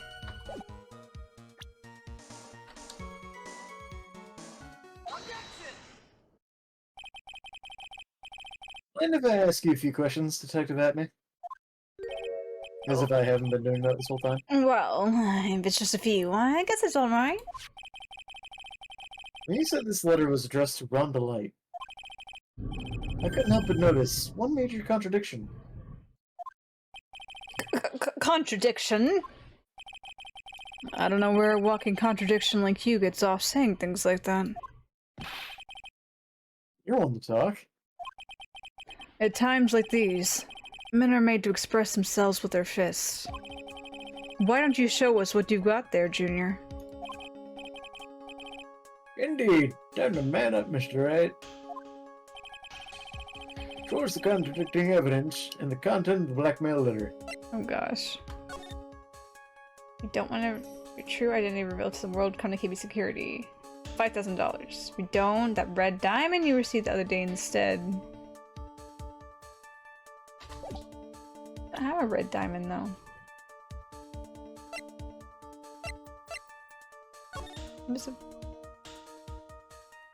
That was also 6 months ago. We talked about that.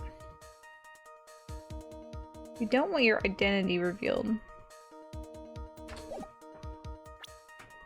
Oh man.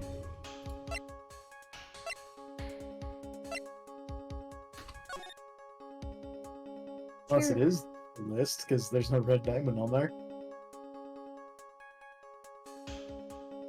Yeah, and those are the things that Master stole.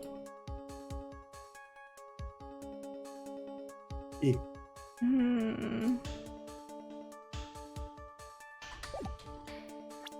Show us the contradicting evidence and the content of the blackmail letter. Really is tired in Tribulations. Yeah. I can't save either. It's only 2 notches. I should have saved. I'm forgetting to save.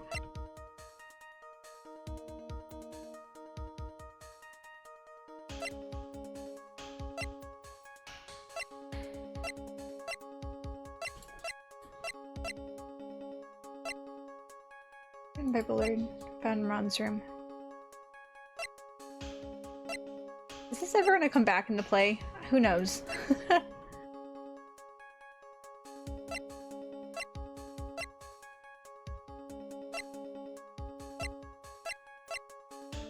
I guess I'll try the list.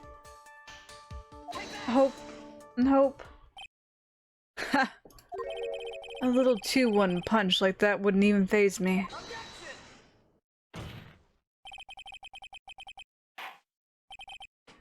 Mr. Wright.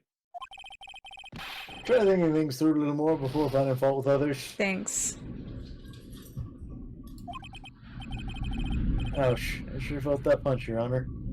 The sky is rumbling in discontent. Oh my gosh, it's gotten even... It is, blustering out there.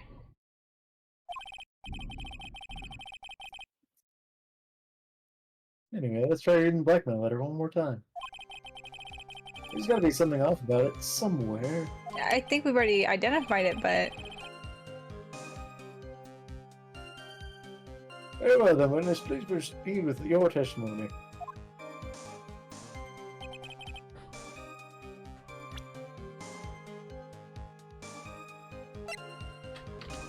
He moved on to the next statement, so... Yeah, he did. I'm just looking at it again. If you don't want your true identity revealed to the world, come to KB Security at 1 AM on October 12th and bring $50,000. If you don't, I'll take that red diamond you received the other day instead.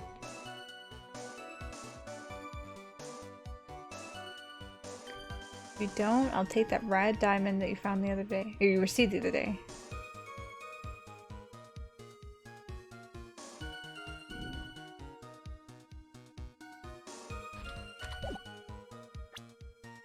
What else do we have?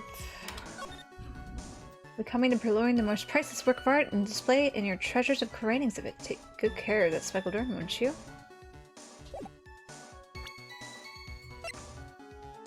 Camera data, Chichito, security camera photo. I don't think it has anything to do with this right now.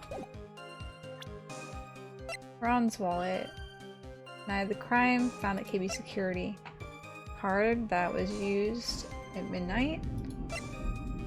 Shadow mask to mask. Look at him. The man, the myth, the legend.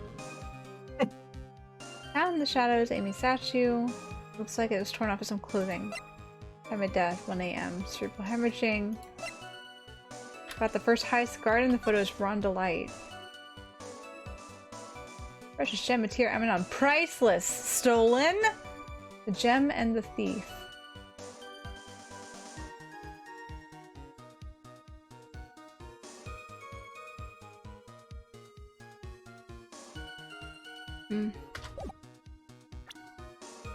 I don't know. I don't know how you look at this. And if you were to misinterpret that it's talking about the gem and the thief specifically in this picture, wouldn't the focal point be at me though? Yep.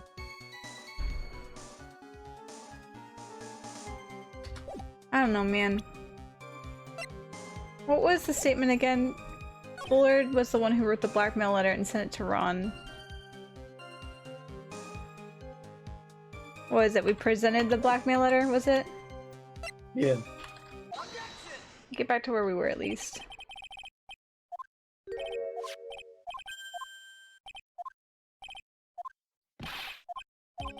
Click, click, click. Your time to man up, Mr. Wright. Contradicting evidence in the context of the blackmail letter. What is the contradicting evidence? The red diamond. But how do we say the red diamond? There's nothing about any of these that says the red diamond. It was only something he said in passing earlier. Show us the contradicting evidence and the content of the blackmail letter. Names list. It's too late for this shit. I'm cheating. I have half health almost. What is it? It was Mr. Bullard who, when prompted to present the newspaper clipping. So it's a blue diamond? I guess.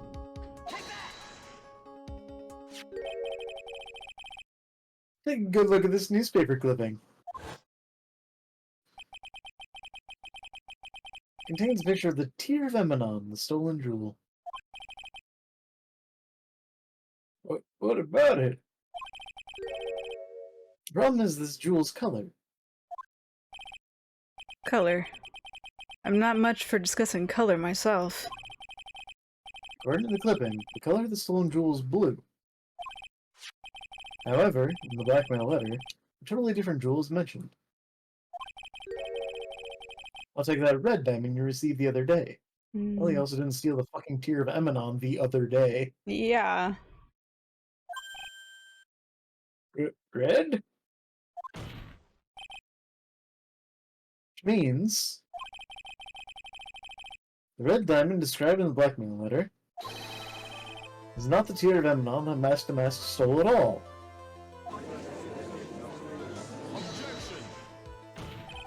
And your point is, Mr. Trite?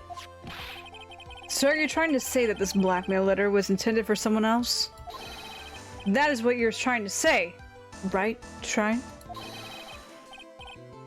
That is what you're trying to say, right, Mr. Wright? Well, that is what you're trying to say, right, Nick? Yes, that is what I'm trying to say. Thanks for pointing it out. This is who came Bullard is actually blackmailing. Perfect. At me. At me. That's not what I wanted. Look at my attorney's badge. Look at my attorney's badge. Actually, it was you, Detective Atme. Do you have some sort of basis for that claim? You've been personally involved in every single mask-to-mask case. And in the last case, you recovered what was stolen. And received a jewel. as your reward. A jewel? Probably the one wrapped conspicuously around your finger. That red diamond ring. Don't at me. That is the diamond referred to in the letter. Which means that Kane Bullard wrote that letter in order to blackmail you.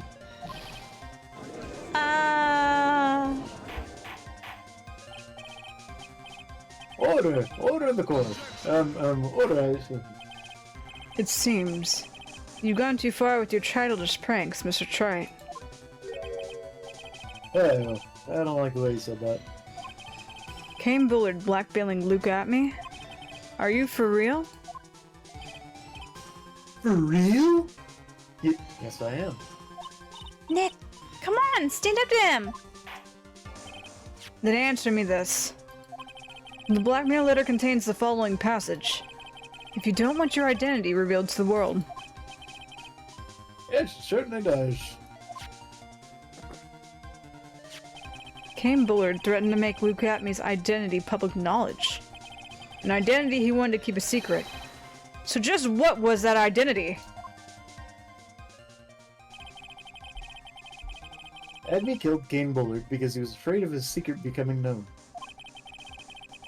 What was the identity he wanted to keep secret? This is what it all comes down to, Nick. The identity that Luke Adney wanted so desperately to keep secret was his identity as... Master Mask. Alexis. Or whatever the fuck is that Yeah. Larry said. Yeah. I guess a blackmailer? Because Master Mask he's proudly donned that cloak. And Ace Detective, oh, certainly donned that cloak. Blackmailer? Luke Adney was a blackmailer. I mean, he blackmailed the actual Master Mask. True. Hey now, isn't that a little different from what you've been saying? You said that Kane Bullard was the one blackmailing Luke Atmey. Are you saying that Atmey was blackmailing someone else on top of that? Yeah, it's like a pyramid scheme. You gotta admit that does sound a little odd. It's not odd. It's the only thing that makes any sense. Kane Bullard was blackmailing Luke Adney. But Ron DeLite was also being blackmailed by a certain someone. So, did you start receiving blackmail letters after this incident? Yes, just a few days after the Tear of Eminon heist. After that, I started getting the plans in the mail. I received plans for some very kind of person. Not some kind of person. A very, very kind person. Incredibly detailed plans. Detailed plans. In which case, that would mean that Ron DeLite was actually Master Mask. That is what we were claiming. Someone else came up with the plans and had Mr. DeLite steal the targets for him. And that someone is none other than Luke Atney. Shh! Silence!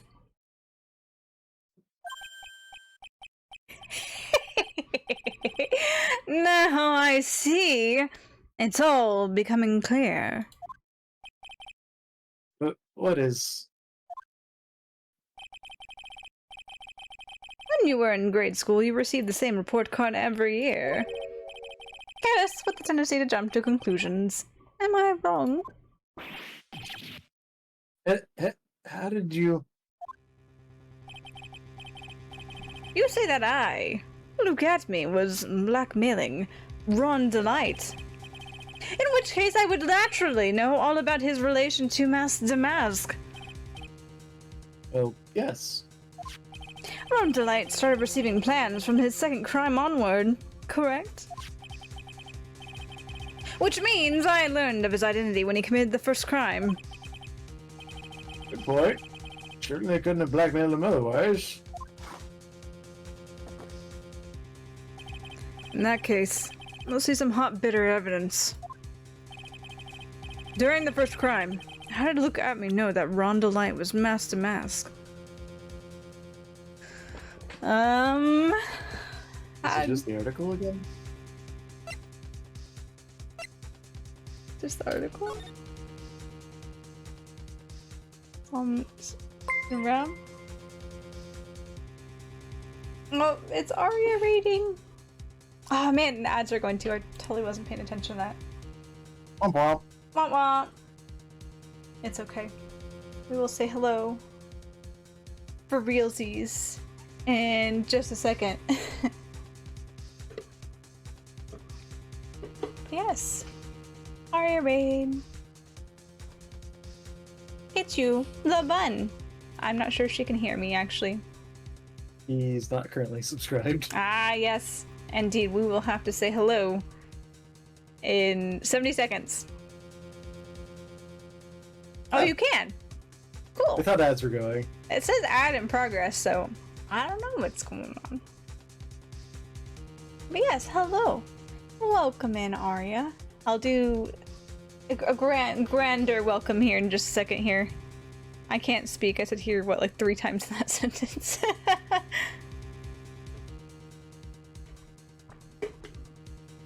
Wait for the ads I've neglected. Had ads before I rated? Yeah, because I've neglected my ads and my pre-rolls were on. So maybe that's what it was? I don't know. Could be. Could be. You got your ads out of the way before it shoved us into ads just in general. Yeah, I tend, whenever I raid someone, I tend to check in just to be sure. Just to be sure there's nothing going on. Or I simply don't raid. You know, that is an option to avoid the situation. Indeed. Very Tune much in so. next time for more, Yeah. more advice with Soph on streaming. More stream tips with Soph. Okay, ads are over. So I say, see here, wasn't sure if you're still going because it's like a lumpy. It is. We're so close to the end. I was gonna say once we got to like a pausing point here, I'd be like, how long longer do we want to go? Because we're definitely not going to have it to be continued, and we're near the end. Do you want to call it and just do a little bit? Oh gosh, that'd be a couple weeks from now, wouldn't it? 3 weeks. Something like that, yeah. Depending. If you want to call it, we can. We can keep going. Okay. We shall keep going then. But yes, we will. Let's see if we can try to finish this out, because it'd be nice if we could finish it out since we're so close. Because I won't be streaming for a little bit because I've got to take a break. Got to take a break to move and get everything all packed up. Yeah. Notice you're still in the trial, so I assume that you're near the end or something. Yes, we're getting close. We are getting close to it. We are on the tail end of it. But yes, let me say this real quick. Thank you for the raid, Aria. Since now ads are over and everyone should be able to hear. Thank you for the raid. Welcome in. Want to go a bit longer, you're getting sleepy. That is fair. It is getting kind of late. But yeah, real quick introduction. Hello, everybody. My name is Michio. You guys can call me Michi. I'm a digital archivist, meaning I'm here to create shining memories with you all. And we're doing Ace Attorney tonight. So I hope you enjoy your time and enjoy the Ace Attorney along with Soph. Aria partied too hard. Man. Yep. That's why she's zeepy. Yeah. At the late hour of 9:30. Yup. Sometimes it'd be that way. Okay. During the first crime, how did Luke At Me know that Rhonda Light was mask to mask? Would it be the article? Newspaper clipping? Where he's like, oh, a man! That must be the man. Because At Me found the mask to mask costume stuffed away somewhere, so maybe he's like, a suspicious man near where I found the costume? Yeah. Let's see. I think I see it. See what? When you were in grade school, you received the same report card every year. Gets into lots of mischief trying to be the center of attention. Oh, what do you mean? This newspaper clipping. Flashbang. Yep. It is a picture of you and Ron Delight in his guard uniform. It's a flashbang to try to wake you up, Arya. Because she totally needs to be awake for this. Yep, most certainly.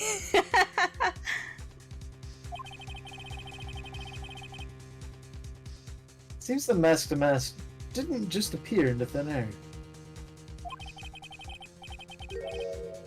He just took off his outfit and hid it in a bucket. That sounds far too stupid to be true. Oh, but Your Honor. Correct. With tricks like that, he couldn't fool a baby, let alone an ace detective. And that's when you figured it out, Mr. Atme. That's when you learned that under his mask to mask was... And it's going. Yep. He wasn't even an ace detective. I can't believe he was a slimy blackmailer! I catch you here? Oh, absolutely not, Arya. That man is not here. We get this guy instead. Much better, obviously. Why, you! How dare you expose me like that? You know, Ace Detective be here? Edogawa Rampo. Ace Detective here. Why, I mean, I've never never blackmailed anyone in my life. I'm a famous and proud ace detective and also mask to mask. Why can't you understand that? I'm afraid you are neither a proud thief nor an ace detective. You're a blackmailer and a murderer. That is your true identity. Why, you? How dare you? Oh my gosh. Yep. It's worse than old bag. Yep, here we go.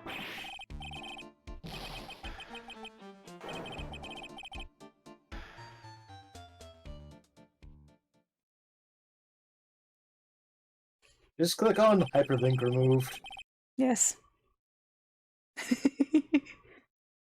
Good shit, we finally arrived at the real answer. That was quite a performance by Mr. Atme. Bailiff, please prepare yourself for Mr. Atme. Objection!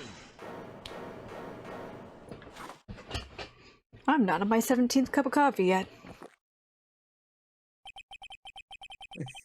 The hammer that strikes too fast has no time to aim.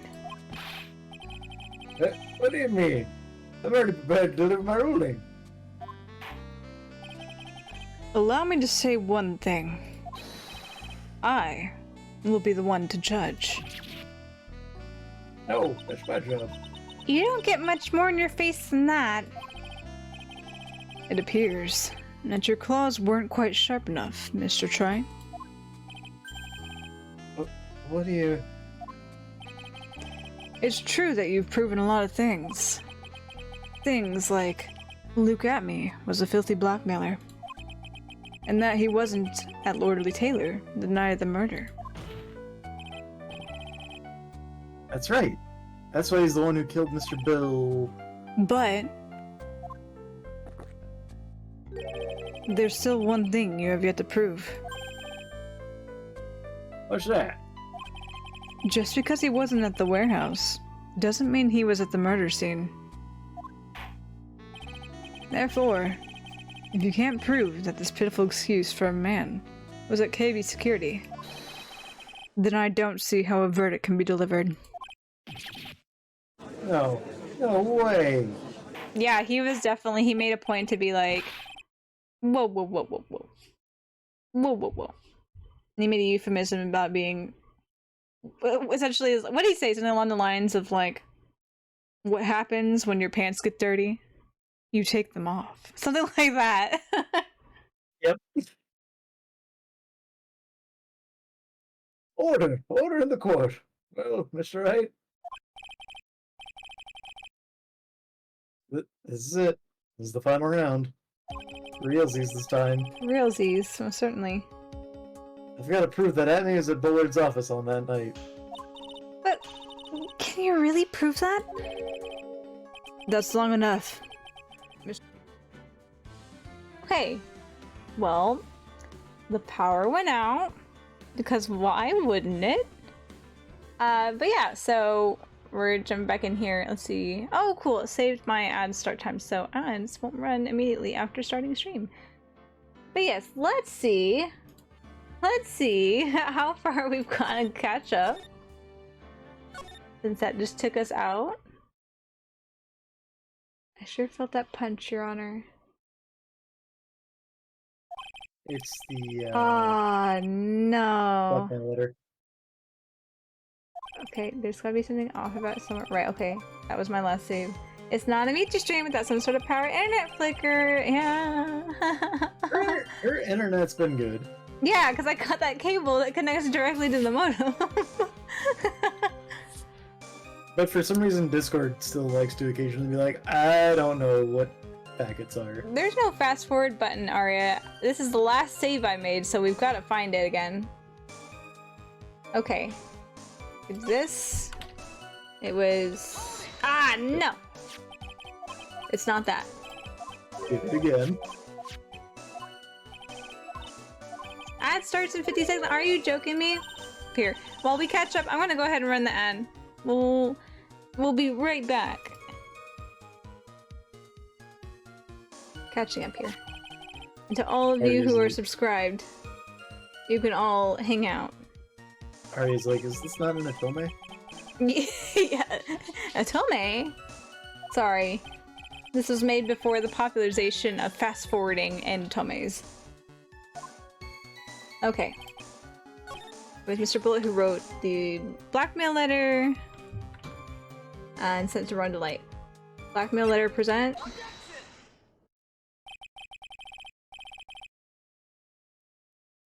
You can fast forward if you've seen the dialogue before. Would it remember it though? Because I didn't save though?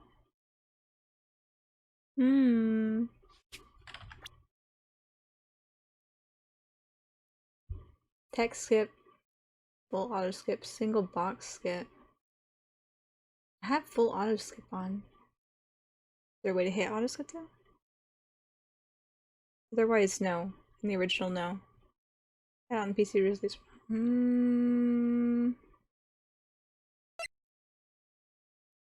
Hold backspace to skip text. Hold backspace to skip text.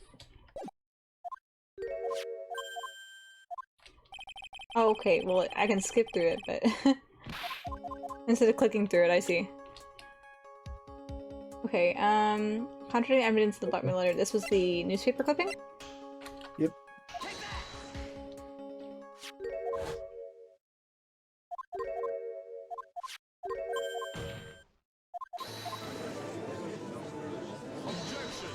Objection!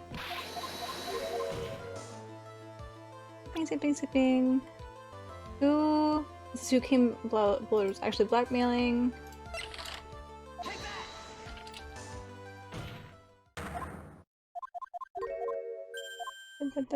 Dun. Fast forward through all this. Such a manly objection.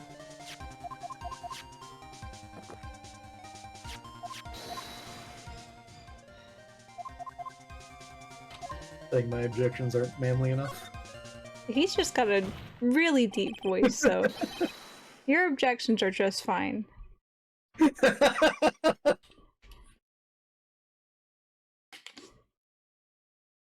Okay, did we get... I feel like we're getting close.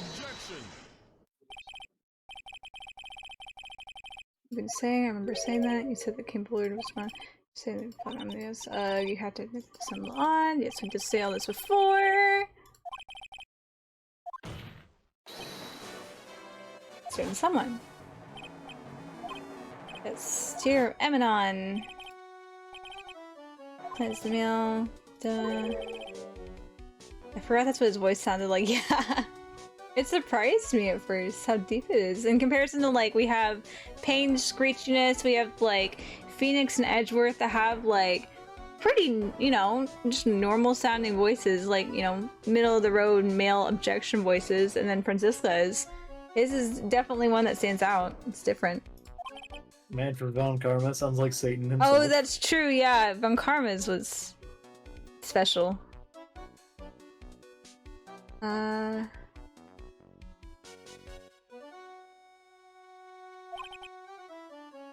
So, okay, I think this is new territory. I can't remember what all... Ooh, gotten close. I think we might be out of ads, though. So Yes, we are out of ads now.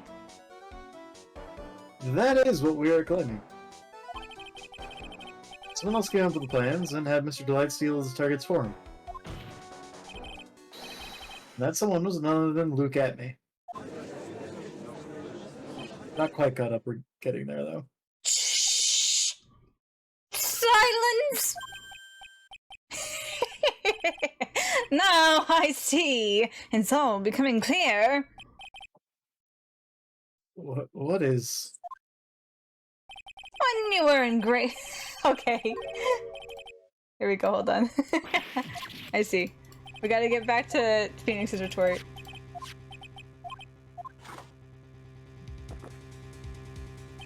I feel like everyone just forgets about Luke Atney's full name. Which is kind of funny considering the majority of Ace Attorney characters have a pun in their name. Yep. During the first time... How did Luke Atney know that Ron was the mask? Okay, it was newspaper clipping again.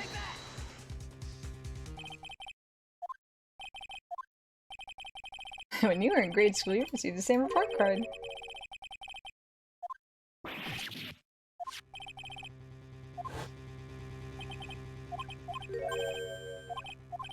So we figured out Mr. Atney. Yeah, Peanut Gallery goes. I can't believe it, he was just a slimy blackmailer.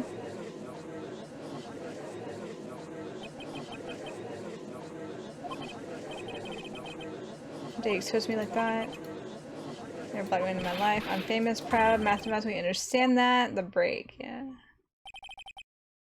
Proud, reduced detective. Blackmailer and a murder! Yes, and he does his thing. He stares off into the void.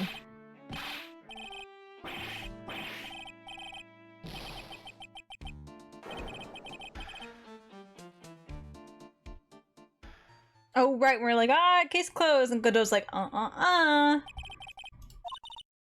Hold on.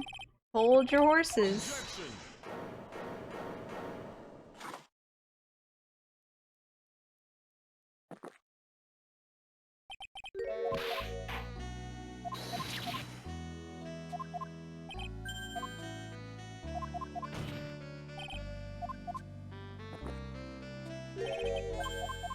We haven't proven that he was there. Yeah. I will. I will in a minute. I will save in just a moment. The final round. We really proved that. That's the thinking music, so let's save before we can't. Want to hear your answer. Good night. Okay, I think this is where it cut off because I don't remember answering this question. In a defense... Godot's previous line was the last time we saw. Okay, I couldn't remember. I knew I was in the middle of a line because I was talking, and then all of a sudden I was like, oh no. No, that's kind of my exact response too. Like, of course tonight would be the night that we cut out the power right at this point in time. Okay, that night Luke Atney was at KB Security and the defense. I guess can prove it? No. Yes?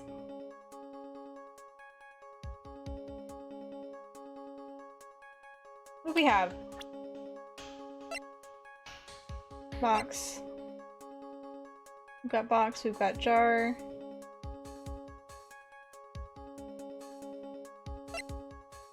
This money, he's been blackmailed.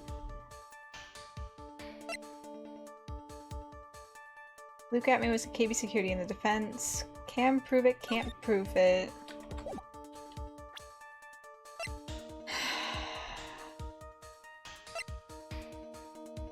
I'm cheating, just because. Oh man, the alternative is that we save scum it, and then it's kind of the same result anyway. True.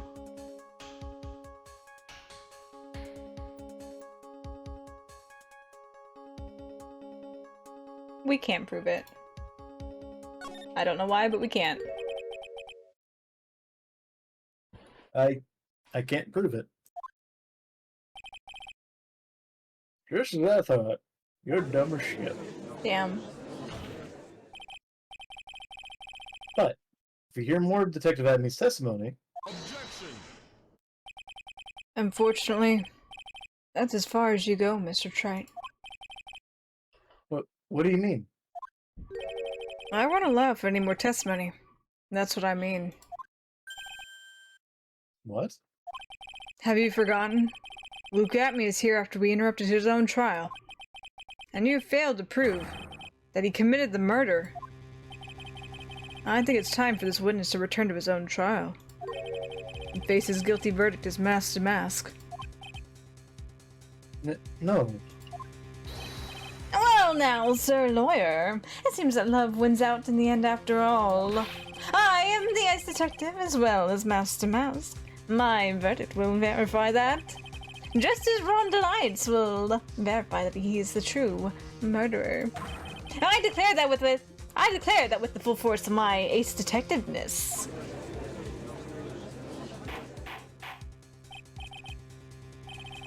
Order! Order in the court. That's enough deliberation over this witness. I can't believe this. At this rate, Ron is... Don't give him now, Nick. We still have tomorrow. We can look for more evidence and... But then it'll be too late. Huh? Why?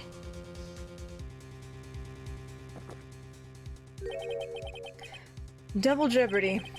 One of the basic rules of any court of law. Double jeopardy? Isn't that something just on a game show? That's what they play in court. What Yeah. they're doing in the courtroom. Oh, I'll be great at it then. I love Jeopardy. If a defendant be tried and found innocent in court, that defendant cannot be tried again for the same crime. It is a fundamental rule of all courts. And it applies to this witness as much as it applies to anyone else. Mr. Atme will be found guilty in a matter of minutes. Guilty as mask to mask, which means... He would be innocent as far as the murder of Kane Bullard is concerned. No way. The fact that you were unable to prove Mr. Abney's guilt of that crime here means that he will never again be tried as Kane Bullard's murderer.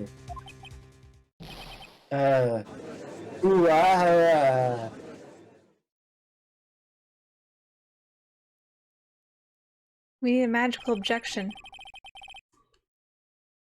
Now there's nothing I can possibly do to win. Even if Ron is proclaimed to be innocent, the real killer, Luke Atme, will go free. You have cross-examined every statement the witness has made here today. And as long as there's no more testimony, I'm afraid I've declared that there will be no further questioning of this witness. Are there any objections?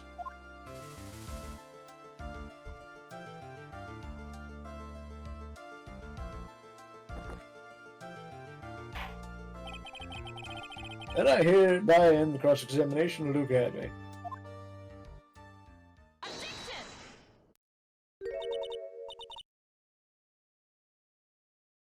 I think I see it. Your Honor, when you were a child, this is what was on your report card every year. Has poor hearing and often makes mistakes as a result. How did you... Phoenix, raise your head up high. Have you forgotten what I used to tell you? A lawyer is someone who smiles no matter how bad it gets. That voice. No way. Long time no see, Phoenix. But, Nia. This is the true power of the crane channeling technique. I know that it's really Maya who's standing before me. Right now, she's my mentor, Nia Fey. We're still in tutorial because it's the beginning of another game. And they skipped over this in the first trial because she wasn't dead yet. Yep. Now, let's do this. But, there's nothing more we could do, Nia. Without any more testimony, I can't cross-examine. Not yet. The testimony's not over yet. But what do you mean? Your Honor, just now you said something very interesting. You've cross-examined every statement the witness has made here today. Yes, that's true, but... Unfortunately, Your Honor, you're forgetting something. Earlier, after the last cross-examination, this witness made a number of remarks. Well now, Sir Lawyer, it seems that love wins out in the end after all. I'm the ace detective as well as Mouse to Mouse. My verdict will verify that. Just as Ron Alliance will verify that he's a true murderer. I declare that with the full force of my ace detectiveness.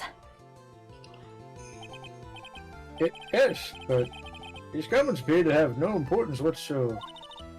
Very well, then we should prove their importance via cross-examination. At any rate, as long as the witness has made these remarks, we, the defense, assert our right to question them. Is that alright with you, prosecutor? Is something the matter, Mr. Godot? Nothing. Oh, Sir Lawyer, it looks like you're one step too late. If you think such falsehoods would do anything to me, Luke, let's hear it. Huh? It's true that the witness made some remarks. So then, let's hear this last bit of cross-examination. Mr. Godot, what are you? Very well then, Mr. Luke at me. I'm going to allow the defense to cross-examine your earlier remarks. The defense would like to hear why you declare the defendant to be the true murderer. So please, give us one last bit of testimony, for old time's sake. Phoenix, this is it. This is our absolute last chance. Yes, Chief. Yes, Chef. Yes, Chef.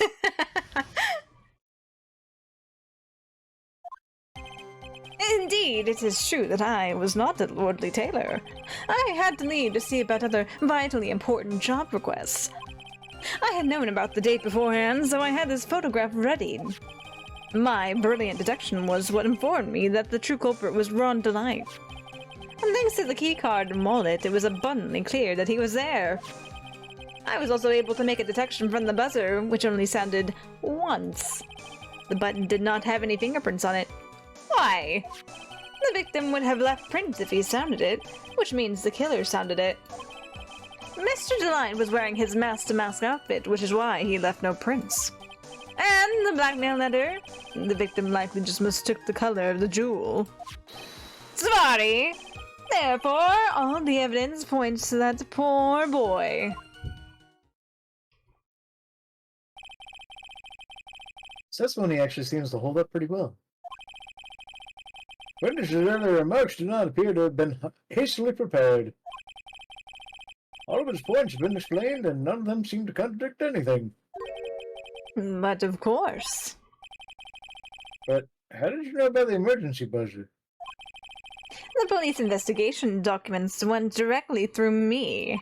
And I always look over all the documents. It's elementary, Sir Lawyer. But you were already in custody. He was detained. Yeah. Are you going to make even more trouble for us now, Sir Lawyer? Yeah, I am. Because he just said some bullshit. I will not allow any of your usual shenanigans, Mr. Wright. Alright, I'll get straight to the point. This man's lying. Let me show you. Unusual shenanigans only. Okay. Yes, Your Honor. We cannot postpone Luke Amy's trial any longer. This is your last chance. It's not my line. I don't know why. Hang on a sec. Just one chance. You had been Phoenix for a while. I so- had been. I don't know why now of all times was when I felt compelled to do his line. It seems that the party's about to begin. This is where a true fight starts. Well, Phoenix, There isn't any evidence that contradicts with that testimony. so it would seem. What do you mean, so it would seem? Listen, Phoenix. Pointing out contradictions doesn't always mean you have to present evidence, does it? At any rate, this is our last chance. If you can't point out a case-breaking contradiction, you lose. That's all there is to it.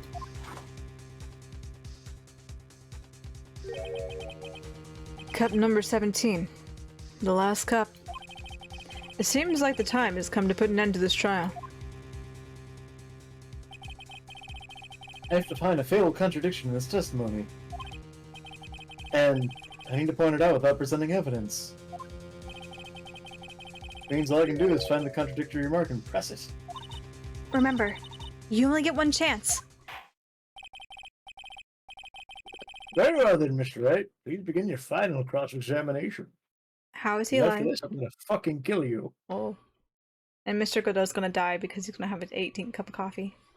How is he alive after 17 cups? The world may never know. That's just another mystery that, you know, adds to the pile that is Godot. You've heard of half calf? This is 1/17th calf. Oh, okay. So he needs to drink all that coffee in order to actually Get a full amount cup to of coffee, yeah. coffee.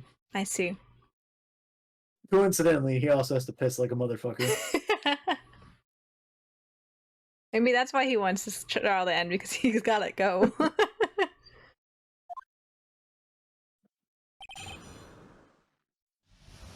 The last testimony. I'm saving because it said, this is your last chance. Okay.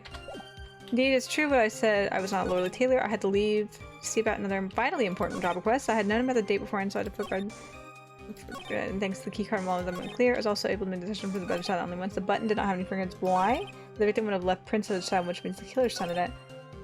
He left the prints, and the blackmail letter, which was the jewel. Therefore, all the evidence points to the poor boy. So,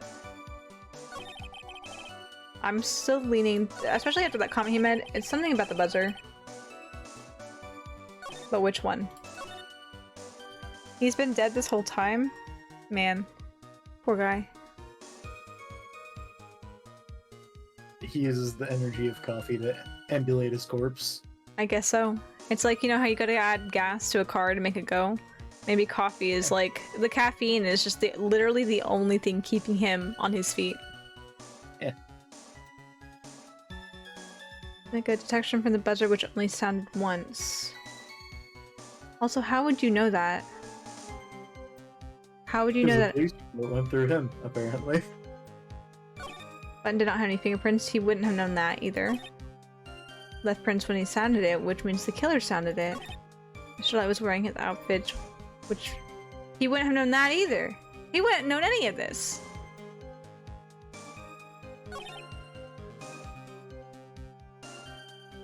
Blackmail letter mistook the color of the jewel.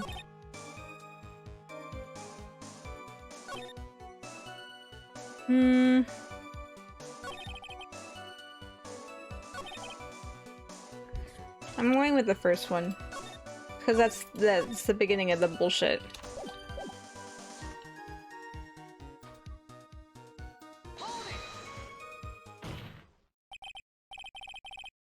Mr. Abney, about this last remark. You still don't get it, do you, Trite? This isn't the time to be pressing the witness on every little statement. What? I said this before. There's still one thing you haven't proven. that this scum was in Kane Bullard's office that night. And now, it's time for me to drink my last cup. That's right. I will hold you to the end of the bargain. What, bro? That's enough. Denied. Oh, I can't escape. What? The court sees no reason to further prolong this trial. Nor is there any need for more time to decide the case against the defendant. This case is extremely clear. I see no misinterpretation of the facts. The court finds the defendant, Rhonda Light, fucking dead. What the heck, man? The accused will surrender to the court immediately. Be held pending trial at a higher court within a month from today's date. That's all. Court's adjourned. Damn.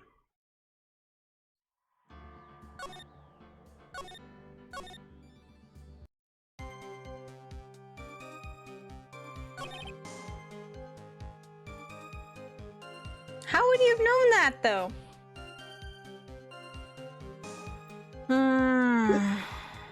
Did the newspaper clipping say anything about the color of the jewel? Well, the jewel itself is displayed here. Right, I Blue. couldn't remember if it actually said the color blue. It doesn't say anything about the color blue as far as we know, but it displays an image of the jewel itself. So one who is not colorblind would assume this is blue. Right, but if an argument could be made that, ah, yes, he was colorblind, but it said blue somewhere on the page, then I'd be like, no, we're not. Stop that now. We aren't playing that game. Spritz, spritz. Spritz, spritz! Bad at me, bad at me! Button didn't have any fingerprints on it. Why? We have the button. What does the button say? There are no fingerprints. Come to the basement security guard office.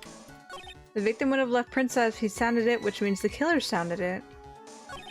Light was wearing his mask and mask outfit, which is why he left no prints. The bottom later, victim must judge. Yep. All the evidence points to that poor boy. What are our options again?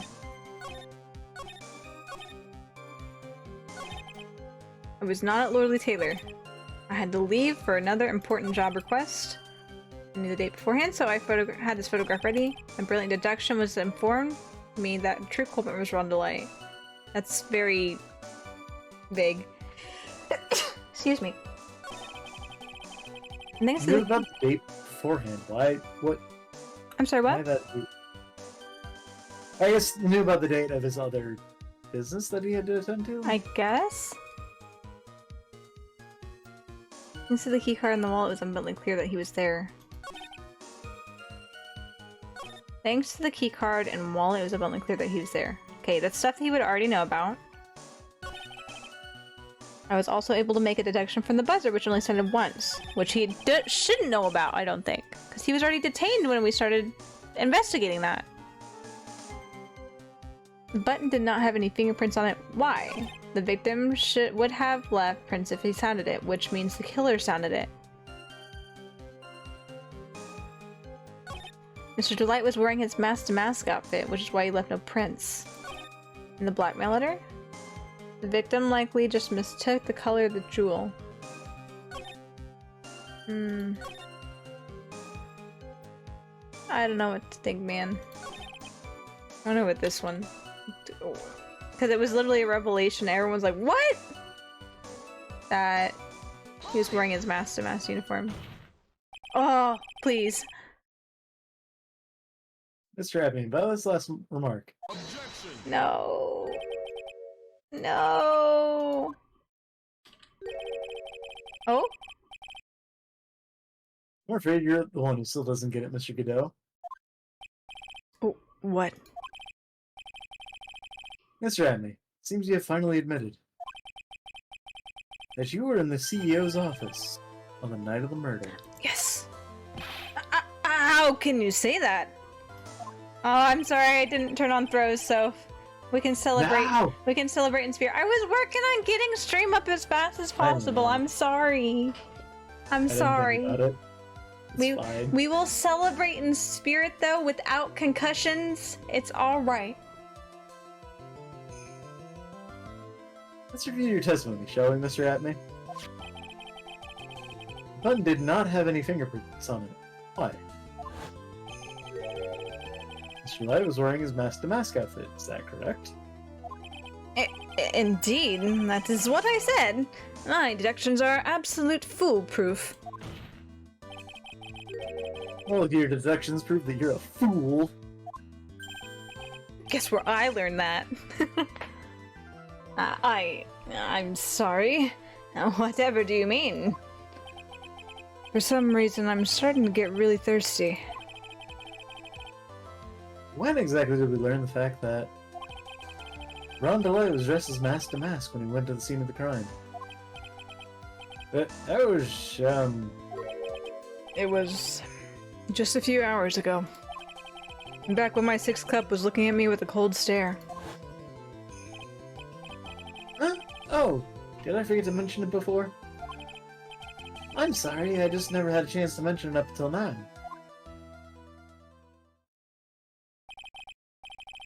That's right. The defendant had yet to tell anyone else the fact before this morning. Therefore, the only people who should know this are those who have been watching this trial. Yeah. Do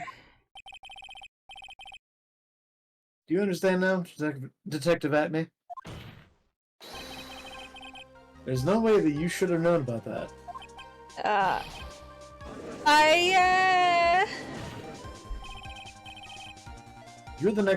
You were in the next courtroom being tried as mask to mask. So then, enlighten us. Just how did you know about that piece of information? Well... Come on. This detective must have known about it. He probably had plenty of chances to find out beforehand.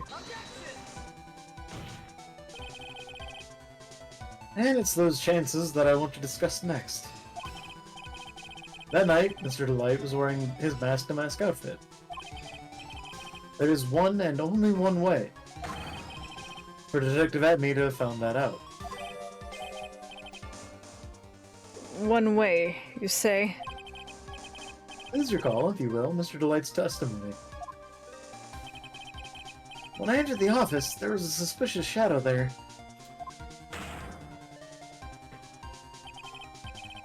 For a second, my client witnessed the real killer.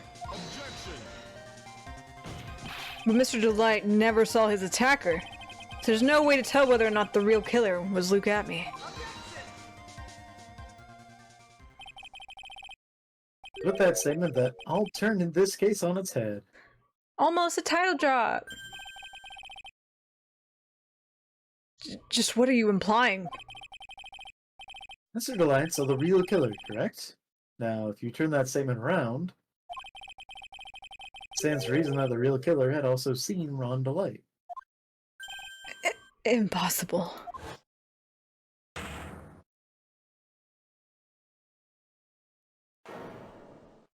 Wow, what a reveal.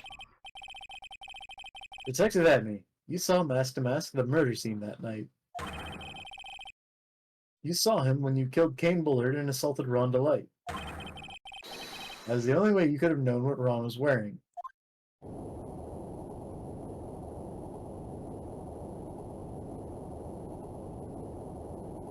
Is he about to take off? Oh! He is taking off. Never mind. Take a good look, everyone! Unable to find a rival worthy of my genius, I was forced to create one by myself. Here I am, the tragic clown! There's the same line you gave yesterday. But I think there's a little more meaning behind it this time. Hee hee, ha ha ha ha, ho ho ho, ha ha ha ha ha ha ha. Off to the funny farm. Off to the funny farm. An awfully complicated incident. Kane Bullard was blackmailing Luke Atme, who was in turn blackmailing Ron Delight. And upon killing his blackmailer, Luke Atme tried to frame Ron Delight. He then claimed to be guilty as mask to mask in order to escape his true crime. And to that end, he came up with this plan. To use the double jeopardy rule in making his alibi. At any rate, it would seem we finally found the truth. It's probably wrong. Yeah. Excuse me. I came perilously close to besmirching the record of an innocent young man. Besmirching him with the title of murderer. Don't ignore me! Oh, I didn't realize you were there. Why wouldn't he be? About the verdict. Ron. I know. You never committed any murder. That's right. I'm so glad you understand that, but... I really am Master Mask. Yeah. So, thanks to that trial yesterday, I'm innocent now, right? What was it you said? Double jeopardy? Now that you mention it. I've been careless. Careless? What do you think, Mia? As the defendant says, the rules of double jeopardy is absolute. A defendant can never be tried twice for a crime in which he was once found innocent. Then, Master Mask is really innocent? It would seem so. For now. But for now? Now then, the score finds the defendant.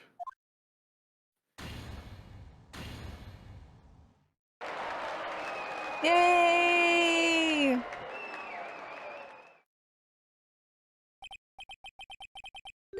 Boy, this is really lucky. Wait, this isn't so good after all. You see, the thing is, I still am Master Mask after all. October 14th, 3:35 p.m. District Court, Defendant Lobby number 4. Tune in next time when Ron files for divorce. When Desi files for divorce. Yeah. You did it, Phoenix. Thanks, Mia. It's been a long time, hasn't it? Yeah. It's because Maya doesn't call on me much these days. Oh? I'm just joking, Phoenix. Don't take everything so seriously. But on the other hand, Maya... she seems kind of torn these days. You mean about becoming the master of the coding channeling school? Becoming the master means saying goodbye to our mother.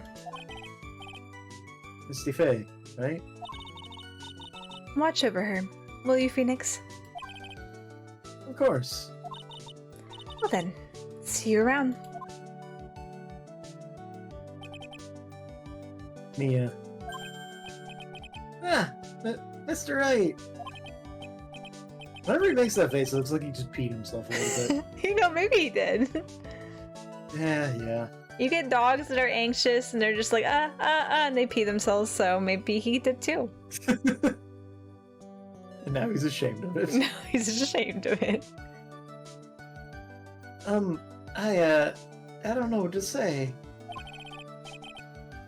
Congratulations, Mr. Delight. Thank you so much. Or, no, wait. Nothing really matters anymore, though. Now that all this happened. Come on, just be happy already. Maya. You've been cleared of the murder charges and got off as Master to boot. But in exchange, I lost everything. Huh? What do you mean? Stealing security information from KB Security, becoming Mask to Mask. Mattered it all for one reason. For her. You mean your wife, Desiree? She hates criminals more than anything. Come to think of it, she was once held hostage by some robbers, wasn't she? She always said how she hated sneaky criminals. I knew that, but... once I got fired from KB Security and lost all the money I had, she wouldn't have had any reason to stay with me. I thought she would leave me for sure. So that's why I became Mask to Mask. Yes, but it's all over now. broken bowl can never be put back together. That's a lie. There's actually even art for it in Japan. With gold? Yeah. I think it's... it's like kin something, I can't remember, but a gold. That's not true. Right, Nick? Right. Really? Can we go back to the way things were? You'll be fine, and Nick can prove it. I can? Kinda wish you would check with me first. It's okay, I got you, Phoenix. I got you, Phoenix.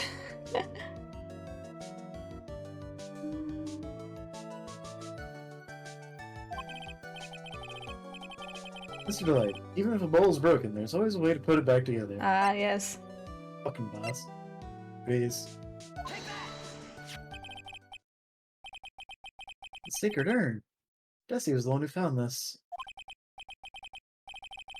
Desiree, your wife. She's always believed in you, Ron. That's why you'll be fine.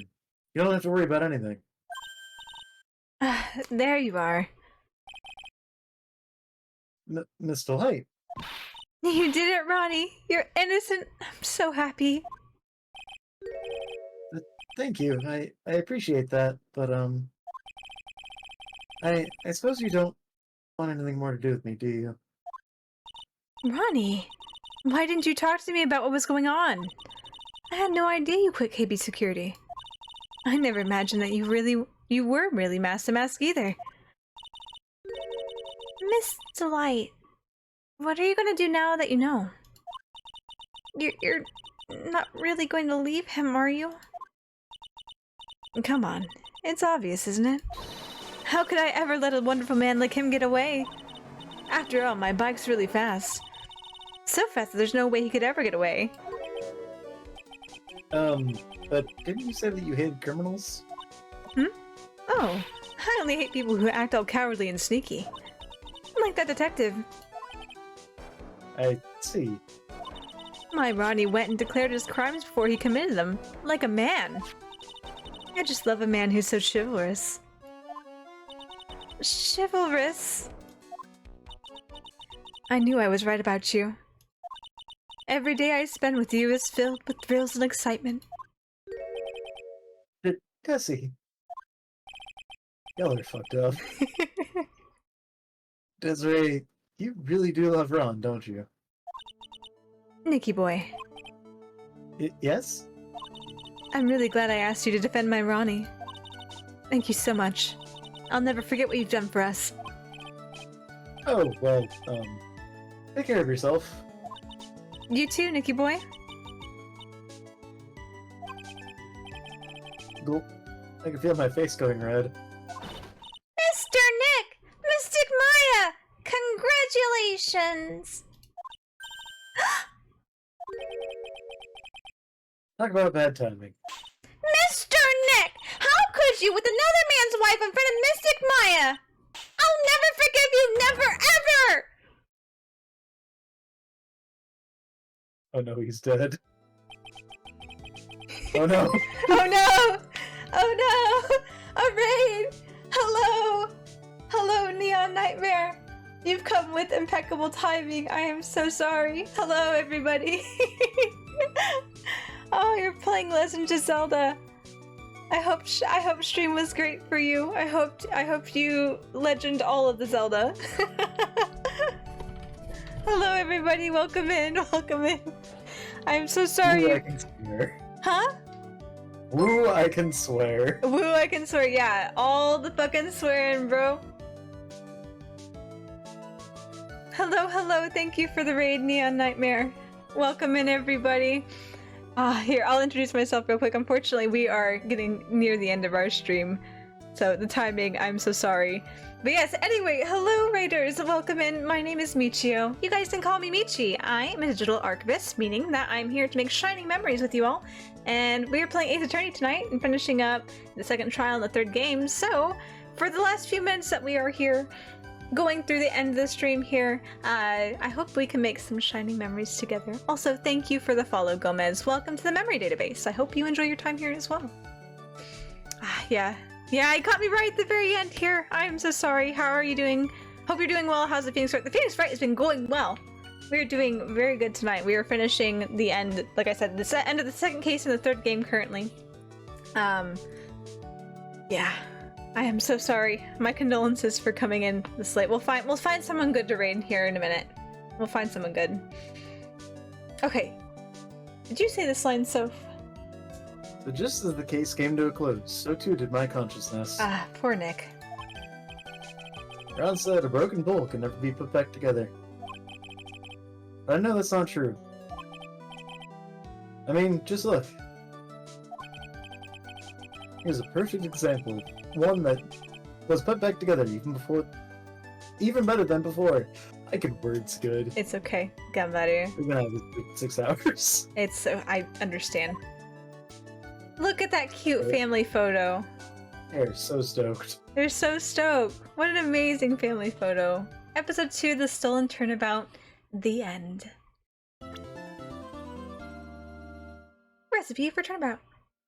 Cool. I don't want to click anything. Next time when Mia inevitably gets framed for murder.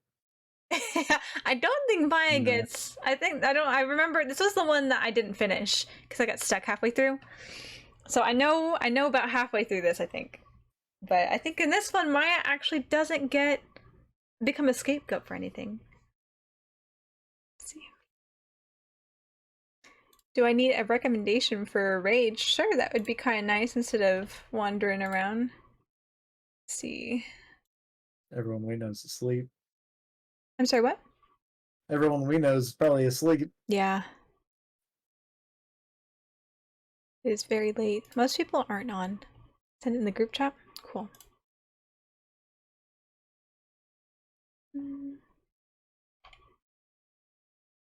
Let us go see. I wasn't sure if Ari had passed out.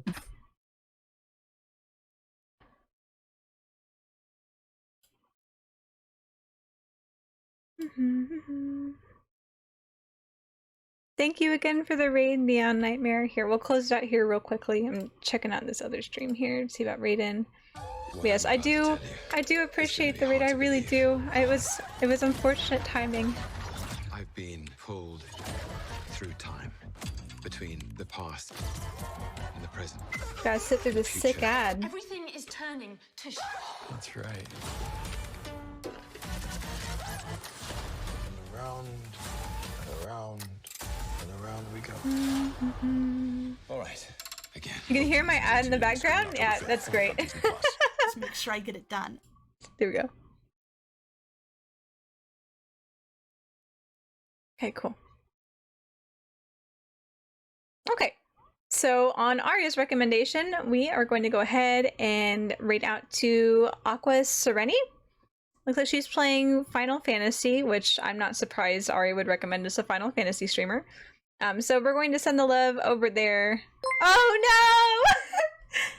Oh no! Well. Hello, Raiders! Oh no! Hi, Jonjo! Hello!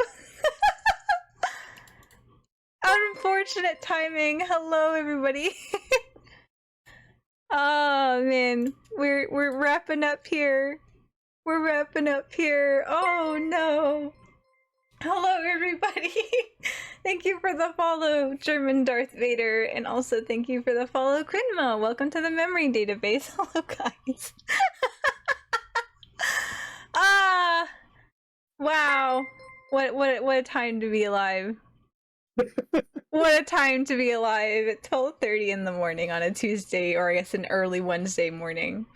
Oh my gosh. Yeah, I'm about to read out as well.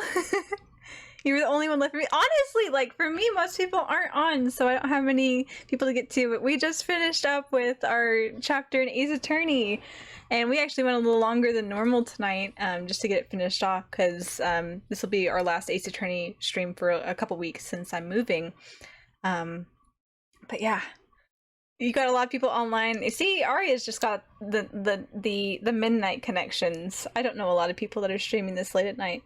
But yes, we were working on reading out. Thank you for the raid though, Jonjo. I do appreciate it. Maybe one day I will be able to host your audience, but unfortunately tonight is not the night. Also, thank you for the follow, Yogurt Maiden. Welcome to the memory database. We were raiding out to Aqua Sereni, which was a recommendation from Arya. She is playing Final Fantasy XIV. So let's go give her some love as well. I don't have a raid message because I am unprepared. So let's just give her some love. Say hi when we jump into chat. So finishing off for tonight. Thank you everyone for stopping by. Thank you for all the raids. This is great. Thank you everyone for coming to stop by, even if it's just the last minute like here.